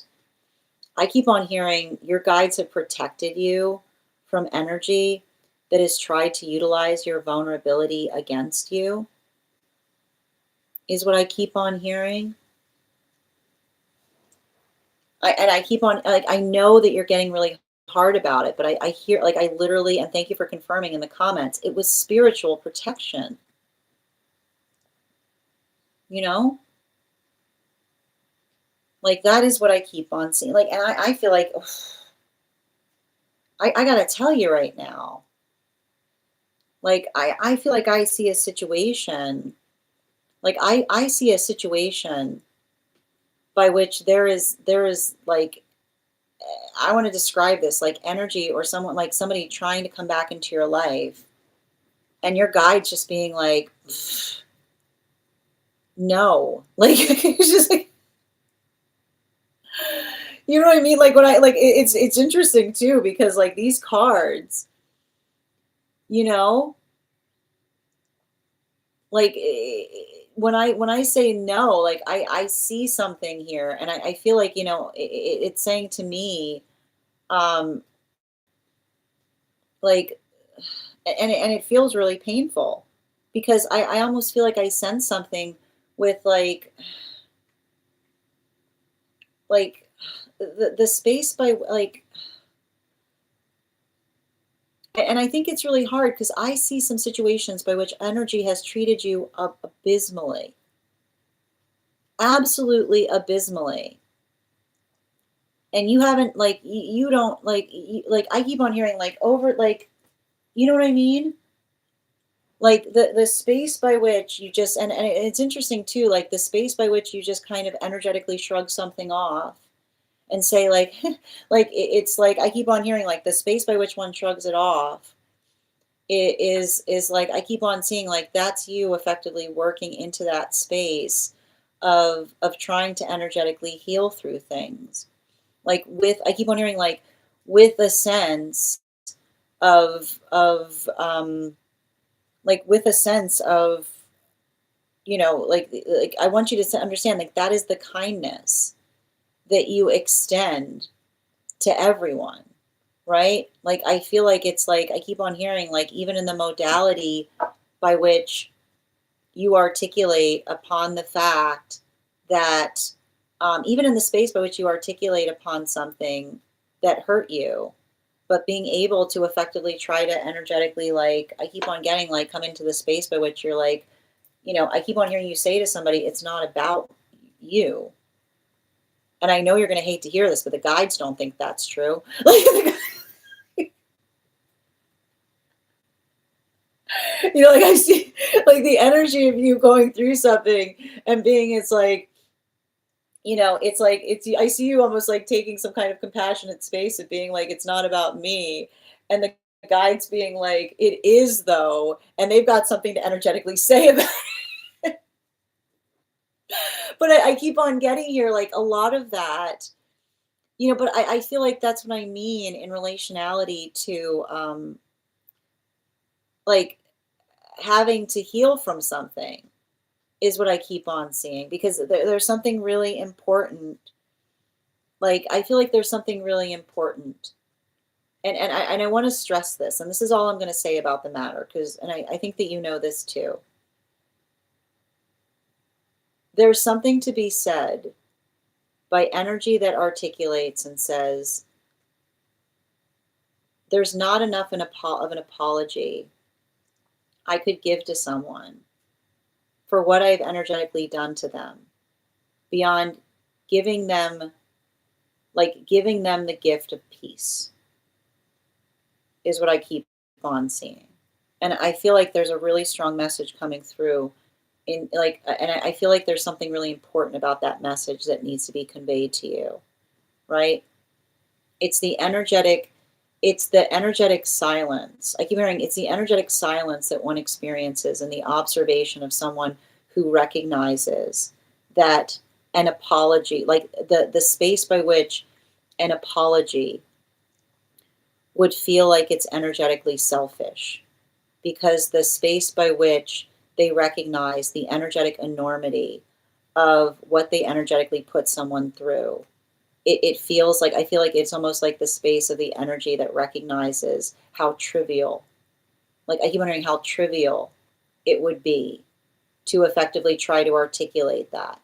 And so I feel like there's something in relationality to something in proportion to that that says, like, I feel like it's like, I think that that's something really important, because I just keep on seeing, like, I feel like I see you kind of working, working on something, and working on in something, like working as hard as you can on something. And I keep on hearing, like, the guides are effectively articulating to keep going, right?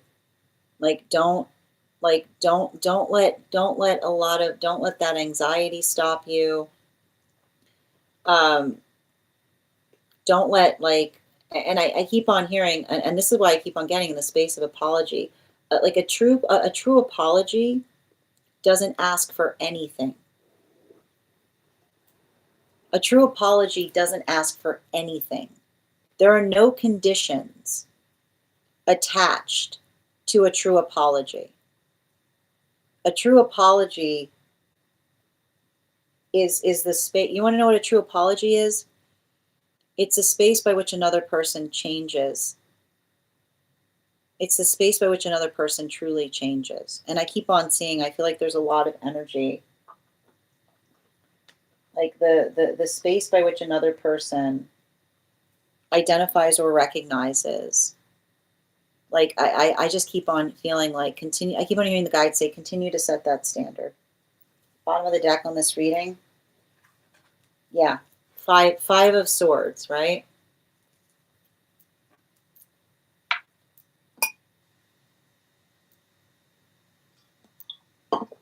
I want to say, like, I feel like when I say, like, working in the context of, like,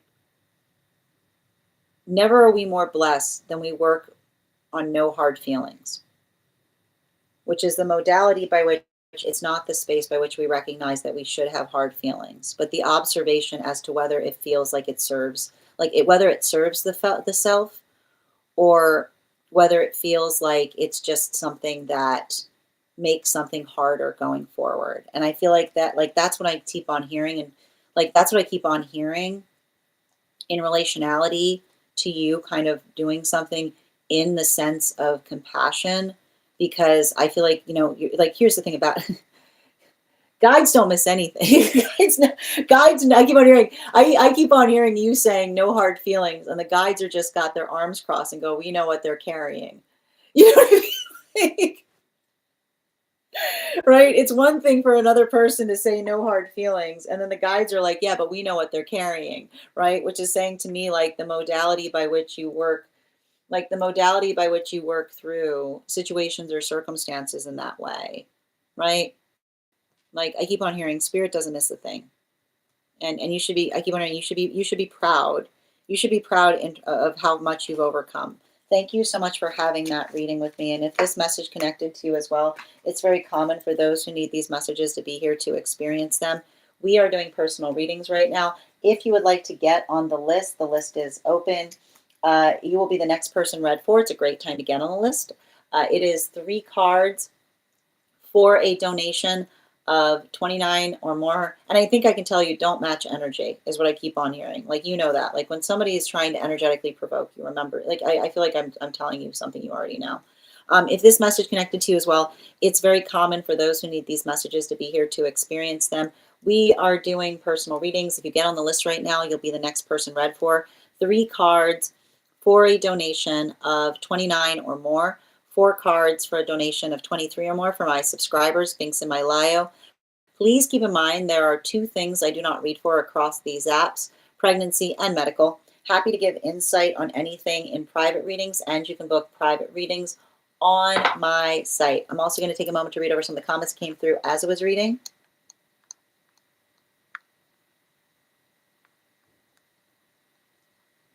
Yep, they're hammering that into me for sure. Thank you. I wonder if they do. And Lisa, thank you for the follow. It's nice to hear this. Thank you, dear, for having that reading with me. Hey there. Yep, I know Purr's back. Good reminder with my Aries moon. Yeah, the thing with the Aries moon, man. I told you that was the guide energy. That was the guide energy. That was that guide energy I was picking up, you know? Thank you. I'm almost done with the dream about, oh, wonderful. Okay, no problem. Excellent. So we've got someone else getting on the list right now. I know the energy right now is wild, but again, I kind of told you guys we could kind of expect it coming out of that new moon, right? It was a wild new moon. All right, we're going to continue right now. While I wait, Purr's the next person on the list, but if anybody else wants to get on the list right now, you'll be the second person read for. Also, if you'd like to get on the list right now, you'll be the second person read for. We're also at 29.9K likes. When we get to 50K, I will be gifting a reading back to the collective. So make sure you're tapping that screen and we'll get to 50K in no time. And while we wait, let's continue with 1 card readings for subscribers. If you are a subscriber who has not had a card pulled yet and would like a card pulled, go ahead and put your question in the comments.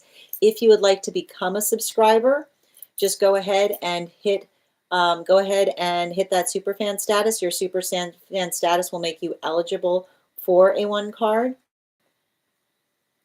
I got you, Bridget. 1 card, please. Highest priority.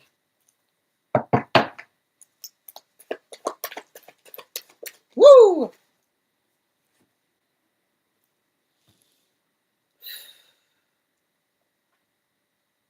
I feel like somebody got some good news.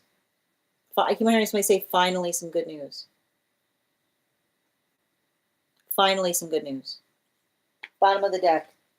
Yeah, especially, like, it does feel bittersweet. Like the 5 of Swords, like the 5 of Swords, bottom of the deck. I feel like there's something, I want to, like, describe it. It feels a lot like working into the, context of, how do I just, like, I feel like it's interesting because I see somebody, the energy around them is sad, but they, Like I almost see them like saying to somebody like they feel energetically relieved about something because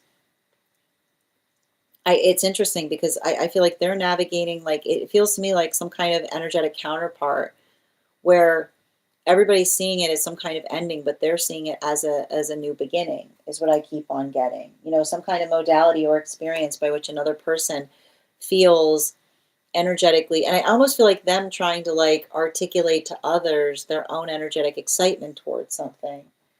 Animal spirit guide. Yeah, you know, the funny thing about I keep on seeing like the circumstances that I keep on seeing in relationality to like that boar energy is, and I want to stress this, like it feels a bit, how do I describe this? Um, you know, it's interesting because I almost see a situation by which another person is trying to articulate that another person drove someone to move away from something. And I keep on seeing like the situation by which another person is articulating upon the fact that they feel energetically relieved about it is what I keep on seeing. Like there's like I keep on getting like remember when I said in relationality, like it almost it's this like I literally see a space by which another person is trying to articulate upon the fact that they don't have any hard feelings in relationality to it is what I keep on seeing. You know, like it's just it's saying, and I feel like if you've, I feel like if you've been feeling that too, I don't know if you've been feeling some kind of like feeling of relief. Like I just keep on feeling like some kind of energetic connection to you feels energetically relieved because like something is potentially like, and it's interesting because it seemed to be happening right after the retrograde. Like something is finally moving in the direction that they aspire and desire it to. You know? Okay, perfect. Thank you. And guys, the list, we're closing the anyone who hasn't posted their one card, please pause because we've got two more readings coming through. And if anybody else wants to get on the list right now, we've got 4 spots available before the list is closed. Yes, and Ava, I'm giving you extra cards because I originally listed you as the winner of the highest gifter. So I want to be respectful to that and give you those additional. Okay. Yeah, I see your message. Hold on a minute, Ivana. Hi, Bridget. Good to see you today. And welcome, Lisa. Yes, just reading over. Thank you for those heart me's, guys. Please remember your heart me's if you'd like to have an animal spirit guide card on top of your one card. 2 cards on the clairs for Ava. Thank you. Ooh.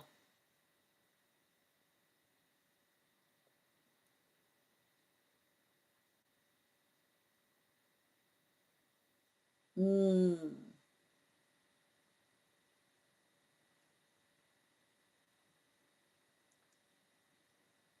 You know, there's something very attenuated about one of your clairs. Um, and I feel like um and it's interesting too because it's speaking to me like it's speaking to me of it's speaking to me about it's speaking to me about a particular clair that has to do with the modality of well like it's working through the clair like how do I describe this clair in the best way possible. um so it's working through the observation of being able to recognize and identify um, like the space by which another person is working to energetically rectify something is what I keep on seeing. And the hard part about this is I feel like it's almost it's like the ability for you to see an obvious hurdle that is in like that is like it's working through another person, like being having a hard time seeing like through like seeing through their own energetic blind spot is what I keep on seeing. It's a very attenuated, it's like a very attenuated clair is what I keep on getting. Um, and because it's hard to how do I describe this? Um, and I feel like it's almost like the space too, by which like it's helping, like it's helping others through path work is the best way I can describe it. And the ability to effectively help others through path work can sometimes be the ability to see to see energetic hurdles that may feel like they sometimes escape another person's perception. Um, Bottom of the deck on this reading, yeah, especially with the especially with the Six of Wands, especially with the Six of Wands and its reversal there. You know, the one thing I would kind of help like navigate through in relationality to that is and it's interesting too because it has to do specifically with the angelic.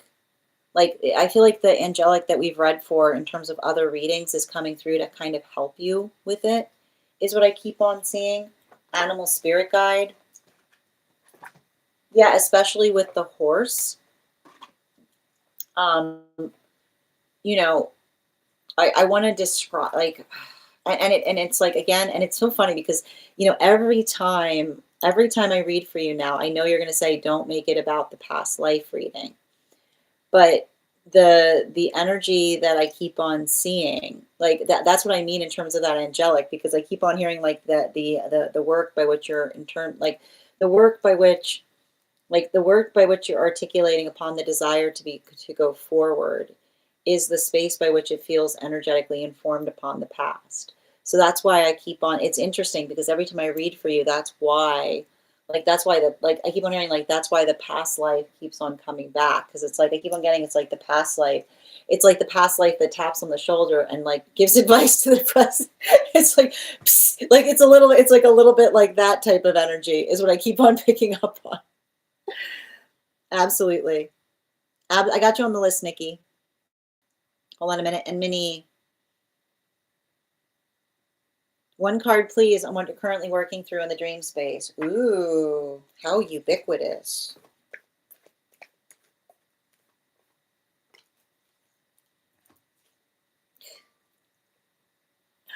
Um, I think that there's something, I feel like there's something significant in, I feel like there's something significant in working through the context of being able to, um, like, working through the context of authenticity or the energetic value of authenticity or how important it is to be energetically authentic.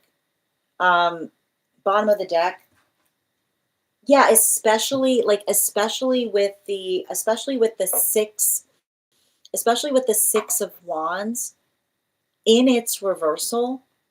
I just keep on getting the Six of Wands in its reversal is the it's the conversation upon the fact that um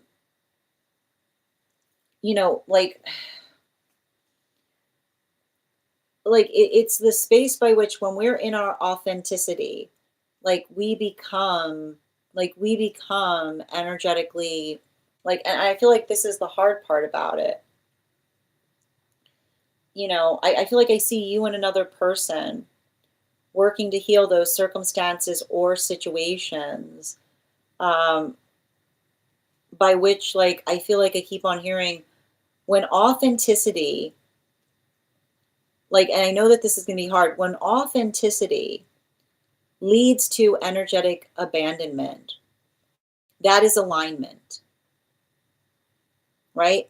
The modality by which we work through our authenticity, but in such a way that it reinforces it reinforces our own ability to effectively feel energetically empowered. Like I almost see a situation by which you and another person were trying to resolve or navigate um, like the sense of, yeah, like the sense of rejection, right? The modality, like I feel like this is you, like every time you and another person like show another side to each other and the space by which you're able to embrace each other there. I keep on hearing like it's like I feel like it's almost you like learning the ability, like the difference between over apologizing. Like I feel like this is you healing from the space of feeling like one must over apologize to from a relationship that was built upon somebody um, like trying to change you versus the modality by which another effectively embraces you is what I keep on seeing. So I feel like there's a lot of healing that's coming through it right now, but it's also like saying to me it's going to potentially stir up a lot of catharsis and relationality to what you experienced in the past. I feel like I need to get on the list. Yeah. Okay, you want Per to go first? No problem, Nikki. Yes, my client probably feels relieved that I have no hard feelings. Yeah, I keep on like I feel like I keep on hearing like it's interesting because I know that there's a lot of energy right now around you, Bridget, that I know that there's a feeling that feels like a departure, but I keep on hearing the departure is a start. You're so welcome, dear. He's like, I'll find something. Exactly. That's what I mean. Remember, I keep on hearing the departure is a start. Yep. Yes. No, it's both. Like that's no, Bridget, it's both, is what I keep on seeing. That message was coming through on both fields. Yeah. Sending you support, dear. Sending you so much support. It's a very attenuated to Claire, and I feel like I can give you like it's something I can give you more clarity on because like it's working it's hard is what I keep on seeing. Right? It's often, and I need to point this out, like when I see a Claire like that, it's potentially working through like it's almost like working through the observation of like it's the observation of the energetic like I wouldn't be surprised if you've had those modalities by which you recognize like something moving in the capacity which feels like it's like an identification or orientation in terms of moving back into a karmic cycle. It's very attenuated. I can give you more clarity on it offline. I got you, Mal. One card, please. Yeah, especially with the 10 of Swords. I feel like this is I feel like I see you like working through. I got to describe. There's a little bit of this energy right now that feels akin to dread. Don't don't bottom of the deck. Don't let dread overwhelm you. Like work through the like it's like working through the dread right now is something that is like I feel like it comes across like it comes out of those spaces that we're navigating right now with a lot like that new moon that feels like a full moon, right? Like almost having a hard time feeling energetically, like almost having a hard time feeling energetically positive about something. But I almost feel like this is you, like animal spirit guide. Yeah, like the hind, right? Especially with that hind energy. I feel like this is you effectively working on I keep wondering, doing something in a way that is able to effectively, like, I feel like it's almost you, like, working into the context of, um, how do I describe this? You know, I feel like this is you having a lot of clarity between the difference between what you can change versus what another person is giving you. Like it's you kind of building into the proportionality between what is like what is your work in terms of what you're working on doing versus what their work is, right? And I feel like it's important because I almost like, how do I describe, like I feel like this is like I feel like there's a little bit of that energetic discernment there, but I keep on getting the discernment that's happening in those modalities or experiences is amplified or articulated upon like what it is that you're trying to do, but not just what it is what you're trying to do, but the way that you're energetically trying to do something is what I keep on seeing. You know? Like I keep on hearing you're allowed to be fastidious. Yeah, I still need to find absolutely. You're welcome, Minnie. Excellent. And Lisa, one card, message from the spirit team. Uh, we've got this Fool card in its reversal. And I feel like a lot of the I feel like the Fool card in its reversal is, I keep on getting, it's helping you. It's like it's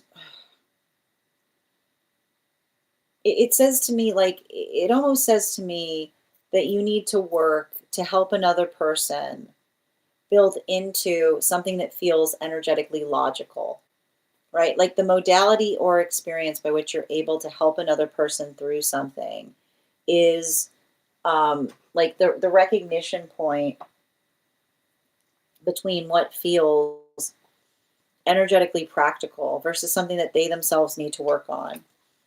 Yeah, like especially with the magician card in its reversal, like like I keep on getting like the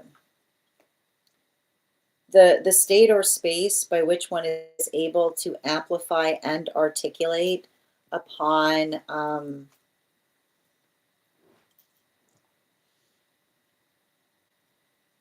like and I think it's really interesting too because it's almost it's saying to me like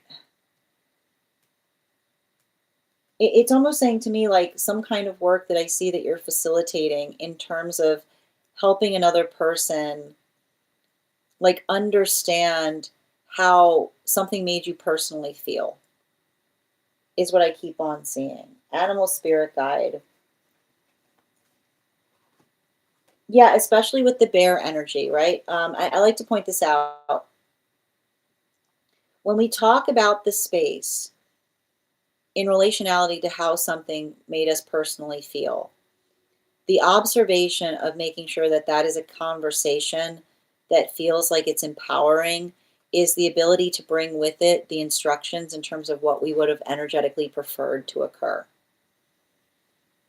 is what I keep on seeing, right? Like the modality or the experience by which we're able to articulate or amplify that sense of care or consideration that we put towards things. I just keep on seeing that like I feel like it's that type of conversation that I see that you're having with another person in relationality to, like I keep wondering, in relationality to working into the space by which another person potentially didn't take something into consideration versus something that feels like it was energetically intentional. Like I keep on hearing like everything you need to know about another person is how they navigate that conversation, is what I keep on seeing, right? Like that modality or the experience by which we're able to recognize and identify that. Like, I feel like this is you having like a mature conversation with someone. I keep on hearing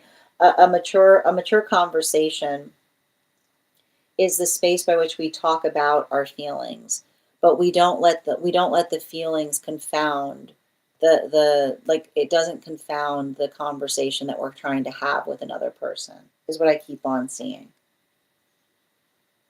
Mech, these are one card readings for subscribers. We're also, so if you want to become a super fan, I'm happy to draw a card for you. If you'd like to get on the list for a full reading, you'll be the third person read for. 3 cards for a donation of 29 or more. 4 cards for a donation of 23 or more for my subscribers, links in my bio.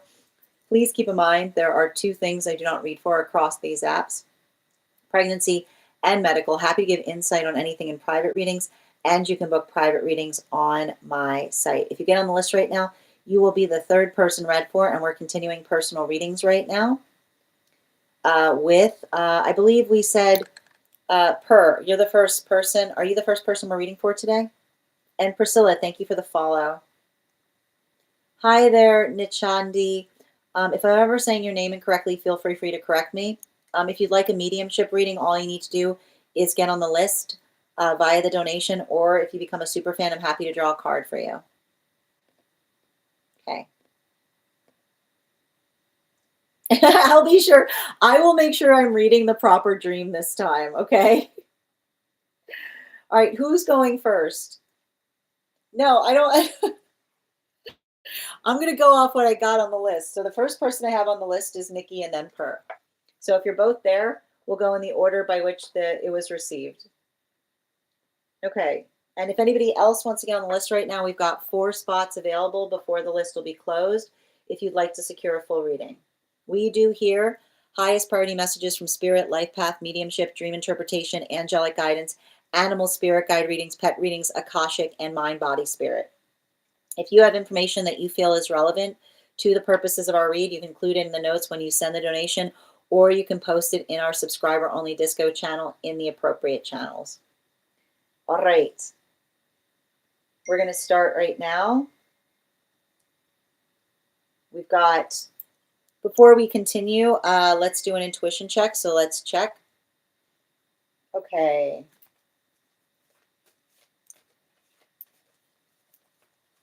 All right, I've got the animal spirit guide card here. We're going to count back from 10, and when we get to 1, I will reveal the card. 10, 9, 8, 7, 6, 5, 4, 3, 2, 1. We got the fire dragon. Thank you again. We'll do that after the next reading. Bear with me a moment. Okay.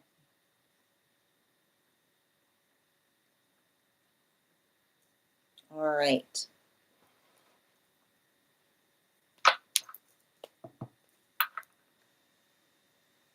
And just bear with me. Thank you so much. Absolutely.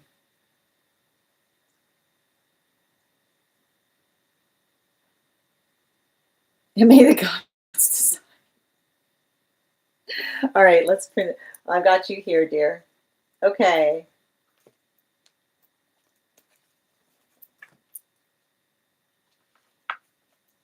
I think this one's pretty deep. Ooh, okay. And I'm going to pin up. Hold on, let me just pin up Nikki here. Bear with me a moment. Guys, make sure to give Nikki some love. Okay. All right. The dream started in Palm Springs with me and my dad hanging out with someone really important. I'm pretty sure it was supposed to be the president. We were being chauffeured around in an unmarked car, very Secret Service feeling, driving through the area and eventually going back to their house. I kept asking my dad what we were going to do once we got there, and they said they needed to take a nap because they were really tired, which felt kind of embarrassing to me, but I let it go. There were 3 couches to choose from, and I suggested one, but he insisted another one was comfier and laid down. After that, the dream shifted to him needing medicine for stomach pain or an ulcer, which stood out because I've been dealing with stomach issues in real life. He was told to go somewhere else for the medicine, and suddenly the setting changed to a marina with a boat that I think was called the Lovely Libra.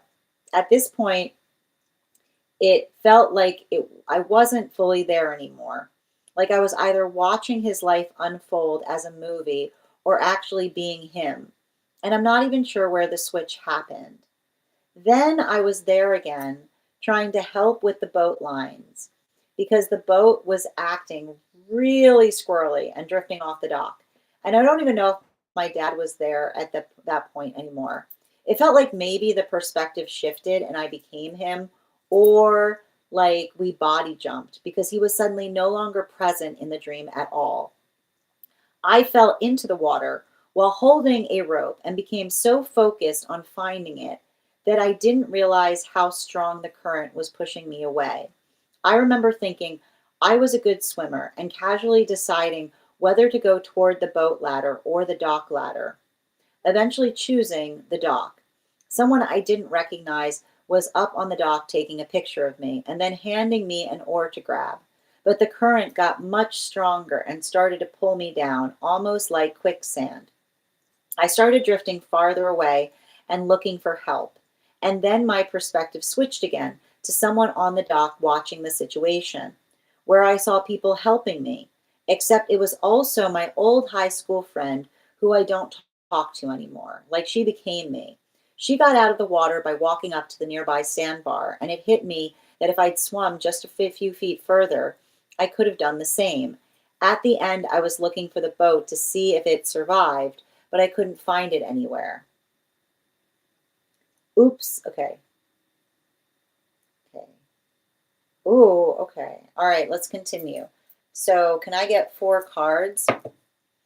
4 cards, highest priority messages.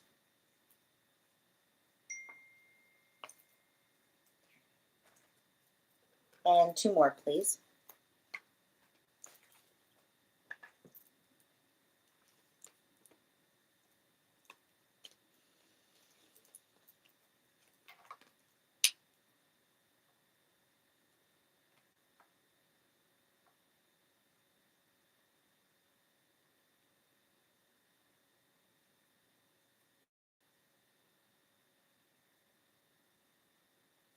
So it's interesting because, and this is why I like doing dream work with those who I read for, because the more that we're able to read into the dream space, the more that we understand the landscape of the dream space. And it's interesting because we keep on seeing an association in your dream space of Palm Springs in connection with your father. And it's interesting because when we build into the fact that there's the recognition point that we know that this energy is in spirit, like it's the observation of someone that we keep meeting in paradise is what we keep on seeing. So you keep on finding your father in paradise. And it's interesting because you said you were hanging out with someone really important. And I think it's interesting that you articulated by the fact that you didn't know who that person was. But that could even be like I like to stress this, that this can often be, this is actually further affirmation by the fact that the dream itself was a visitation, because you have to understand that in the dream space, you know everybody, right? When we're having our dreams, we effectively know everybody. So, like the modality by which you articulated, by the fact that you said that there was somebody really important and that you were being chauffeured around in an unmarked car, but then the space by which you said your father got there and was willing and was ready to take a nap, right? It's the observation of potentially working through the space by which you are meeting a dear friend of your father's, because it's a space by which they feel incredibly comfortable, right? They're almost like moving through the space of not needing to navigate the formalities around something. Um, and I think it's interesting that you articulated that you kept on asking your father what you were going to do once you got there, but they just said that they needed to take a nap because they were really tired, which is embarrassing. But you have to understand that often the space by which I like we read into spirit, some it takes a lot of energy for energetic connections to come towards us in spirit.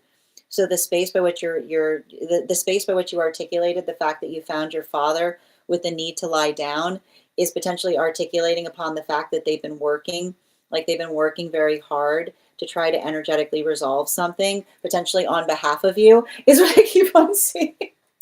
Like the space by what the energy is like, I need to take a little bit of a nap now.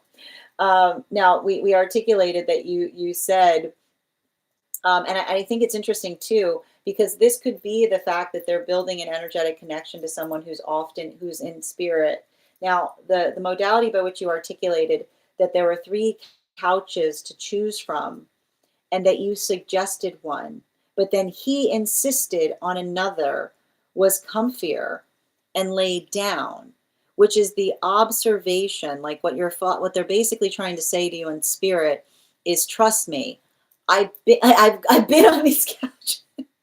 I've been in your situation before, right? The modality by which another person is trying to articulate the difficulty in trying to find, right, a harmonious, like trying to find something that feels energetically harmonious is often the space by which it isn't necessarily easy.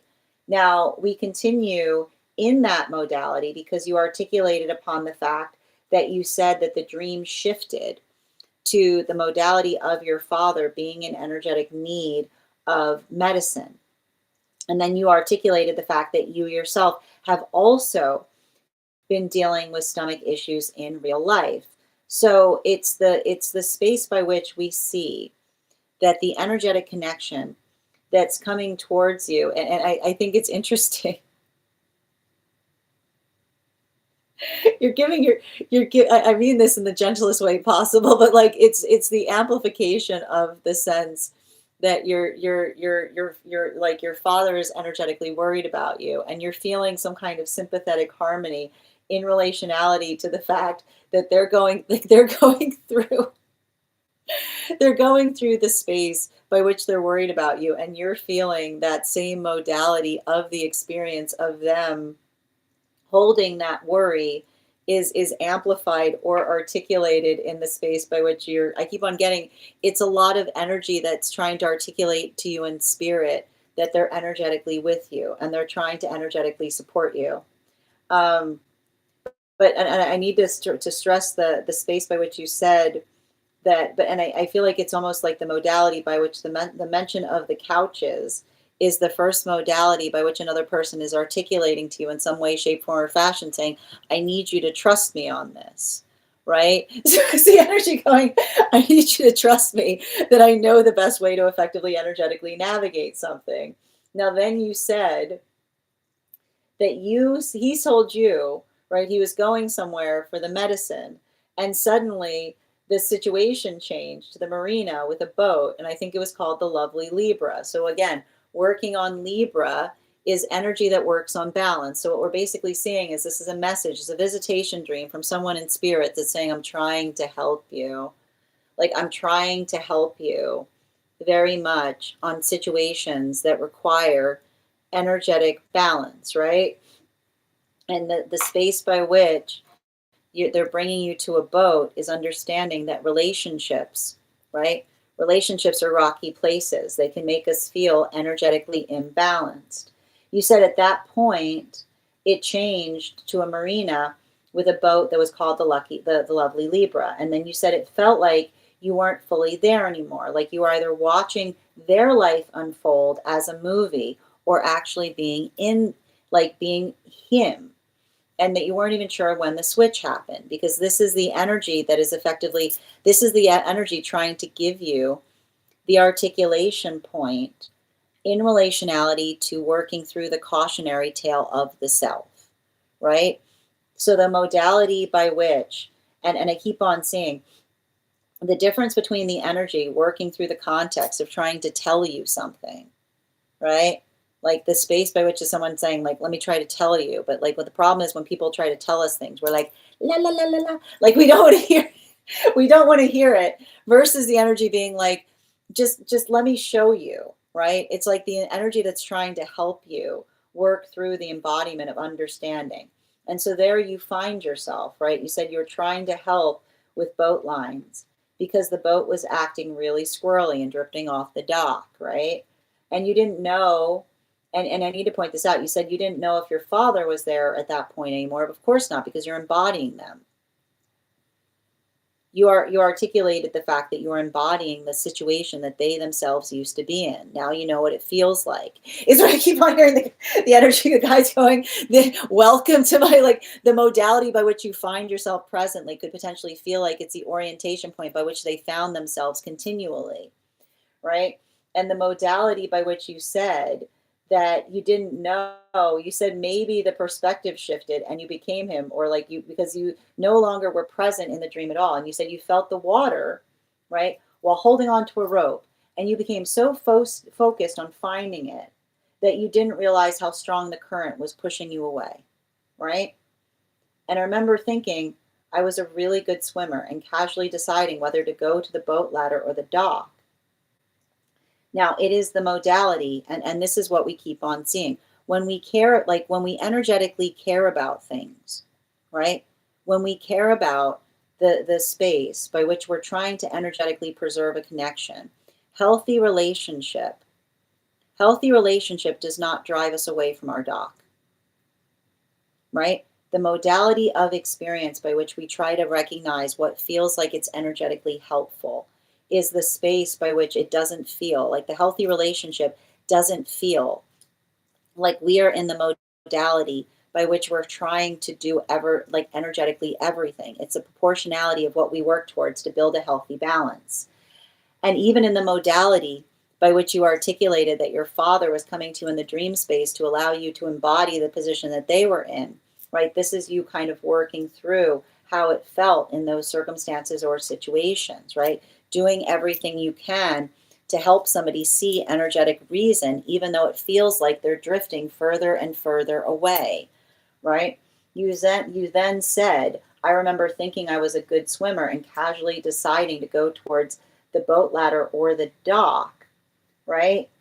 And eventually choosing the dock. But the modality by which you didn't recognize that there was up on the dock was a ladder, right? You said someone you didn't recognize was up on the dock taking a picture of you and then handing you an oar to grab. But the current got too much stronger and started pulling you down. But this is also the observation of what it feels like to be energetically cared for. And this has to do with the matter of others' opinions, right? The space by which, like the observation of someone, of you energetically struggling, right? The modality by which you're trying to do everything to try to build into a space of balance. And instead of someone coming towards you, right? Instead of someone trying to come towards you to help alleviate or help with that, right? Like they're taking energetic pictures, like the modality by which another person is like, like giving their own sense of opinion to things, but not building into the context of effectively assisting, right? This is often the modality that we feel in frustration as it relates to others' opinions, right? It's really easy. Like it's really easy to sit there as someone's trying to pull a boat in and being like, you know what you should do? You should do that. You know what I mean? It's like, why don't you come over here? If you're so good at this, why don't you come over here and help, right? It's like, and it's always amazing how many pictures energy can take when they're not in the space of trying to energetically do it, right? And so then you were articulating upon the fact that you said that you were that in the modality by which you said the current got much stronger and started pulling you down.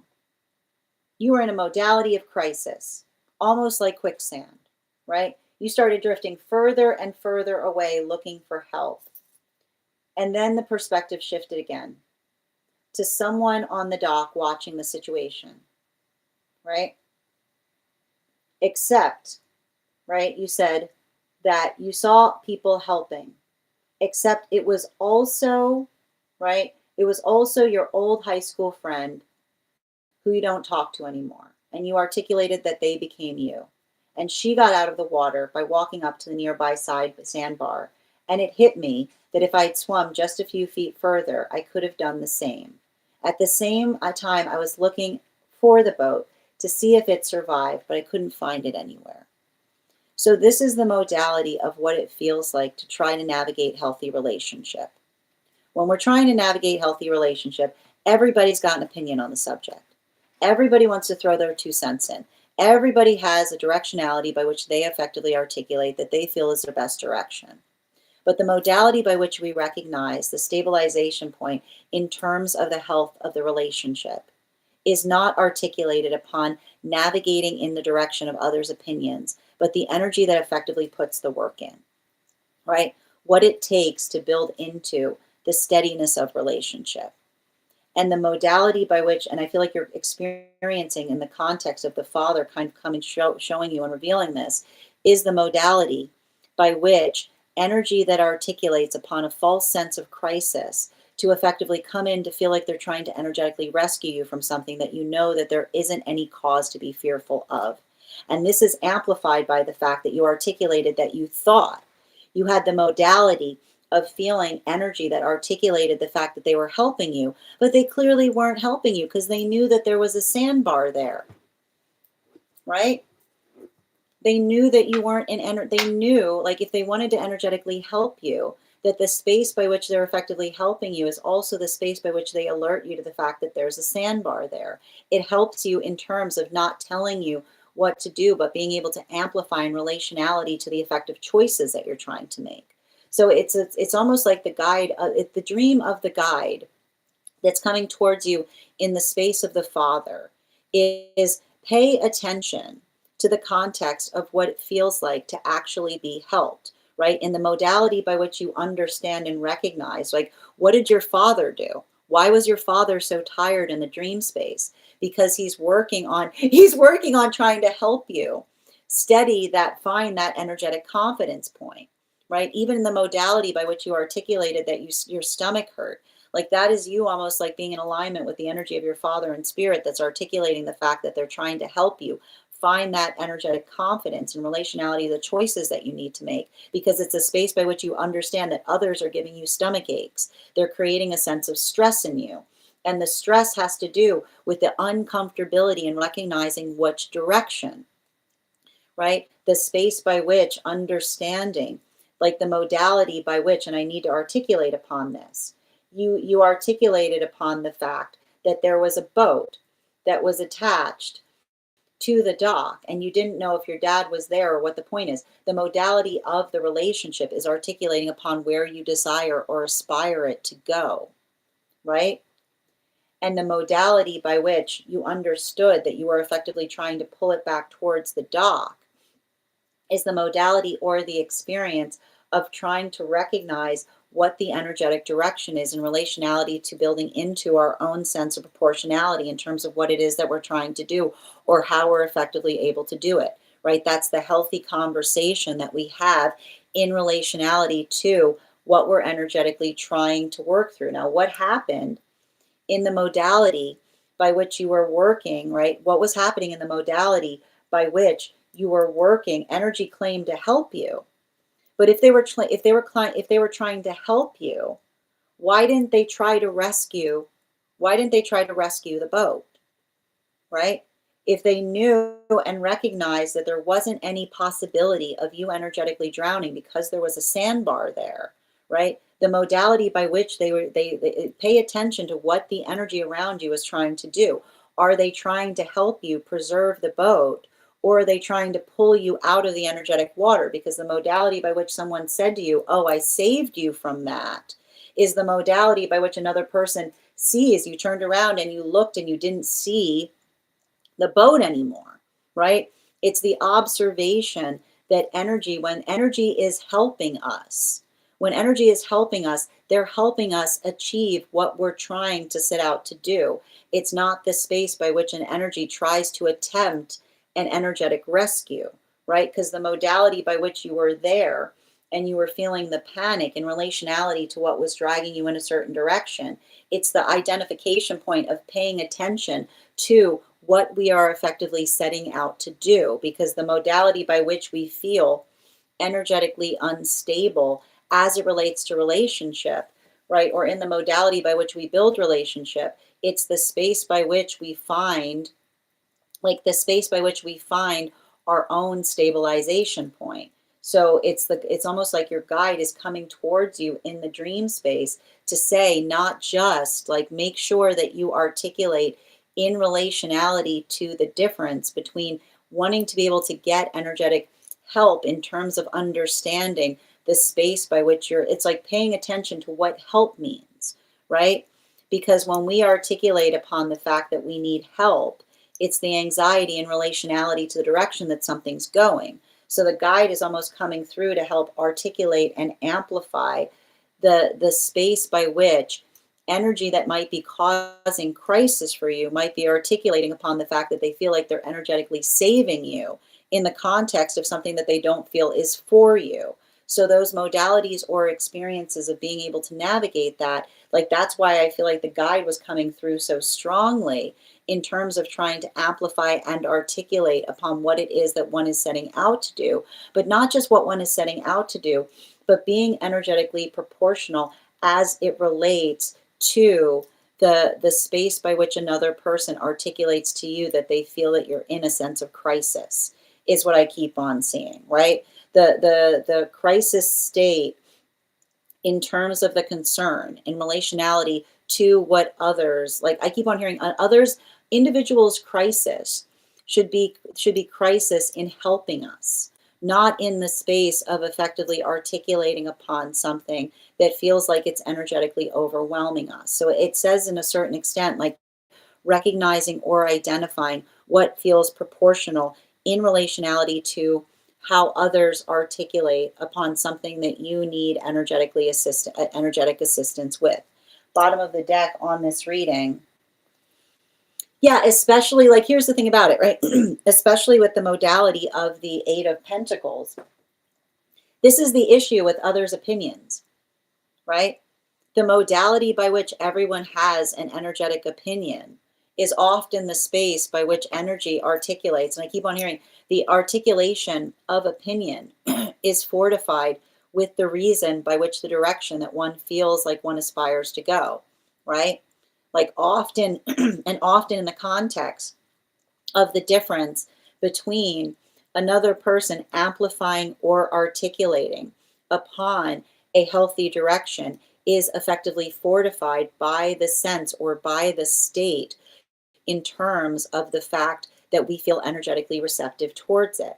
So those modalities or experiences, and I keep on seeing the energetic shift, and I keep on hearing what's interesting about this, and it's a very attenuated read that we see is coming through on the part of the on the part of the guide, because the guide is saying that on one portion, like in one proportionality, like the space by which one is working, like the space by which one is working to energetically resolve something should not be something that is entirely on you, right? When we're in healthy relationship, the burden is never our own. We always are working into the context of being able to understand the direction by which we're working on facilitating in terms of how that relationship goes. And I feel like in the context by which you see others around you, the modality, like everything, I keep on seeing, everything effectively shifts in relationality to the fact that I keep on seeing what's interesting about this is it's a silent, like there's silence here, right? It's not the space by which, like, it's not the space by which you're articulating upon your own wishes, right? So the modality by which I feel like it's almost like the guide saying, articulate upon what it is that you're trying to do, and then allow how others address that to inform you in relationality to whether they feel like they're energetically helping you or not. Because that modality or experience of effectively working through something to an extent by which I keep on hearing, like the space by which you're trying to say to someone, I'm fine. I'm a strong swimmer. I don't need your assistance. I need help bringing this boat in, right? Or the space by which you articulate upon the space by which one is helpful. The way you can usually tell if someone truly cares about you is if somebody is giving you something that doesn't feel helpful, you effectively articulating to them and saying, if you actually care, this is what would help me, will tell you everything you need to know about the nature or the relationality of the care that you're energetically receiving from a person. So it's almost articulating upon that sense of mindfulness as you're working on healing relationship to understand like what is within your own power to navigate versus something that you feel is something that you're trying to effectively resolve or heal from. Thank you so much for having that reading with me. And if this message connected to you as well, it's very common for those who need these messages to be here to experience them. We are doing personal readings right now. If you would like to get on the list The list is open. It is 3 cards for a donation of 29 or more, 4 cards for a donation of 23 or more for my subscribers, Binks in my Lio. Please keep in mind there are 2 things I do not read for across these apps. Those are pregnancy and medical. Happy to give insight on anything in private readings, and you can book private readings on my site.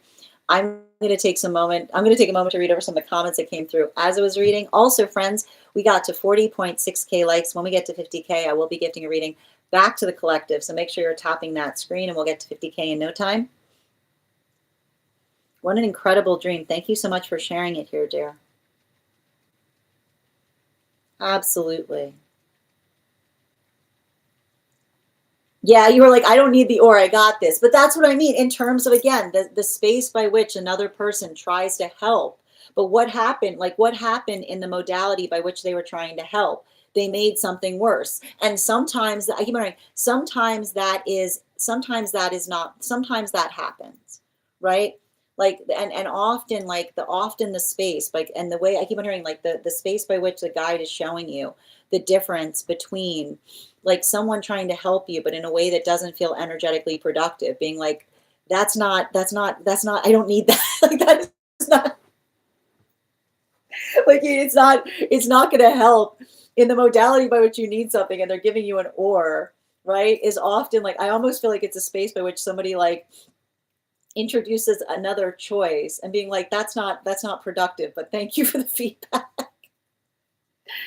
Yeah.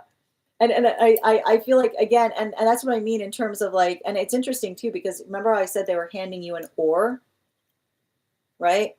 Like the modality by which another person articulates choices, it being like not being in the space of being like none of those choices are acceptable, right? Like that's what I keep on seeing in relationality to someone potentially like in the space by which someone takes a picture of you or hands you an or to grab is the space by which energy effectively articulates upon the fact that they're energetically judging you in terms of trying to do something, or the modality by which they're giving you options that don't like that do not feel like nothing feels conducive to being energetically productive, right? It's like you kind of having to work through or sort out what actually feels like what help actually feels like. Yeah. Oh, that's beautiful, Ella. Absolutely. The guiding, no, it's really beautiful. It's really beautiful because it's a very beautiful message from spirit. Like it's a very beautiful message from spirit and relationality to another person, potentially articulating or amplifying like their own sense of, I keep wondering, like amplifying or articulating upon their own energetic sense of what feels like it's stabilizing is what I keep on seeing. Right? A lot of those modalities or experiences by which we work are to resolve something. Absolutely. Yeah, I don't need a lifeline. I need support. Exactly. Yes.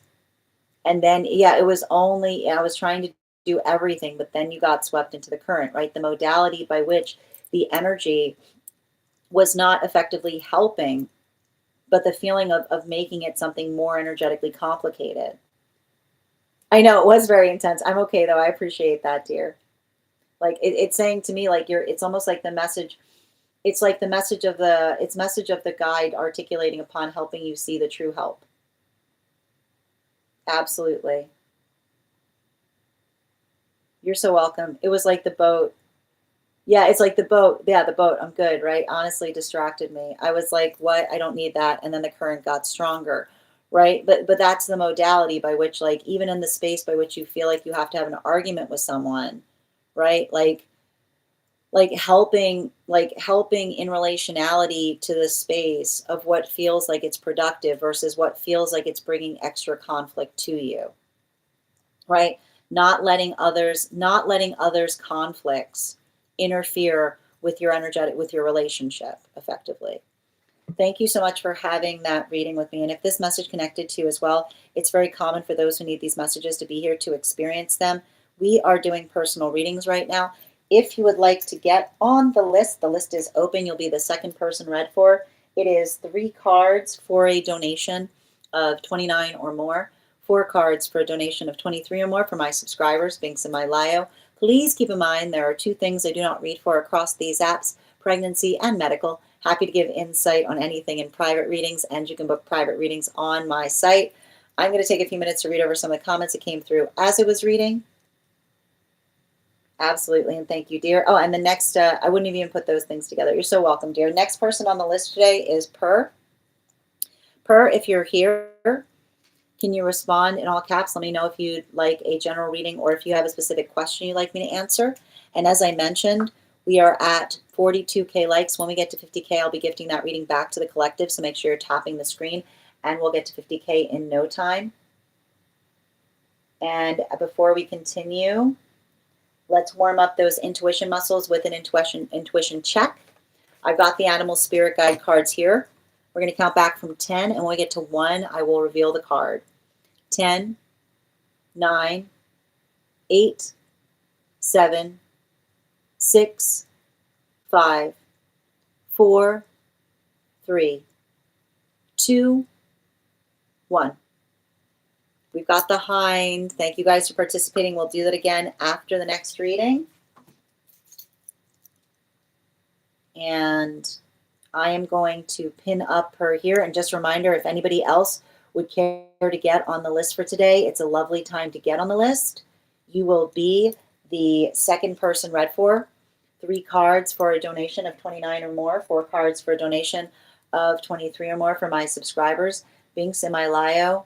Please keep in mind there are 2 things I do not read for across these apps, pregnancy and medical.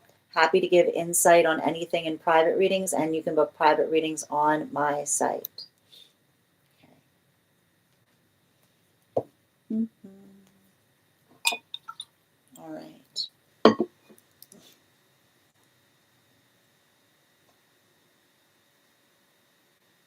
And guys, make sure to give Per some love. Okay.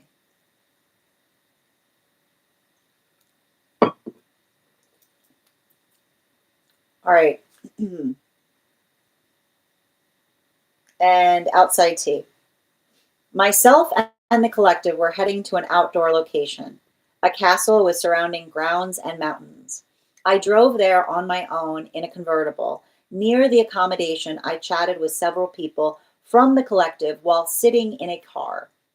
A woman with dark brown hair and a butterfly tattoo on her back even complimented me on my English. Once inside, there was a party going on with people drinking and dancing. By then, I had lost track of everyone from the collective because I decided to stay with the partygoers for a while. Later, I went looking for everyone again and ended up upstairs, where I was giving a lecture to the collective. The atmosphere during the lecture was serene and very different from the festive crowd downstairs. I decided to sit down and listen because it sounded very intelligent and profound.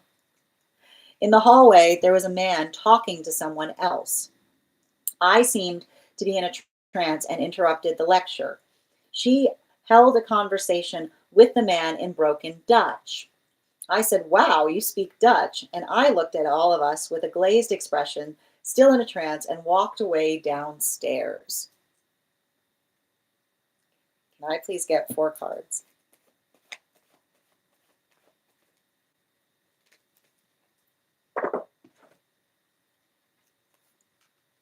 And 2 more, please.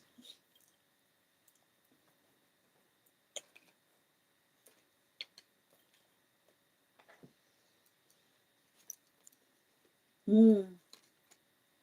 Mm-hmm.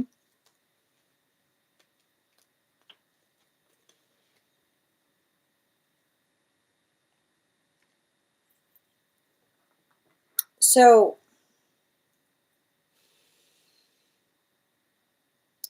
the dream itself is, it's interesting because I feel like the dream itself is a conversation in relationality to the energetic sanctuary that we create for one another. We articulate upon the fact that when we're working into the space of sanctuary, it's the space by which we energetically prioritize the feeling, like working towards the feeling of energetic safety that allows the sense or the space of vulnerability to effectively thrive. And I'm very honored to be in this dream in this capacity for you. because for me, it's a very high honor to see the fact that in the dream space, the locationality by which you associate your connection to me or what you receive from the collective is one that feels like it is the amplification, right? It is the effective, it is the space of the castle, is the it's the anthropomorphized vision of what of the feeling of energetic security that you effectively feel that you find in relationality to the energy that we cultivate. So to me, it's a very high honor, the fact that I see this in the dream space, and you feel like that. So thank you. Okay. Um, and you also articulated upon the fact that you stated that when you were working into that space, you saw that, and the space by which you articulated that you yourself drove there in an energetic convertible is potentially the modality or the experience by which you yourself are working on healing your own sense of energetic relationship. And I like to point out, like, the thing with a convertible that we see in terms of the space of, like, in the space of a convertible is effectively, it's the modality or the experience by which, I keep wondering, the modality or the experience by which one is effectively working. I keep wondering the modality or the experience by which one is working through something, but not just into the space by which one is working through something, but it talks about the space by which one feels energetically vulnerable to be in a relationship, right? Like the convertible is the space by which one doesn't feel that one needs to kind of be on guard in relationship. And this is interesting too when we look at the other dream that you had, because we saw that the other dream that you had was working through the intimacy wound, right? So it's the ability of you working on, like you working on your vulnerability, right? Like getting more comfortable with being energetically vulnerable. And in the space by which you're doing that, it's allowing you, and I like to point this out, that the advantage point, like what happens when you feel the advantage point of being vulnerable, you can have better conversations, right? And you said that you even have a conversation somewhere in that modality with a woman with dark brown hair and a butterfly tattoo on her back, which complimented, and someone who effectively complimented you on your English. So it's the modality or the experience of building into new connections by which you're feeling comfortable to potentially feel somewhat energetically awkward, right? In the modality by which you said, like the space by which another person articulates upon the fact that they complimented you on your English is the space by which you feel confident to be, like, you feel confident to be somewhat clumsy, right? The modality by which you're working on resolving, like that's a continue. Remember I said it's a continuation of you working through the space of healing the intimacy by being, like, the way we heal anxiety in relationality to intimacy is the space by which we feel energetically comfortable to be a little awkward, right? And then you articulated upon the fact that inside there was a party going on and people were drinking and dancing. But you said that you lost track of time with everyone from the collective because you decided to stay with the party goers for a while.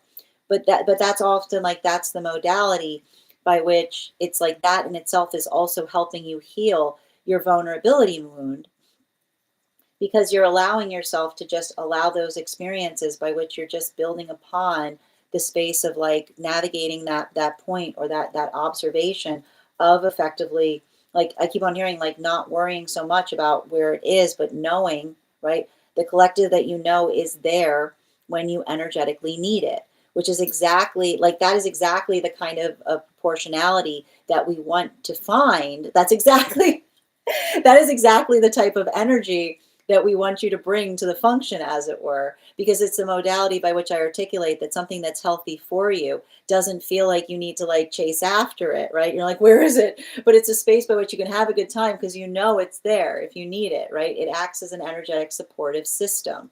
And that's where we said that in the space by which you said when you were looking, you found me, right? Hi. And what was I doing? I was giving an energetic lecture to the collective. And you said the atmosphere of the lecture was serene and different from the festal crowd downstairs, and you decided to sit down and listen because it sounded very intelligent and profound. And you said in the hallway there was a man, and so that's effectively, and again, that to me is like, this is actually nice because this is like the highest compliment I can have in the dream space from someone having a dream of this nature, because it's the modality by which, it's the space by which you're articulating that something that you receive here doesn't feel like, it shouldn't feel like something that is centered, right?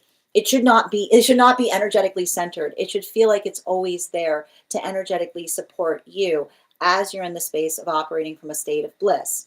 And that's where you said that you articulated that in the modality by which you were experiencing that, you said that there was a man who was talking to someone else. And I think that that's very interesting in the modality by which you articulated that I seem to be like somewhere else in the space of giving the lecture.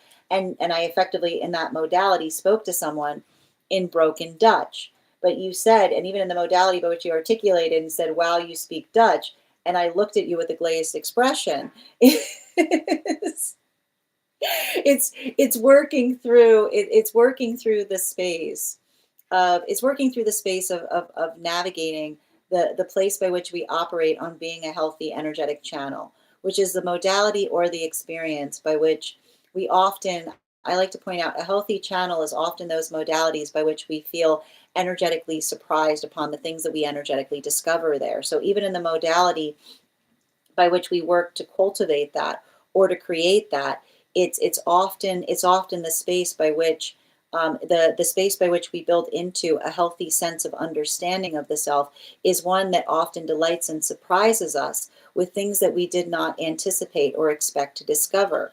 So even in the modality by which, and even in the context by which we talk towards the space by which another person sometimes recognizes things or connects to things, like it talks about the beauty of spiritual synchronization, which is the modality or the experience by which we find those beautiful, delightful overlaps that often feel like they're energetically connected to us, because it helps us build into the unification point in relationality to something that we're working on doing better, that often informs us in relationality to the fact that we're moving in the right direction.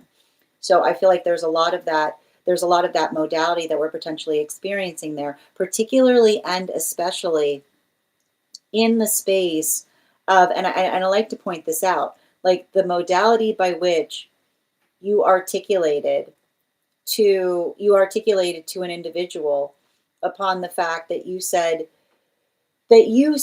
are effectively said to them, you speak Dutch, right?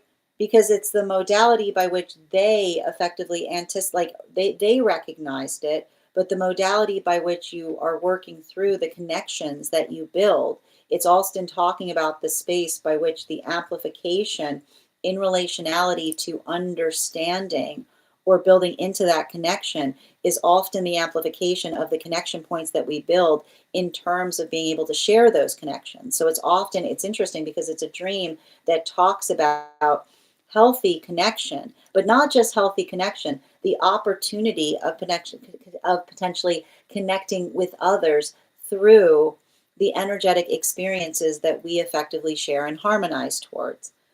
Bottom of the deck on this reading. Yeah, particularly with the thing with the eight of Pentacles, the Eight of Pentacles in its reversal. And I feel like there's something important there with the energy of the Eight of Pentacles in its reversal, because I want to describe this. Like, I feel like the hard part that we potentially see in relationality to that work is, and I like to try to, I think it's interesting that you articulated that at the end of the dream, I energetically walked downstairs, right? Because the modality, and I need to stress this, like the opportunity of recognizing and identifying, or even wondering, building into the energetic holistic point of an experience. I like to point out, and I think that this is interesting because this talks, like, this dream is an amplification point on how good it can be when we've done our shadow work properly, right? Because you've got like you got the space of the top and you've got the space of the bottom, right? And so the top is the modality by which at the top you've got a beautiful lecture. At the downstairs you've got a party, right? And that's effectively how it should feel if you're doing your shadow work effectively, right? Like the modality by which it allows for the expansiveness of self, by which it doesn't feel like you're working something out, like you're not like working out, like the space by which you're not working out like some kind of something unhealthy in the modality of the party, right? Downstairs is often the work that we talk about in relationality to working through our shadow work effectively, because it becomes the amplification of the joy that we find both in the modality of even in the modality of like our highest moments, but also in the modality of our lowest, right? Because it's working. I feel like this is you, and this is also helping you in relationality to that work that we saw in the previous dream and talking towards intimacy wounds, because that experience, or that like that navigating that experience or those energetic hurdles, but with a sense of proportionality, being able to articulate or recognize or energetically define what one is trying to do. I just keep on seeing like that is like, again, to a certain extent, like I want to say thank you for this dream, because the dream itself is a very high compliment in relationality to me being able to help you on your own journey, right? Because it's not the space by which you felt like some kind of incongruity in relationality to what you were finding in the modality of the top versus the party in the bottom. It's the modality by which it felt like the completion of a holistic experience, because that's what it feels like. Like that's what it feels like to get to know us when we're in a healthy space. Like we're in a healthy space. It's working into the context of like it's a kind of the same thing the whole way through, right? It's like it's a little bit different, but it's kind of the same thing the whole way through. Like the farther you go, the better it is, kind of thing, to a certain extent. Thank you so much for having that reading with me. And if this message connected with you as well, it's very common for those who need these messages to be here to also experience them. We are doing personal readings right now. If you'd like to get on the list, you'll be the next person read for. It's 3 cards for a donation of $29 or more. 4 cards for a donation of $23 or more for my subscribers, links in my bio. Please keep in mind there are 2 things I do not read for across these apps: pregnancy and medical. Happy to give insight on anything in private readings, and you can book private readings on my site. I'm going to take a moment to read over some of the comments that came through as I was reading. All right, and we got to 50K, so we'll be gifting a reading back to the collective. Thank you guys so much for helping us reach that goal. Hair blowing in the wind, exactly. I hate that term. I'm not even going to say it. That is one of the most painful places to get tattooed on your entire body. Like the fact that we call it that, it is literally, go ask a tattoo artist. That is the hardest, most painful place that you can get a tattoo. Okay. All right. And where are we? I should have said Hein for Bridget. Yes, absolutely. Explain your behavior. Who was speaking broken Dutch? I was. Exactly. I was going by hair color. Exactly. Thank you as well. Me going from regular card to convertible. You ditched us. I did. Good for you, though. That's hilarious. You guys are my support system, even in my dreams. How are you doing today, Sarah? Yeah, we're here for you. You can go party. Exactly. And thank you so much for sharing the live. Always appreciate when you guys share the live. This place was amazing. Green everywhere. Beautiful castle. Hope this is all. Absolutely. Thank you, Per. I was talking to you. Oh, you were talking to me. Oh, that's so beautiful, though. Right? The modality by which it just came naturally. Yeah, we both did get the same bottom of the deck. We already finished the collective today, Sarah. You have nothing to apologize for. If you missed it, it'll be up on the place where we keep the videos. Yeah, you better close the list, or I'm going to give myself another Christmas present. I mean, if you would like to get on the list again, you're absolutely welcome to. It's a beauty. And I need to point out too, like, I feel like, and I need to point out, like, I feel like there's a little bit of the intertwining between the previous dream that you brought forth to me and this one, right? Because this almost says to me, like, this is the work that you're having, like, this is the work that you're doing in terms of trying to heal through the intimacy wound, right? The modality by which one feels energetically, I feel like it's a modality by which one feels energetically stabilized in terms of what you're like, it's you building into the context of of what feels energetically stable is what I keep on seeing. Those two dreams are intertwined, you know. Thank you so much for having that reading with me. And if this message connected to you as well, it's very common for those who need these messages to be here to experience them. We are doing personal readings right now. If you would like to get on the list, you'll be the next person read for. 3 cards for a donation of $29 or more. 4 cards for a donation of $23 or more for my subscribers, Binks and Malayo. Please keep in mind there are 2 things I do not read for across these apps: pregnancy and medical. Happy to give insight on anything in private readings, and you can book private readings on my site. I'm also going to take a moment to read over some of the comments that came through as I was reading. Absolutely. Apparently you guys helped me. I'm glad. I deeply hope we help each other.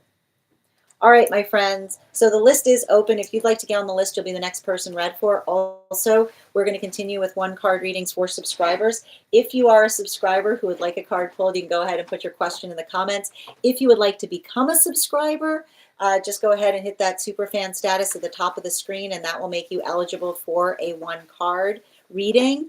Woof! Whose cards are coming out here? All right. I got you, Hannah. You got 2 cards coming out. Oh, we've got the Knight of Cups in its reversal in combination with the 7 of Pentacles in its reversal.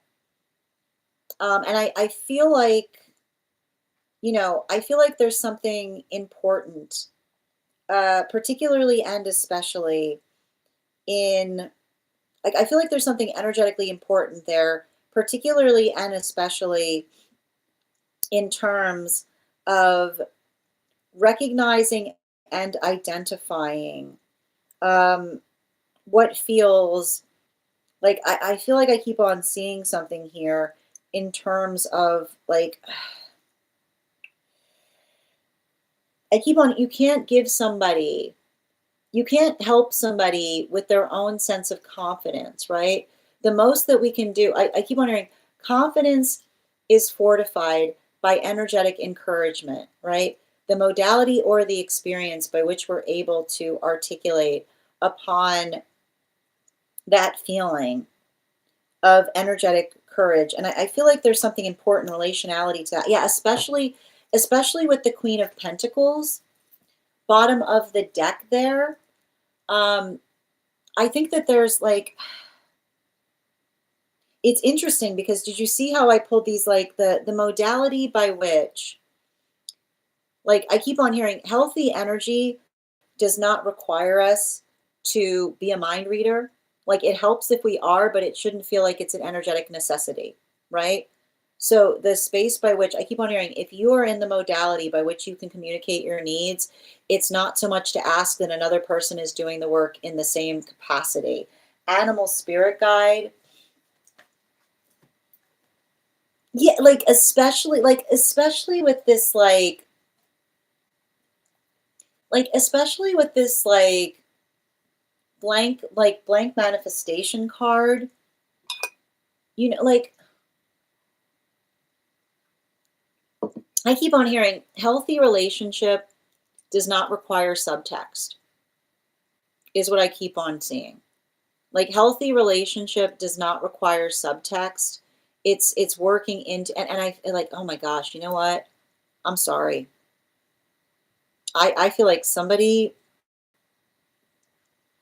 you were someone's blessing in disguise,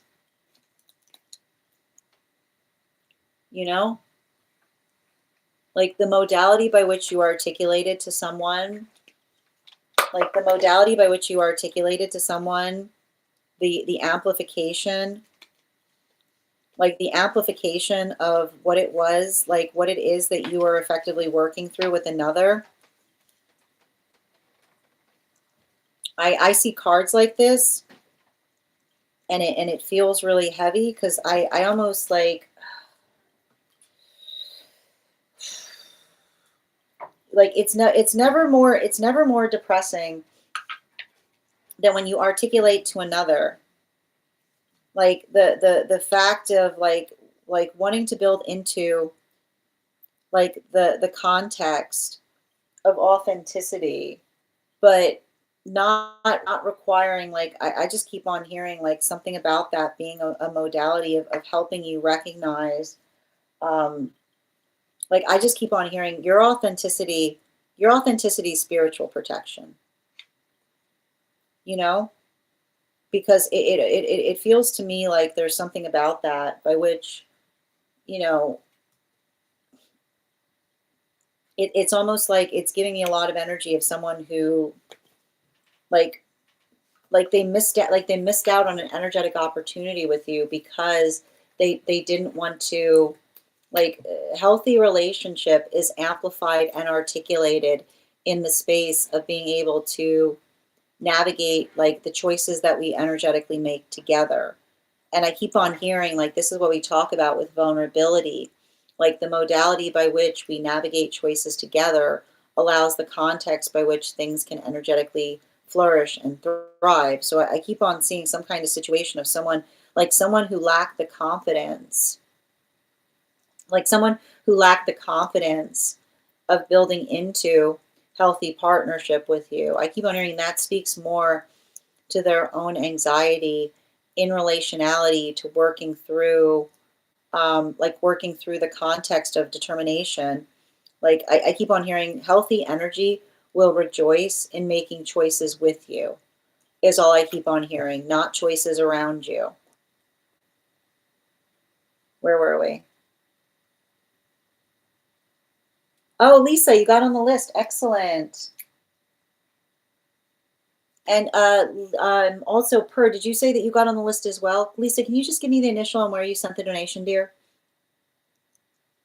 Nikki, one card on partnership, please.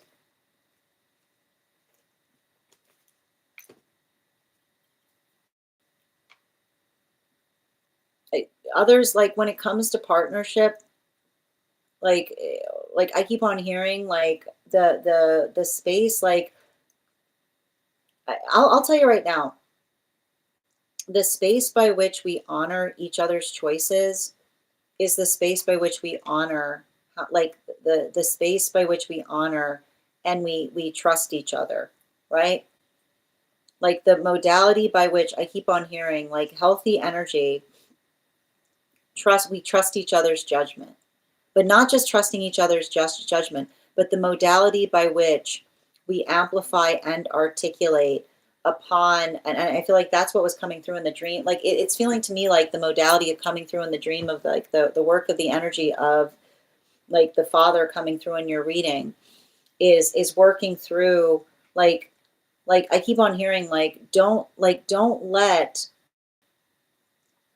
um like like do like it's like when somebody, like when, no, never do we know that someone cares about us less than when they're articulating upon a do this or else, is what I keep on seeing, right? Like the modality by which we navigate and recognize and identify the space by which we create choices is never the space by which we articulate upon some kind of unhealthy like some kind of like unhealthy consequence if we don't do something, is what I keep on getting, right? The modality by which we care for each other, the way we can identify love is the space by which we say, I would never put you in that position, right? That is the amplification of love. And I need to stress this, even in the modality by which your father, like the modality by which you saw a figure in spirit trying to come into the space by which they were trying to embody you, right? It's the modality that often identifies that we do the work so that others don't have to, right? The amplification of care of, and I like to point this out. Did you notice that even in the dream of your father never said that they were stepping in, right? It's like the energy that almost articulated that they would gladly take your place if they could, because they care about you enough that they don't want to see you in an energetically uncomfortable position. like that effectively fortifies, like that is the work that we energetically fortify in relationality to what we do for one another, right? The amplification of care that we bring towards circumstances or situations. Yes. And I have to do the 50K. Thank you so much. Thank you for reminding me, Ava. I got you. Hold on a minute. And it's my one card highest, please.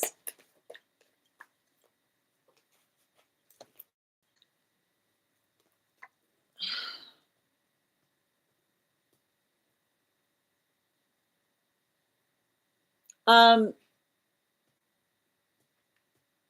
it's a, here's the thing about it, like, and it's interesting too, because I know you were asking, I know that you were asking for like something in relationality to the Akashic a few days ago, but I feel like I keep on seeing like I feel like there's something, I feel like there's something significant there in not being like, not being so hard on the self in relationality to like something that you're actively working through is what I keep on seeing. And I feel like it's interesting too, because like, I don't know why, but I feel like I need to share this. Something that can only be seen in hindsight shouldn't be there in the first place.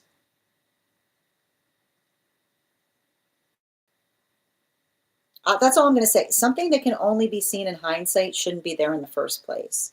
Yeah, Six of Wands in its reversal is what I keep on seeing there. You know, like it's almost like articulate, like don't let somebody, like it's almost like giving me the energy of saying like don't, don't let somebody, like don't let somebody come into the space by which they articulate upon something in such a way by which, like I keep on hearing like the difference between a conversation that somebody wants to have with us, like the difference between a conversation that someone wants to have with us that feels like it's energetically encouraging versus the space by what feels like someone is trying to lead a conversation into a certain direction is what I keep on seeing. Animal spirit guide. Yeah, especially with the boar energy. Like I feel like there's something, I feel like there's something really important there, particularly in relationality to particularly in relationality to others, like working through the space of their own, like particularly in a special in relationality to like the space of another, kind of working towards resolving their fear versus trying to put their fear upon you is what I keep on getting, like it's feel like it's like it's conversation in terms of another, like working through, like I keep on getting, it's like working through what feels like it's energetically productive, but not just what feels like it's energetically productive, but like I keep on hearing, like let the productivity, the productive conversation, like help act as anchor in relationality to something that you're working on doing better, is what I keep on seeing. Absolutely. Hi there, Elle. Any tips on how to make manifesting easier? I've been trying with something for over a year.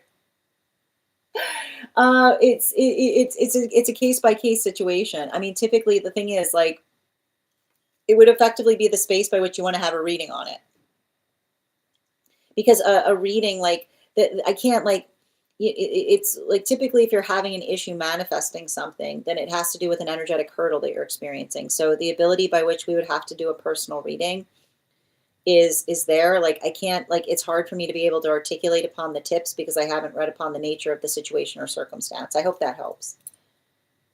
Yep. All right. You're welcome, dear. Oh, thank you, Per. I appreciate that. Yeah, that you're, and I think that this is like, that's what I mean in relationality to them kind of acting as guide for you. Like I feel like it's almost like the energy that's articulating upon like them being like, pay attention to what I would or would not do, right? Like the space by which we care, which is not putting each other in uncomfortable situations. Yep. Estevan, good to see you. One card, highest priority, please. Woo! Transverse. Um, You got to be patient. No, you're hearing I don't know what this is. You're not hearing back because everybody's already on vacation. Is what I keep on seeing. Yeah, like a lot of this five of a lot of this five of wands that I'm potentially picking up here, and it feels a little bit like the five of wands that I'm energetically seeing around like a circumstance or situation. I keep on getting it's working through like it's working through the path work of building into um animal spirit guide. Yeah, crane. You know, I feel like there's something really important about that because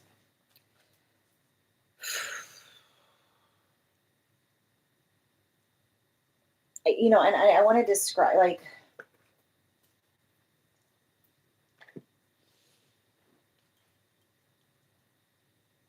you can't it's I keep on hearing all you can do is everything that you can do is what I keep on seeing. All you can do is everything that you can do. And I keep on hearing too, like spirit sees everything, right? Like so I feel like I feel like there's something important in relationality to you doing something in a certain way. But I keep on getting even in the space by which like I feel like I see you kind of navigating or wishing that you could do more. But I keep on hearing that is like that is the sound of love. Like the sound of love is the modality by which we do everything that we can, right? But even in the context by which we do everything we can, I keep on hearing love never asks us to bend over backwards, is what I keep on getting.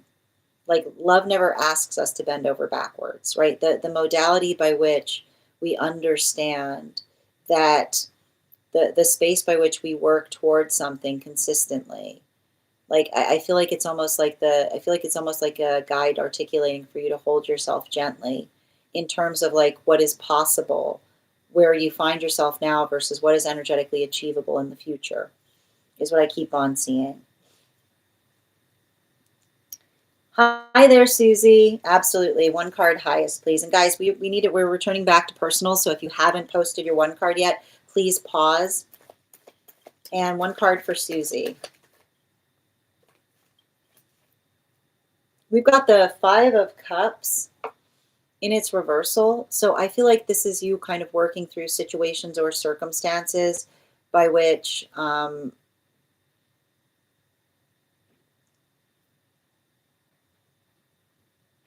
keep wondering, there's nothing more beautiful than a changing opinion, is all I keep on hearing. There's nothing more beautiful than a changing opinion, which is the bottom of the deck, especially like in the modality, like often, I just keep wondering, often in the space we find our strength is the ability to articulate upon the fact that there was something that we were energetically wrong about. And I keep on hearing healthy energy I keep wondering, healthy energy looks forward to those conversations, right? Like healthy energy. Yeah, right? Yeah, because it's the space by which we like it's the space by which we seek the space by which we seek to learn and grow, right? The amplification of possibility that opens up in the context of being able to do something in a way that allows for that sense of expansiveness. So I feel like it's almost like the modality by which you're articulating to another. Like I feel like it's the articulation of you identifying to another, like something in relationality to like having the wrong I keep wondering like having the wrong energetic perception upon something that even in the process I keep wondering like even in the process by which we identify like the space by which we articulate that there's something that we need to correct for is the amplification of our care, is what I keep on seeing, right? Like that is the care that we have because it's not the care about being right, it's the care that we bring to things in order to effectively adapt or change or grow. Um, who's asking? Hold on a moment. Hold on a sec. Potato. I'm happy to do a pet reading for you if you'd like to get on the list. The list is open. You will be the second person read, third person read for today. And I've got 2 spots left before the list will be closed. Hindsight with the 6 of Wands in reverse. Isn't it? Isn't it a chef? I love that 6 of Wands in its reversal in that context. Claire, 1 card on incoming love, please.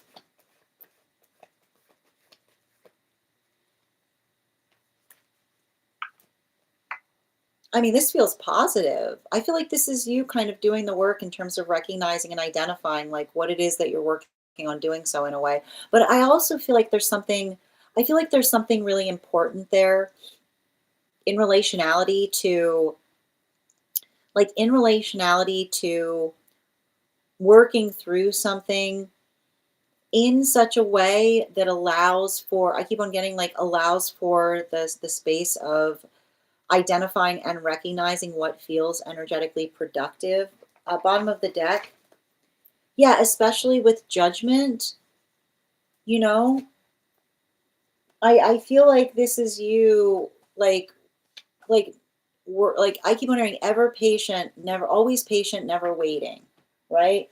Like, yeah, especially with the swan energy, like this is you holding your energetic standards. And I keep on hearing, as long as you know what those standards are, we don't get frustrated. We don't get in conversations with another in terms of why we have them, right? It's the observation as to whether another person is honoring them or not, is what I keep on seeing. Like, I feel like you're getting better in terms of recognizing that discernment and not getting in the space of like feeling like an argumentation point with someone. I feel like not getting into an argumentation point in relationality to why someone isn't, just recognizing whether they are, is what I keep on hearing. And Susie, thank you for sharing the live. Always appreciate when you guys share the live. Yeah, I'm sorry. I love when I love when Sin says, with an animal spirit guide card, like not really. Okay, that's fair. You see, that's a good note. I can work on that. Thank you, Nikki. Please explain exactly. Thank you, Susie. I'm sorry I was speaking. That was me speaking Dutch. That's what I need to get better at. Thank you. You're welcome, Esteban. Yeah, forgive me. Oh, it's okay. No problem. It's interesting. It was a very specific message that was coming through. It's like, I keep on hearing like something that can only be seen in hindsight shouldn't be there in the first place. Something that can only be seen in hindsight shouldn't be there in the first place, is what I kept on getting in that message. Like, that was so specific. Like, how does she know? That's what I was thinking. Oh, what did I do? Okay, thank you. Chills. But the idea that I can do more won't go. I know. I mean, but listen, that's because you care. Like that. I know it's rough. And in love, yeah, we have been knowing, and I need to help. I know. Like, and I need to point out, like, you cannot, like, you cannot, like, you can't do the work for that person, right? All you can do is everything that you can do, and then it's the space of honoring others' choices. Yeah, Frozen style. Yeah, that's okay. It'll come back. Absolutely. Ella, thank you for sharing the live and for reposting. Always appreciated. Tate, absolutely, dear. 1 card on love for Tate, please. And then, guys, please remember, we're going to hold on the 1 cards because we've got personals coming through. I feel like this is recognize, like, understand the perfect relationship isn't going to come towards you. Like, it's not going to be absolutely perfect, right? The ability to recognize and navigate, like, what is possible, what is amendable. I keep on hearing circumstances can change, right? The modality by which we feel that there's an energetic hurdle related to related to a circumstance is the modality of being able to identify the difference between something. Like, I keep on hearing, don't confuse an inconvenience with a non-starter is what I keep on getting, particularly and especially with the Judgment card, right? Like building into, I feel like building into the modality of what is energetically possible, so long, I keep on hearing like, so long as the energetic connection is there, and I keep on hearing like, particularly in relationality to a manifestation goal, like often, I keep on hearing often our manifestation goals surprise us because they come to us in ways that we least expect, right? The modality by which like it's like not holding the importance point on something that is energetically insignificant, but recognizing what feels energetically fundamental in relationality to a connection that you're working to create. Animal spirit guide. Yeah, especially with that cat energy. What's going on with, I keep on hearing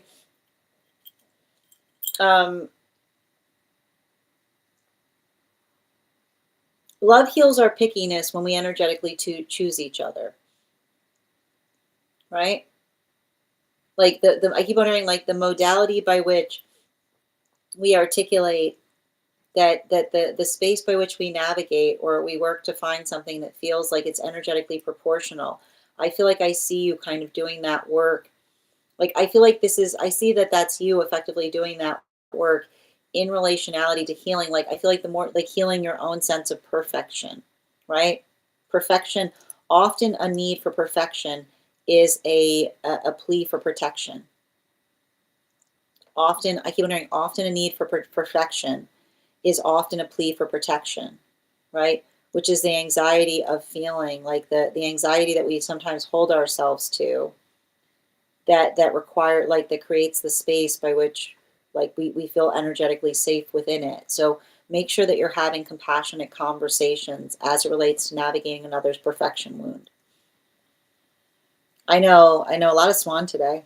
All right, we're going to continue right now. The next person on the list, I've got one more spot today before the list will be closed.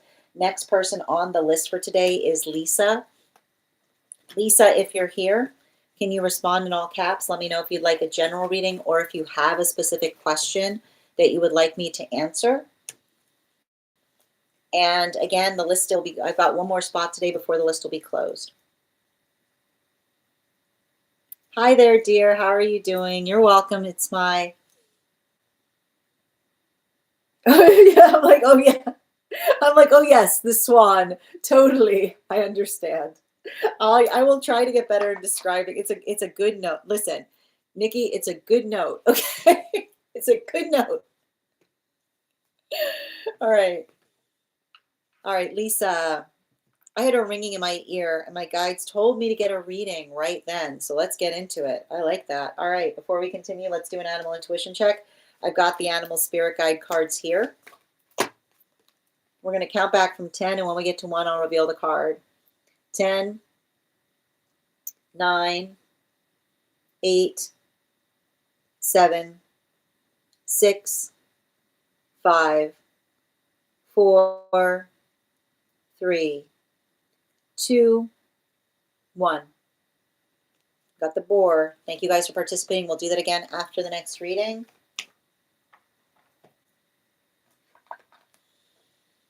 Okay. And I'm going to pin up Lisa here. Guys, make sure to give Lisa some love. Can I get 4 cards? Guys, told me to get a reading. Let's get into it.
I feel like it's like a very, it feels like it's a very, very strong message in relationality to, in relationality to, I gotta work through something here, okay? And it's really interesting because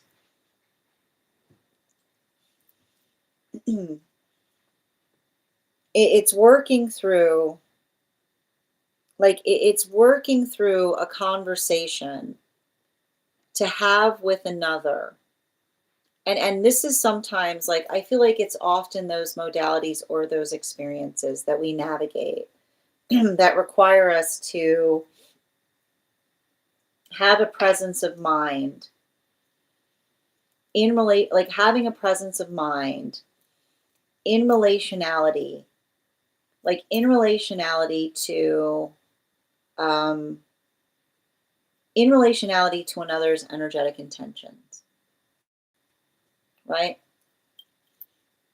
And I feel like there's something, like I feel like there's almost like some kind of conflict energy between you and another person,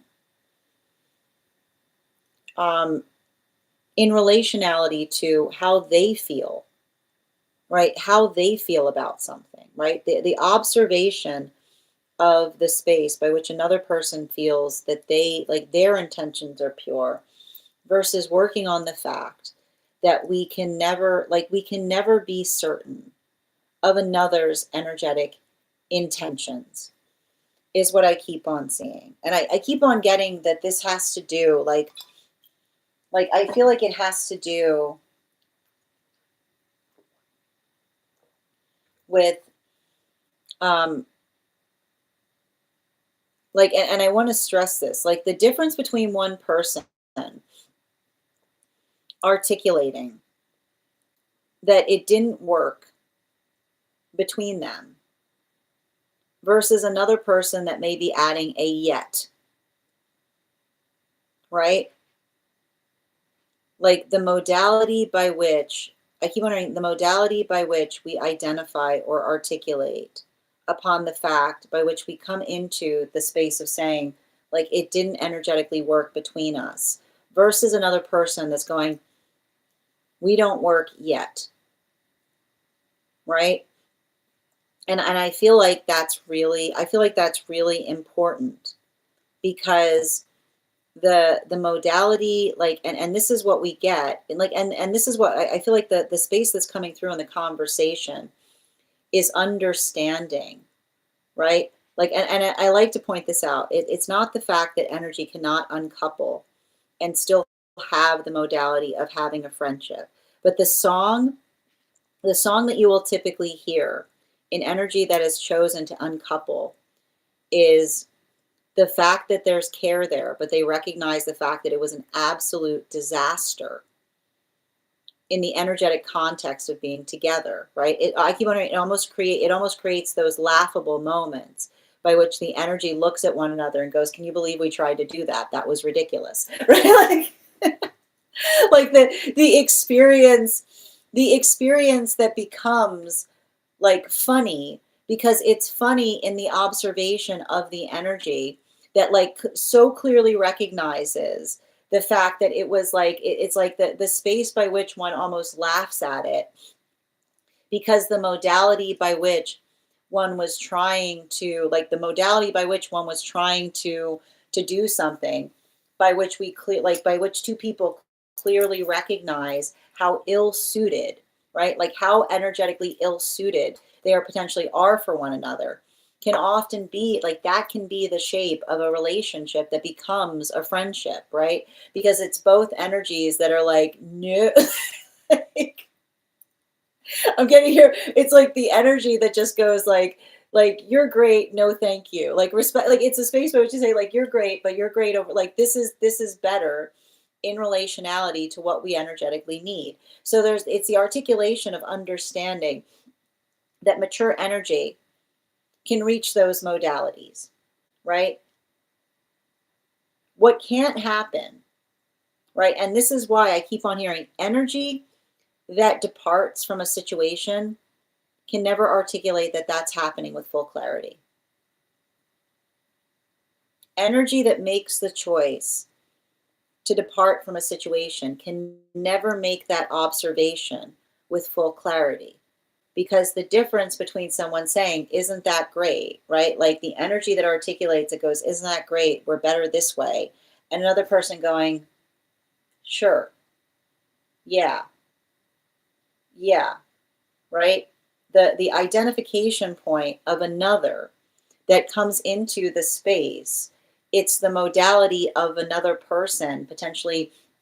I keep hearing the modality of another person potentially working through the context of, and this is why I keep on getting this, like the space by which, like, they're not necessarily in the modality by which they're feeling the sense of friendship, but the feeling of another person being like, I am being patient, right? Like that is often something that is very difficult to calibrate. And I keep on seeing, like, this is why, like, even in the modality by which, and this is why you'll often notice that those who effectively end, like, this is why sometimes we can come into the modality of leaving a situation and coming together like years later in the context of friendship, because it's the modality by which we're not keeping the energetic wound open. It's like the wound is not fresh. It's the ability of feeling like the energetic choice of coming together that is built upon or based upon the identification point of something that is healed. And so I feel like I see some kind of situation around you by which you're almost like working through the context of one person being like there's nothing to energetically worry about. I've had a conversation. I almost see you being like, conversations mean nothing in the space of another energy that may feel the modality of not wanting to share their energetic feelings upon something, particularly, and I keep on hearing, pay attention pay attention to the energetic direction from which the separation occurred, is what I keep on hearing. Because the modality or the experience, right? The modality or the experience by which another person energetically articulates, right?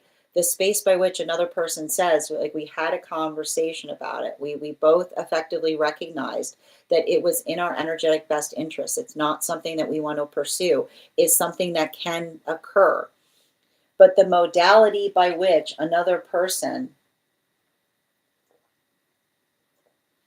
like the modality by which another person like articulates and states the fact that they made the energetic choice to do so, and another person effectively consented to it, right? It's almost like the observation of working through the modality or the experience of stating to another, like the space by which we understand, like I keep on hearing, like, being able to understand the nature of a separation can usually create the context by which we're able to understand what's energetically happening there, because that modality or experience, right? Like the difference, and I would almost say, like, and I want to point this out, the way you can usually tell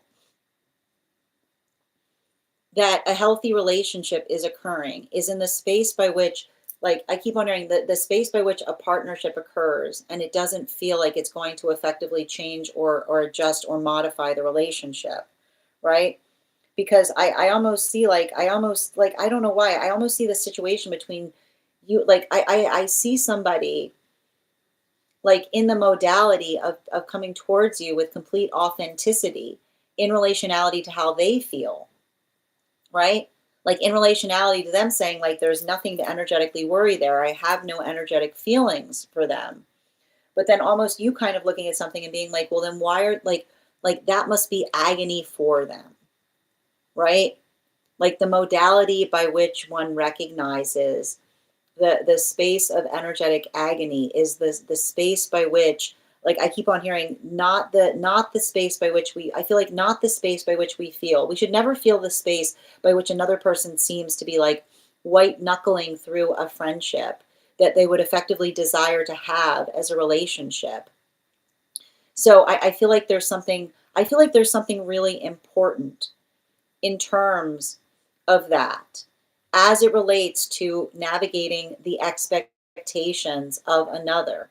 Because I just keep on seeing, like, I'm not sure why. Like, I feel like it's almost like, I feel like it's almost you trying to help someone with their own sense of naivete in relationality to what another person is telling them versus the observation of what they might be feeling internally.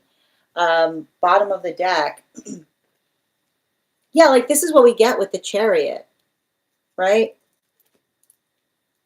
Like this is what I kept on seeing. Like the Chariot often talks about, like, this is why I like, here's the thing about it. Like in the space by which we energetically end a relationship, this is why you'll often have those modalities by which somebody says, like, can we maintain a friendship? And another person goes like, no, we can't maintain a friendship, right? Because the observation, like the space by which we articulate upon the health of something, has to do with the friendship is only healthy so long as it feels like it's a mutual friendship, like the desire for friendship being the manifestation goal. But that's why often you'll see energy, like this is often why when, like after a difficult separation, you see energy that's working through the modality of something that energetically hurts, right? And the ability to navigate the fact that something hurts there can often articulate upon the maturation of the energy, because it's not the energy that takes it personally. If somebody, like if someone working through something is hard to see, because it's the energy that like we often give ourselves in terms of being able to come into that space of healing. This is often why you'll see like certain relationships can come together and become friendship, but you'll usually see that there's a modality of intervening years in between, wherein the energy matures or grows and the feelings, right, the feelings effectively change to those of deep affection. But I keep on seeing the modality, like the modality by which, like, I keep on hearing you can't, like, there's no hard shifting, is what I keep on hearing. There's no hard shifting in a relationship, which means you can't be in a relationship with someone for like a long period of time, then say like, oh, okay, we're just not going to do that anymore, because the relationship is still there, right? It's like the observation of the feeling that it creates that feeling of confusion, because it's the observation of one person potentially articulating upon how they feel about something, and the question mark that arises in relationality to saying, is that other person feel that way, or are they hoping that someone energetically changes their mind, right? So I feel like it's almost like I feel like it's almost the space by which you have to have a conversation. And I feel like this is really hard. Having to have a conversation with someone that you care about as to whether it is caring for them to energetically remain in the life of someone that they used to have a relationship with. Because it almost says to me that it could be the modality by which another person does not recognize that they're potentially creating interference in that person being able to build into another relationship. And I feel like it's almost hard, because it's like, it's almost like the energy that has to recognize that sometimes, like sometimes those conversations, right? Sometimes those conversations are not the ones that we can have, but it's a space by which we can kind of see, like I almost feel like I see you developing, like I feel like you've got more of an intuition on something. Like I feel like it's almost you kind of helping to help someone recognize something that they might not necessarily be experiencing or realizing that they're doing non-intentionally, is what I keep on getting. Thank you so much for having that reading with me. And if this message connected to you as well, it's very common for those who need these messages to be here to experience them. We are doing personal readings right now. If you would like to get on the list is open. I've got one more spot today before the list will be closed. 3 cards for a donation of $29 or more. 4 cards for a donation of $23 or more for my subscribers. Links in my bio. Please keep in mind, There are 2 things I do not read for across these apps, pregnancy and medical. Happy to give insight on anything in private readings, and you can book private readings on my site. This was a lot, and I feel like it was for my best friend. Okay, thank you. And I feel like that's the hard part about it. Like I feel like you kind of like it feels like that's what I mean. It's like I remember I said it doesn't feel like it's going directly towards you. It's like you having to have a conversation with someone in relationality to it's the modality by which it might be making something harder instead of easier is what I keep on seeing. Thank you again, dear. All right. Hi there, everything. I'm happy to read for you on that. If you'd like to get on the list is open. I've got 1 spot available today before the list will be closed. I know the board's coming out a lot today. And the swan. And again, everything I'm happy to read for you, but please, I ask you not to just repeat the same question in the comments. The way we do readings here is you get on the list for a reading, or you become a super fan and you get a free 1 card. So in either of those contexts, if you'd like to do that, I'm happy to pull cards on it. Right. And thank you as well, Per. Thank you, BB, for those lightning bolts. Appreciate you. And Dolly, thank you for sharing the live. Always appreciate when you guys share the live.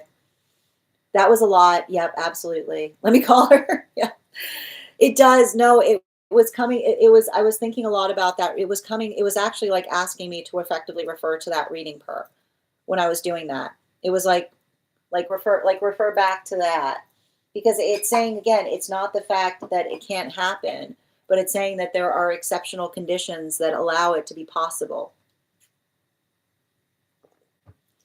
She got out of a 10-year relationship earlier this year and has befriended him recently. So that's what I keep on, like, that's what I was like, with the same, like the same energy. Like that's what I was seeing in relationality to recognizing whether it feels like it's energetically productive, or whether it feels like, I keep on hearing like whether it feels like it's creating confusion. Thank you for confirmation. All right, we've got that 50, before we continue, we've got the 50K giveaway to do. So we're going to pause for a moment. I've got 1 spot available today for a full reading. If you'd like to get on the list, we're going to do the 50K reading. And then we're going to continue with our readings. So I am thinking currently of a number, and whoever wins this will have that available the next time I am live, which should be on Friday. Yeah, should be on Friday. All right. I am thinking of a number right now between 1 and 24. First person I see that posts a number will get the reading. First person I see, not the first person that posts it. Sometimes I see things in a different order than you guys post them. Nope. Nope. No. No.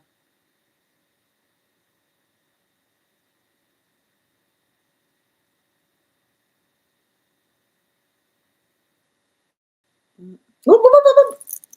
I saw it. Wait a minute. Nikki, congratulations. You got it. We will do that again when we get to 100K. Thank you guys so much.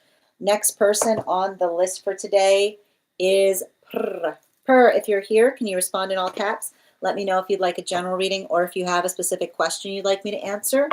And as I mentioned, if anybody else would like to get on the list for today, I've got 1 more spot available before the list will be closed.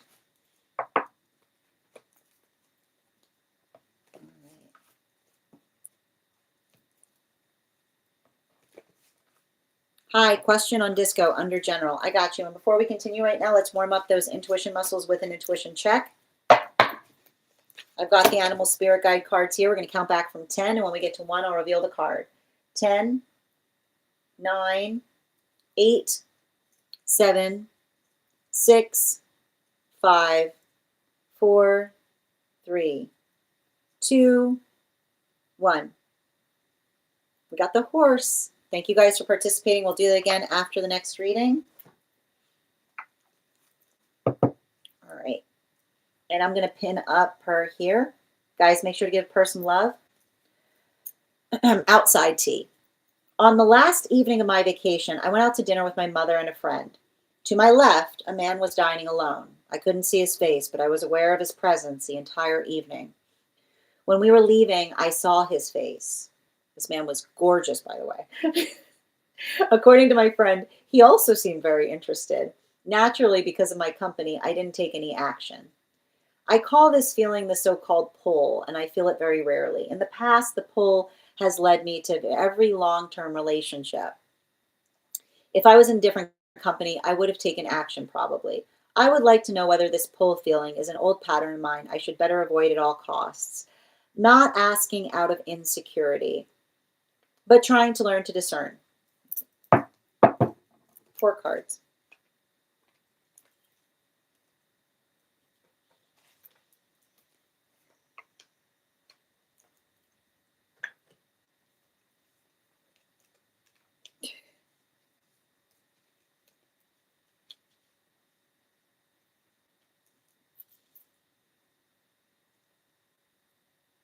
I mean, the funny thing is, the message that's coming through on the reading is using your discernment in relationality to the pull, is what I keep on hearing. It's requiring you to use your discernment in relationality to the energetic pull. And I feel like I feel like no two pulls, like I keep on getting no two pulls are alike, right? Because I need to describe how do I like, yeah, how do we, yeah, okay, hold on.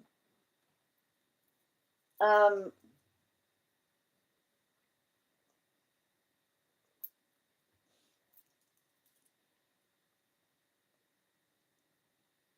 so there's something to be said, and it's really interesting because like it's a very attenuated message. So hold on a minute. There's something to be said in the modality or the experience by which the modality or the experience by which we work through something. And the it's funny because, and I feel like even in the observation of the pull that you felt in the past versus the pull that you feel in the present, I keep on hearing the the higher, like the higher the pull is, the more to navigate like what feels energetically supportive to the self. Um, because I keep on getting that some of those, like I keep on hearing like some of that, like the karmic pulls are often stored in the heart space, which is the modality by which, like I keep on hearing like the space by which the heart is like, ah, this is gonna hurt. It's like the space by which one works through some kind of experience by which one is working, like the space by which we're working on energetically resolving through something, that feels like I keep on getting that feels here, can often work into the context of the space by which we're energetically, like we're energetically working to resolve something, right? So I keep on getting, if it felt like a pull here, it was probably karmic, is what I keep on getting, right? The modality by which we feel that. Um, if the pull was lower, I feel like that energetic pull can often be articulating upon something that is energetically, I keep wondering, energetically nourishing or supportive. And so I feel like the first way to kind of work through that discernment point is the recognition as to whether it felt like it was coming more from the sense of the heart space versus the space of the solar plexus. Um, because and I think that there's something, and I feel like there's something really energetically important there, because and especially as it relates to the familiarity of working through an energetic experience. And I feel like I see, like, I have to point this out. I've got some kind of karmic energy around you that feels um like it feels very, how do I describe it? Like it feels very, like whatever this is you're feeling from karmically, it feels very dazzling, is what I keep on getting. You know? Like it's the modality by which, it's the modality by which another person, like I feel like that, like I keep on hearing like the modality by which another person exudes confidence is what I keep on getting, right? Like the energetic confidence point of another energy can often feel like, and I feel like you're very attenuated to building into the space by which you can feel the energetic confidence that someone exudes. And I feel like even in the space of the karmic energy, like I feel like there's something about karmic energy in the past by which I see, like, I feel like I don't know why. I feel like I see some kind of karmic path work of someone being like, aren't you impressed by all this confidence? And you being like, you know what I mean? Like I've got a little bit of this energy here. Like it's giving me a little bit of like strike a pose kind of energy. I don't know why I'm getting that. Like, aren't you impressed by all this confidence? And you kind of like, I feel like you being like, hmm. Like, you know what I mean? And I feel like there's something about, but like what I keep on getting here, and I feel like this is what I see that's happening for you and counterpart, the difference between confidence and presence. The difference between confidence and presence, right? Because confidence is like, I need to point out, like, confidence is like, I've arrived.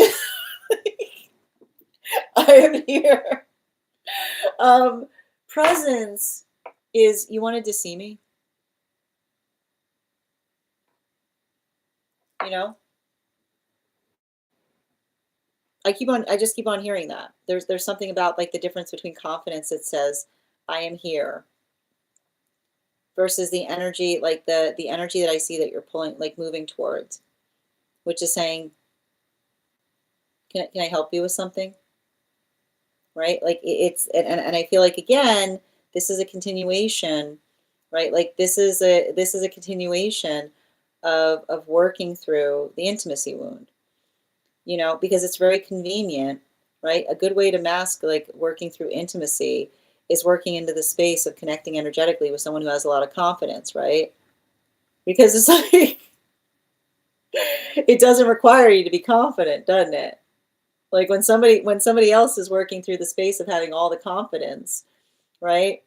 Like it can often, I feel like it's often the space by which it creates a space by which it doesn't require us to have to be vulnerable, right? And so I feel like the thing that's interesting about that is I definitely think that you should be attenuated to how you're feeling that energetic pull, because I do feel like I keep on hearing like the energy that's connecting towards you is like the energy that's connecting towards you is not going to be pushy, right?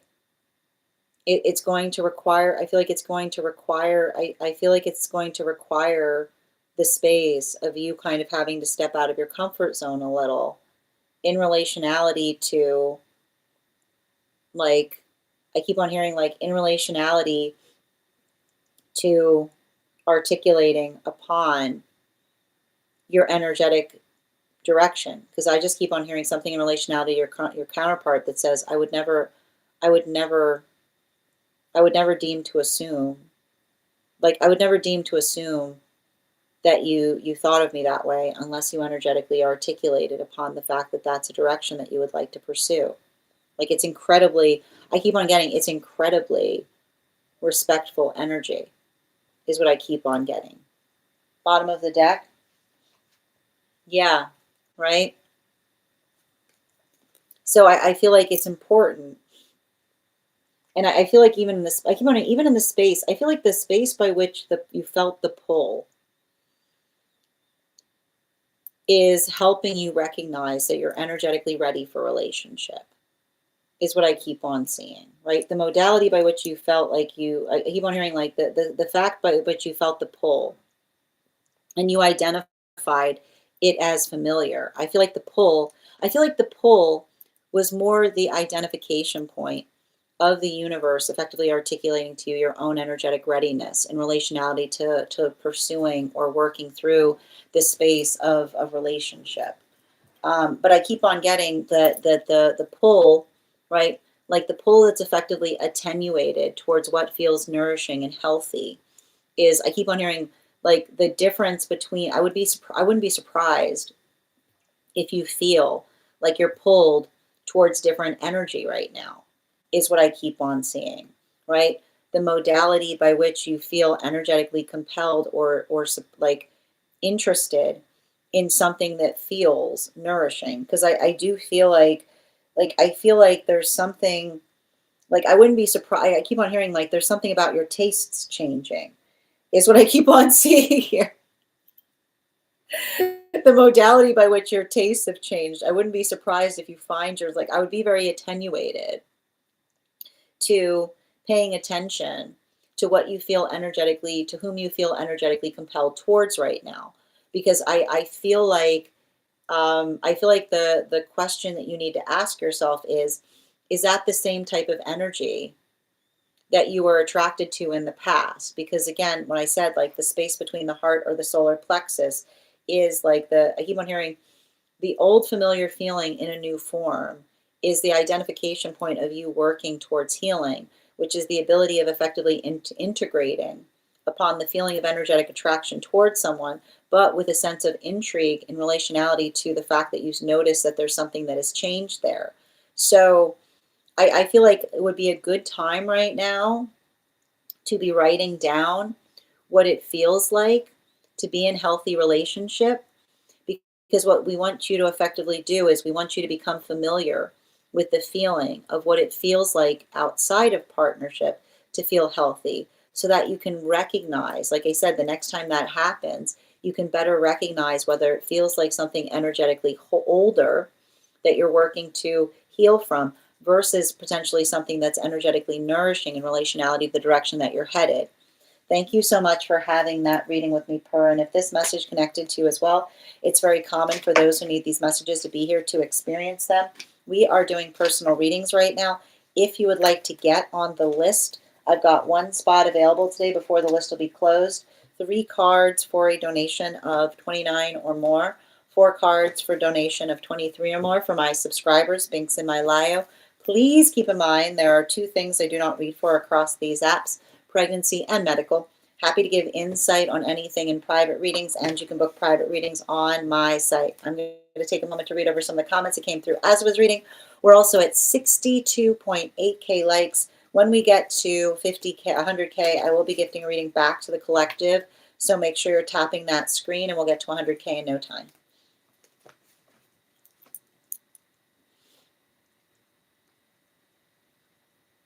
Okay. Of course, Avatar. Make it complicated. Always. Taking notes for sure.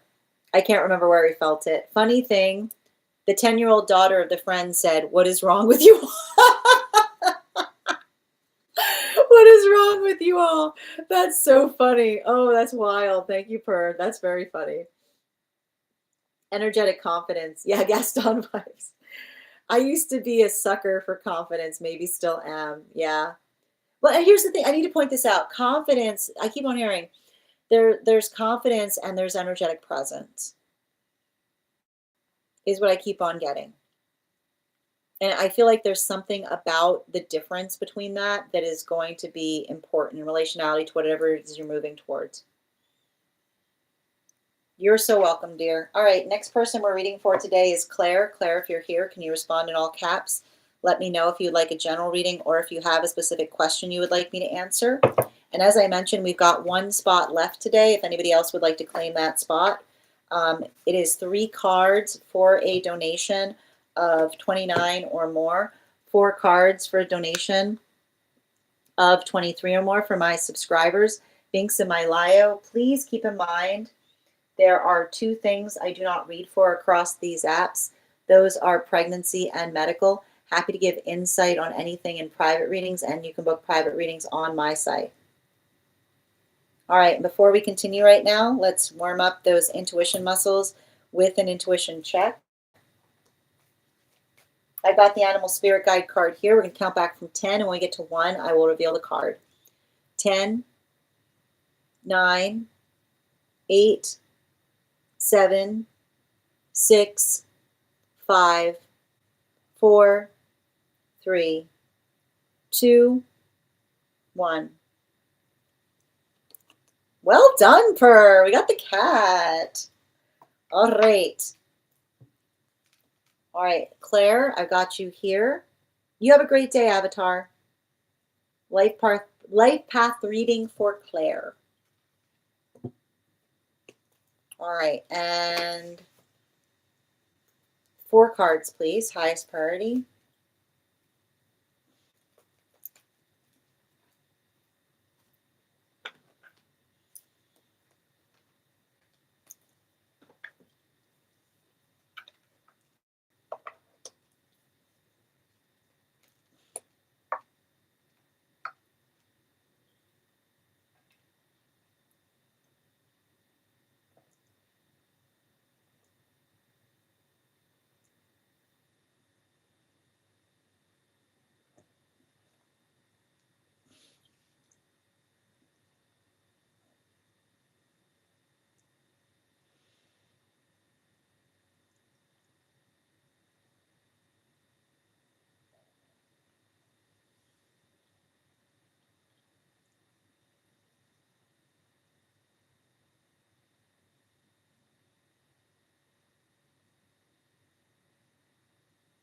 You know, I feel like there's something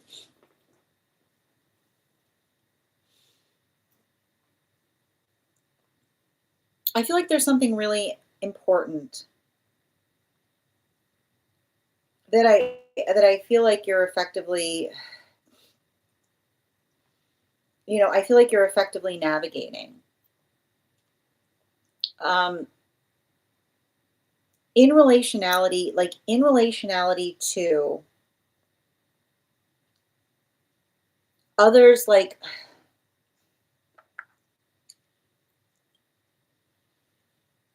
others' energetic opinions is what I keep on getting. And I need to describe, like,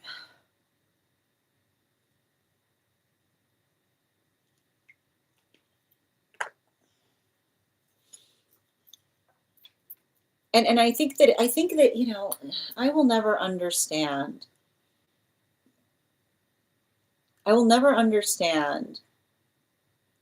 Like, make it make sense when somebody's in the modality by which they have nothing better, like the space by which another person has nothing better to energetically, like, do with their time than to effectively articulate upon others, is what I keep on seeing. And I feel like there's something really important in relationality to that, because I see a situation by which, like, you're working as hard as you can, right? And the modality by which, and it's a continuation, like this, like, I know it's really frustrating, but you'll be in the modality by which you are working as hard as you can on something. And even in the experience by which you're working as hard as you can, energy will be upset because you're not necessarily doting upon them. And the modality by which we recognize, and often the modality by which we recognize that happens, right? Everything, like the difference between Like the difference between demanding and energetically appreciation is the context by which we articulate to each other, the fact that we understand the like the space by which we understand um like what feels energetically stabilizing or what feels energetically important. And I feel like it's like something in relationality to that is almost articulating to me that like I see you kind of acting as the energetic voice of reason in things. And the problem is, like, this is what I hate about the voice of reason. The voice of reason is often working through the context of navigating others' energetic disappointment because one is navigating a point of reason, right? It's like it's not making choices. I keep wondering, it's not making choices based upon based upon what others energetically aspire to do, but the sense or the space of being able to navigate something with a sense of energetic logic. And I feel like that's really important because I just see some kind of circumstance or situation by which you're working to energetically facilitate upon something. And you're working into the space of being energetically reasonable as you are working to do so, right? It's a lot of that observation of being able to recognize and understand. Like the amount, I keep hearing the amount of energetic pressure that you have on yourself, but not just the amount of pressure, how precious your time is what I keep on seeing. And I keep on hearing when we offer each other our precious time, right? The modality or the experience by which another person navigates upon it and receives it tells us everything we need to know in relationality to the context by which they appreciate it. And I feel like there's something really important there that is happening because, and I feel like if you are doing that, and not only are you doing that, but I feel like you're doing that for yourself, but you're also doing it to help facilitate another around you. Like, I don't even see you doing that in a vacuum. I see you having a consideration point, not only in modality to prioritizing, I keep wondering the space by which you are trying to build into the context of what feels stabilizing, but not just the context of what feels stabilizing, but stabilizing and unifying. If you're in the modality of building into the context of something that is stabilizing and unifying, and another person has the audacity to take it personally, right? Like I keep on hearing, let that energetic ego go, right? If you're working, I'm going to say it again, stabilizing and unifying. If you're working on something in a stable way and you're working to energetically unify, and someone in that modality has the audacity to try to articulate upon the fact that you've taken it upon yourself to do so, that speaks more about them than it ever does about you, right? Don't don't let somebody don't let them articulate. Like the funny thing about ego is that ego will often see somebody like working tirelessly and assume that it's the energy that criticizes and says like what like and I keep on hearing like the energy of someone saying like, why do you have to be extra? Because it's not about being extra. It's about trying to do something exceptional, right? And I keep on hearing, don't get into the habit of having to explain yourself. If someone navigates you trying to do something in that way and takes it personally, because I keep on hearing healthy healthy energy wants to see healthy energy wants to see us and succeed because it understands that success is something that that success is not, especially if something that you're doing is not just articulating or amplifying this success that's personal to you, but something that feels like it is something that is energetically shared or validated. Bottom of the deck on this reading. Yeah, especially with this 10 of Swords, I got to stress this. The sound of entitlement is seeing someone operating in the state of need and trying to say, why are you making those choices? Right? The modality by which another person sees us potentially struggling, but instead of effectively trying to articulate upon the space by which they try to effectively navigate help, but try to effectively articulate upon the fact that they wouldn't make the choices that we ourselves made, it's very nice. It's very easy to take an exceptional opinion upon something. But remember, the sound of exception, the sound of entitlement is literally the sound of someone trying to convince you that in the modality by which another person is operating in a state of need, that they're actually operating in a state of choice. And the ability to effectively understand and recognize, like working into that capacity, our own ability to empathize, right? The gift that we give each other is empathy. The empathy that we have in relationality to how it must be for another person to experience something. But not only that, the experience of the circumstance or situation that one is going through that allows one to be able to articulate upon trying to do something different. But that's why I keep on getting, like, don't don't let somebody make you feel bad and saying what makes you so exceptional if you're in the process of trying to do something incredible, right? Because that space of working through incredible, like I keep on getting incredible recognizes incredible, right?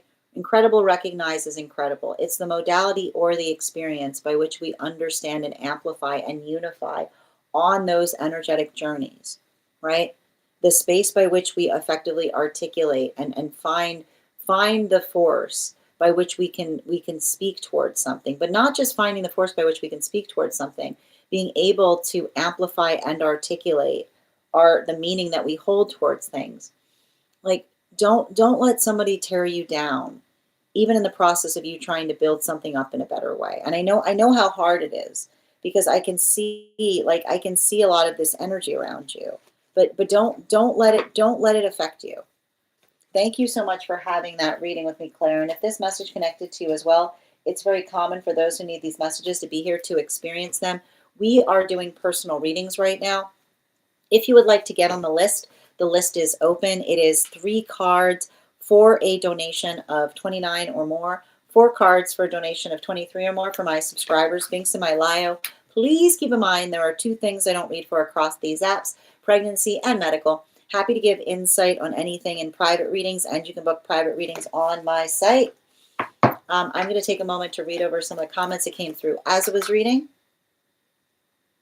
All right. You're so welcome, dear. All right, friends, final call for anyone who has not had a card pulled today, who would like a card pulled. If you are a subscriber, if you would like a free 1 card, just go ahead and hit that superfan status. It'll make you eligible for that 1 card reading. If you became a superfan today, welcome. I'd like to encourage you to head over to our superfan only disco channel. You can introduce yourself to the collective. Also, in the process of introducing yourself to the collective, if you are interested in getting a discount code, if you go to our subscriber only disco channel as a subscriber, you will find in the perk section a special coupon code to our tarot class subscription program. Now, if you are not a subscriber and you send me the word class, I will send you a discount, but that discount isn't as high as the one that we find in the perk section. Excellent. And just bear with me a moment. Yes, absolutely. Well done, Per. You're so welcome, Claire. 1 card for Chrissy. Highest priority, please.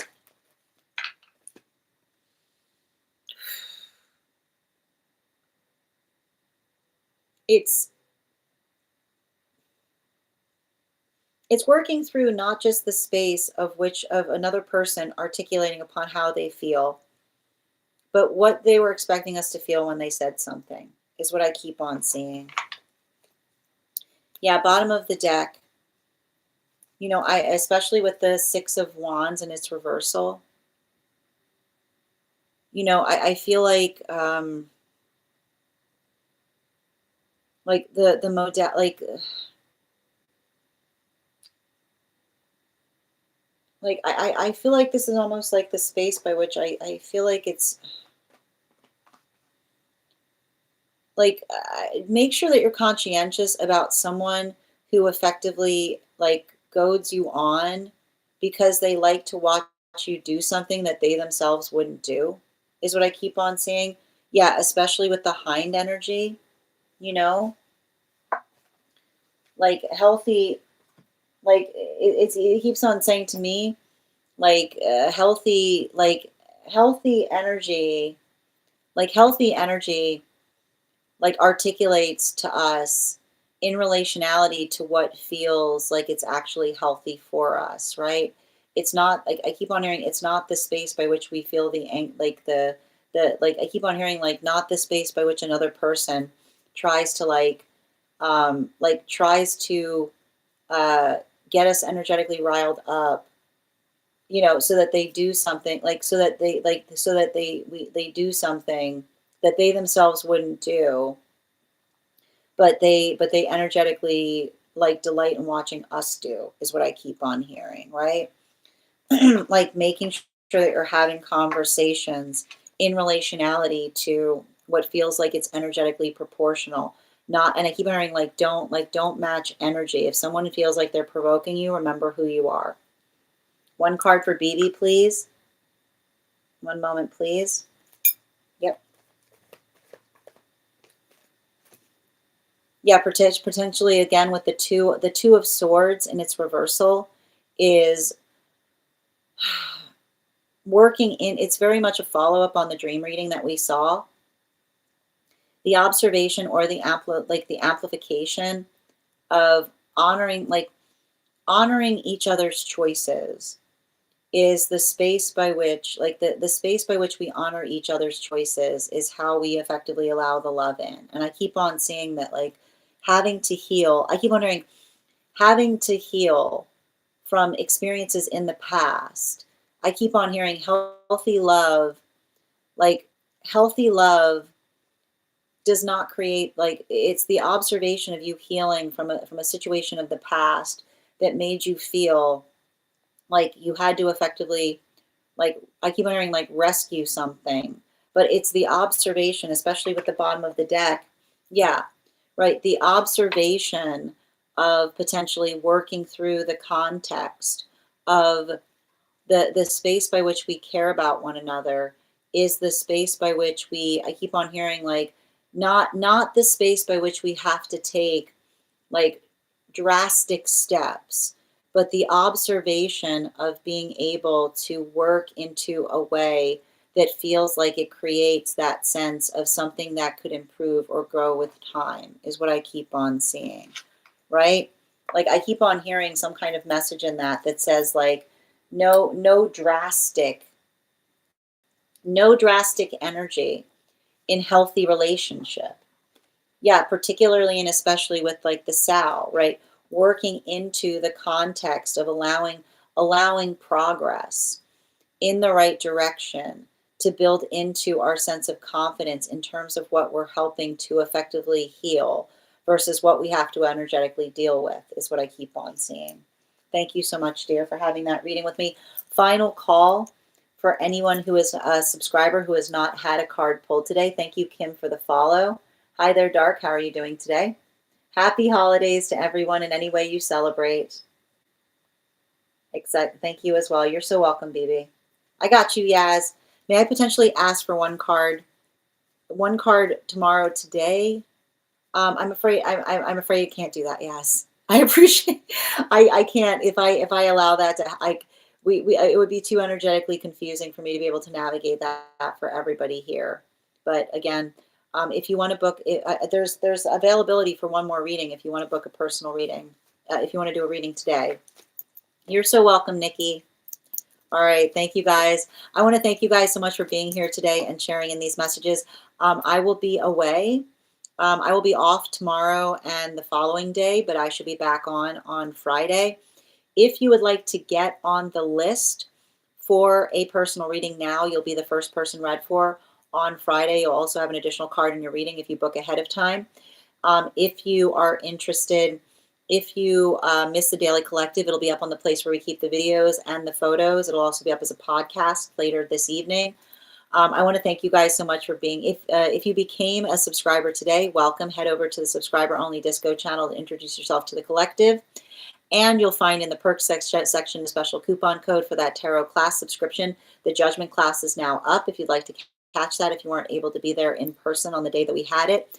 I want to thank you guys so much for being here today and sharing in these messages. Huge thank you to my followers, old and new. Thank you for being here and receiving these messages. Huge thank you to my subscribers. Your ongoing support means the absolute world to me. And the biggest thank you to my mods. I hope you guys have an absolutely beautiful day. Please take care of yourselves. Please take care of one another. And we'll do this again tomorrow. We'll do this again on Friday. Have a great day, everyone, and happy holidays.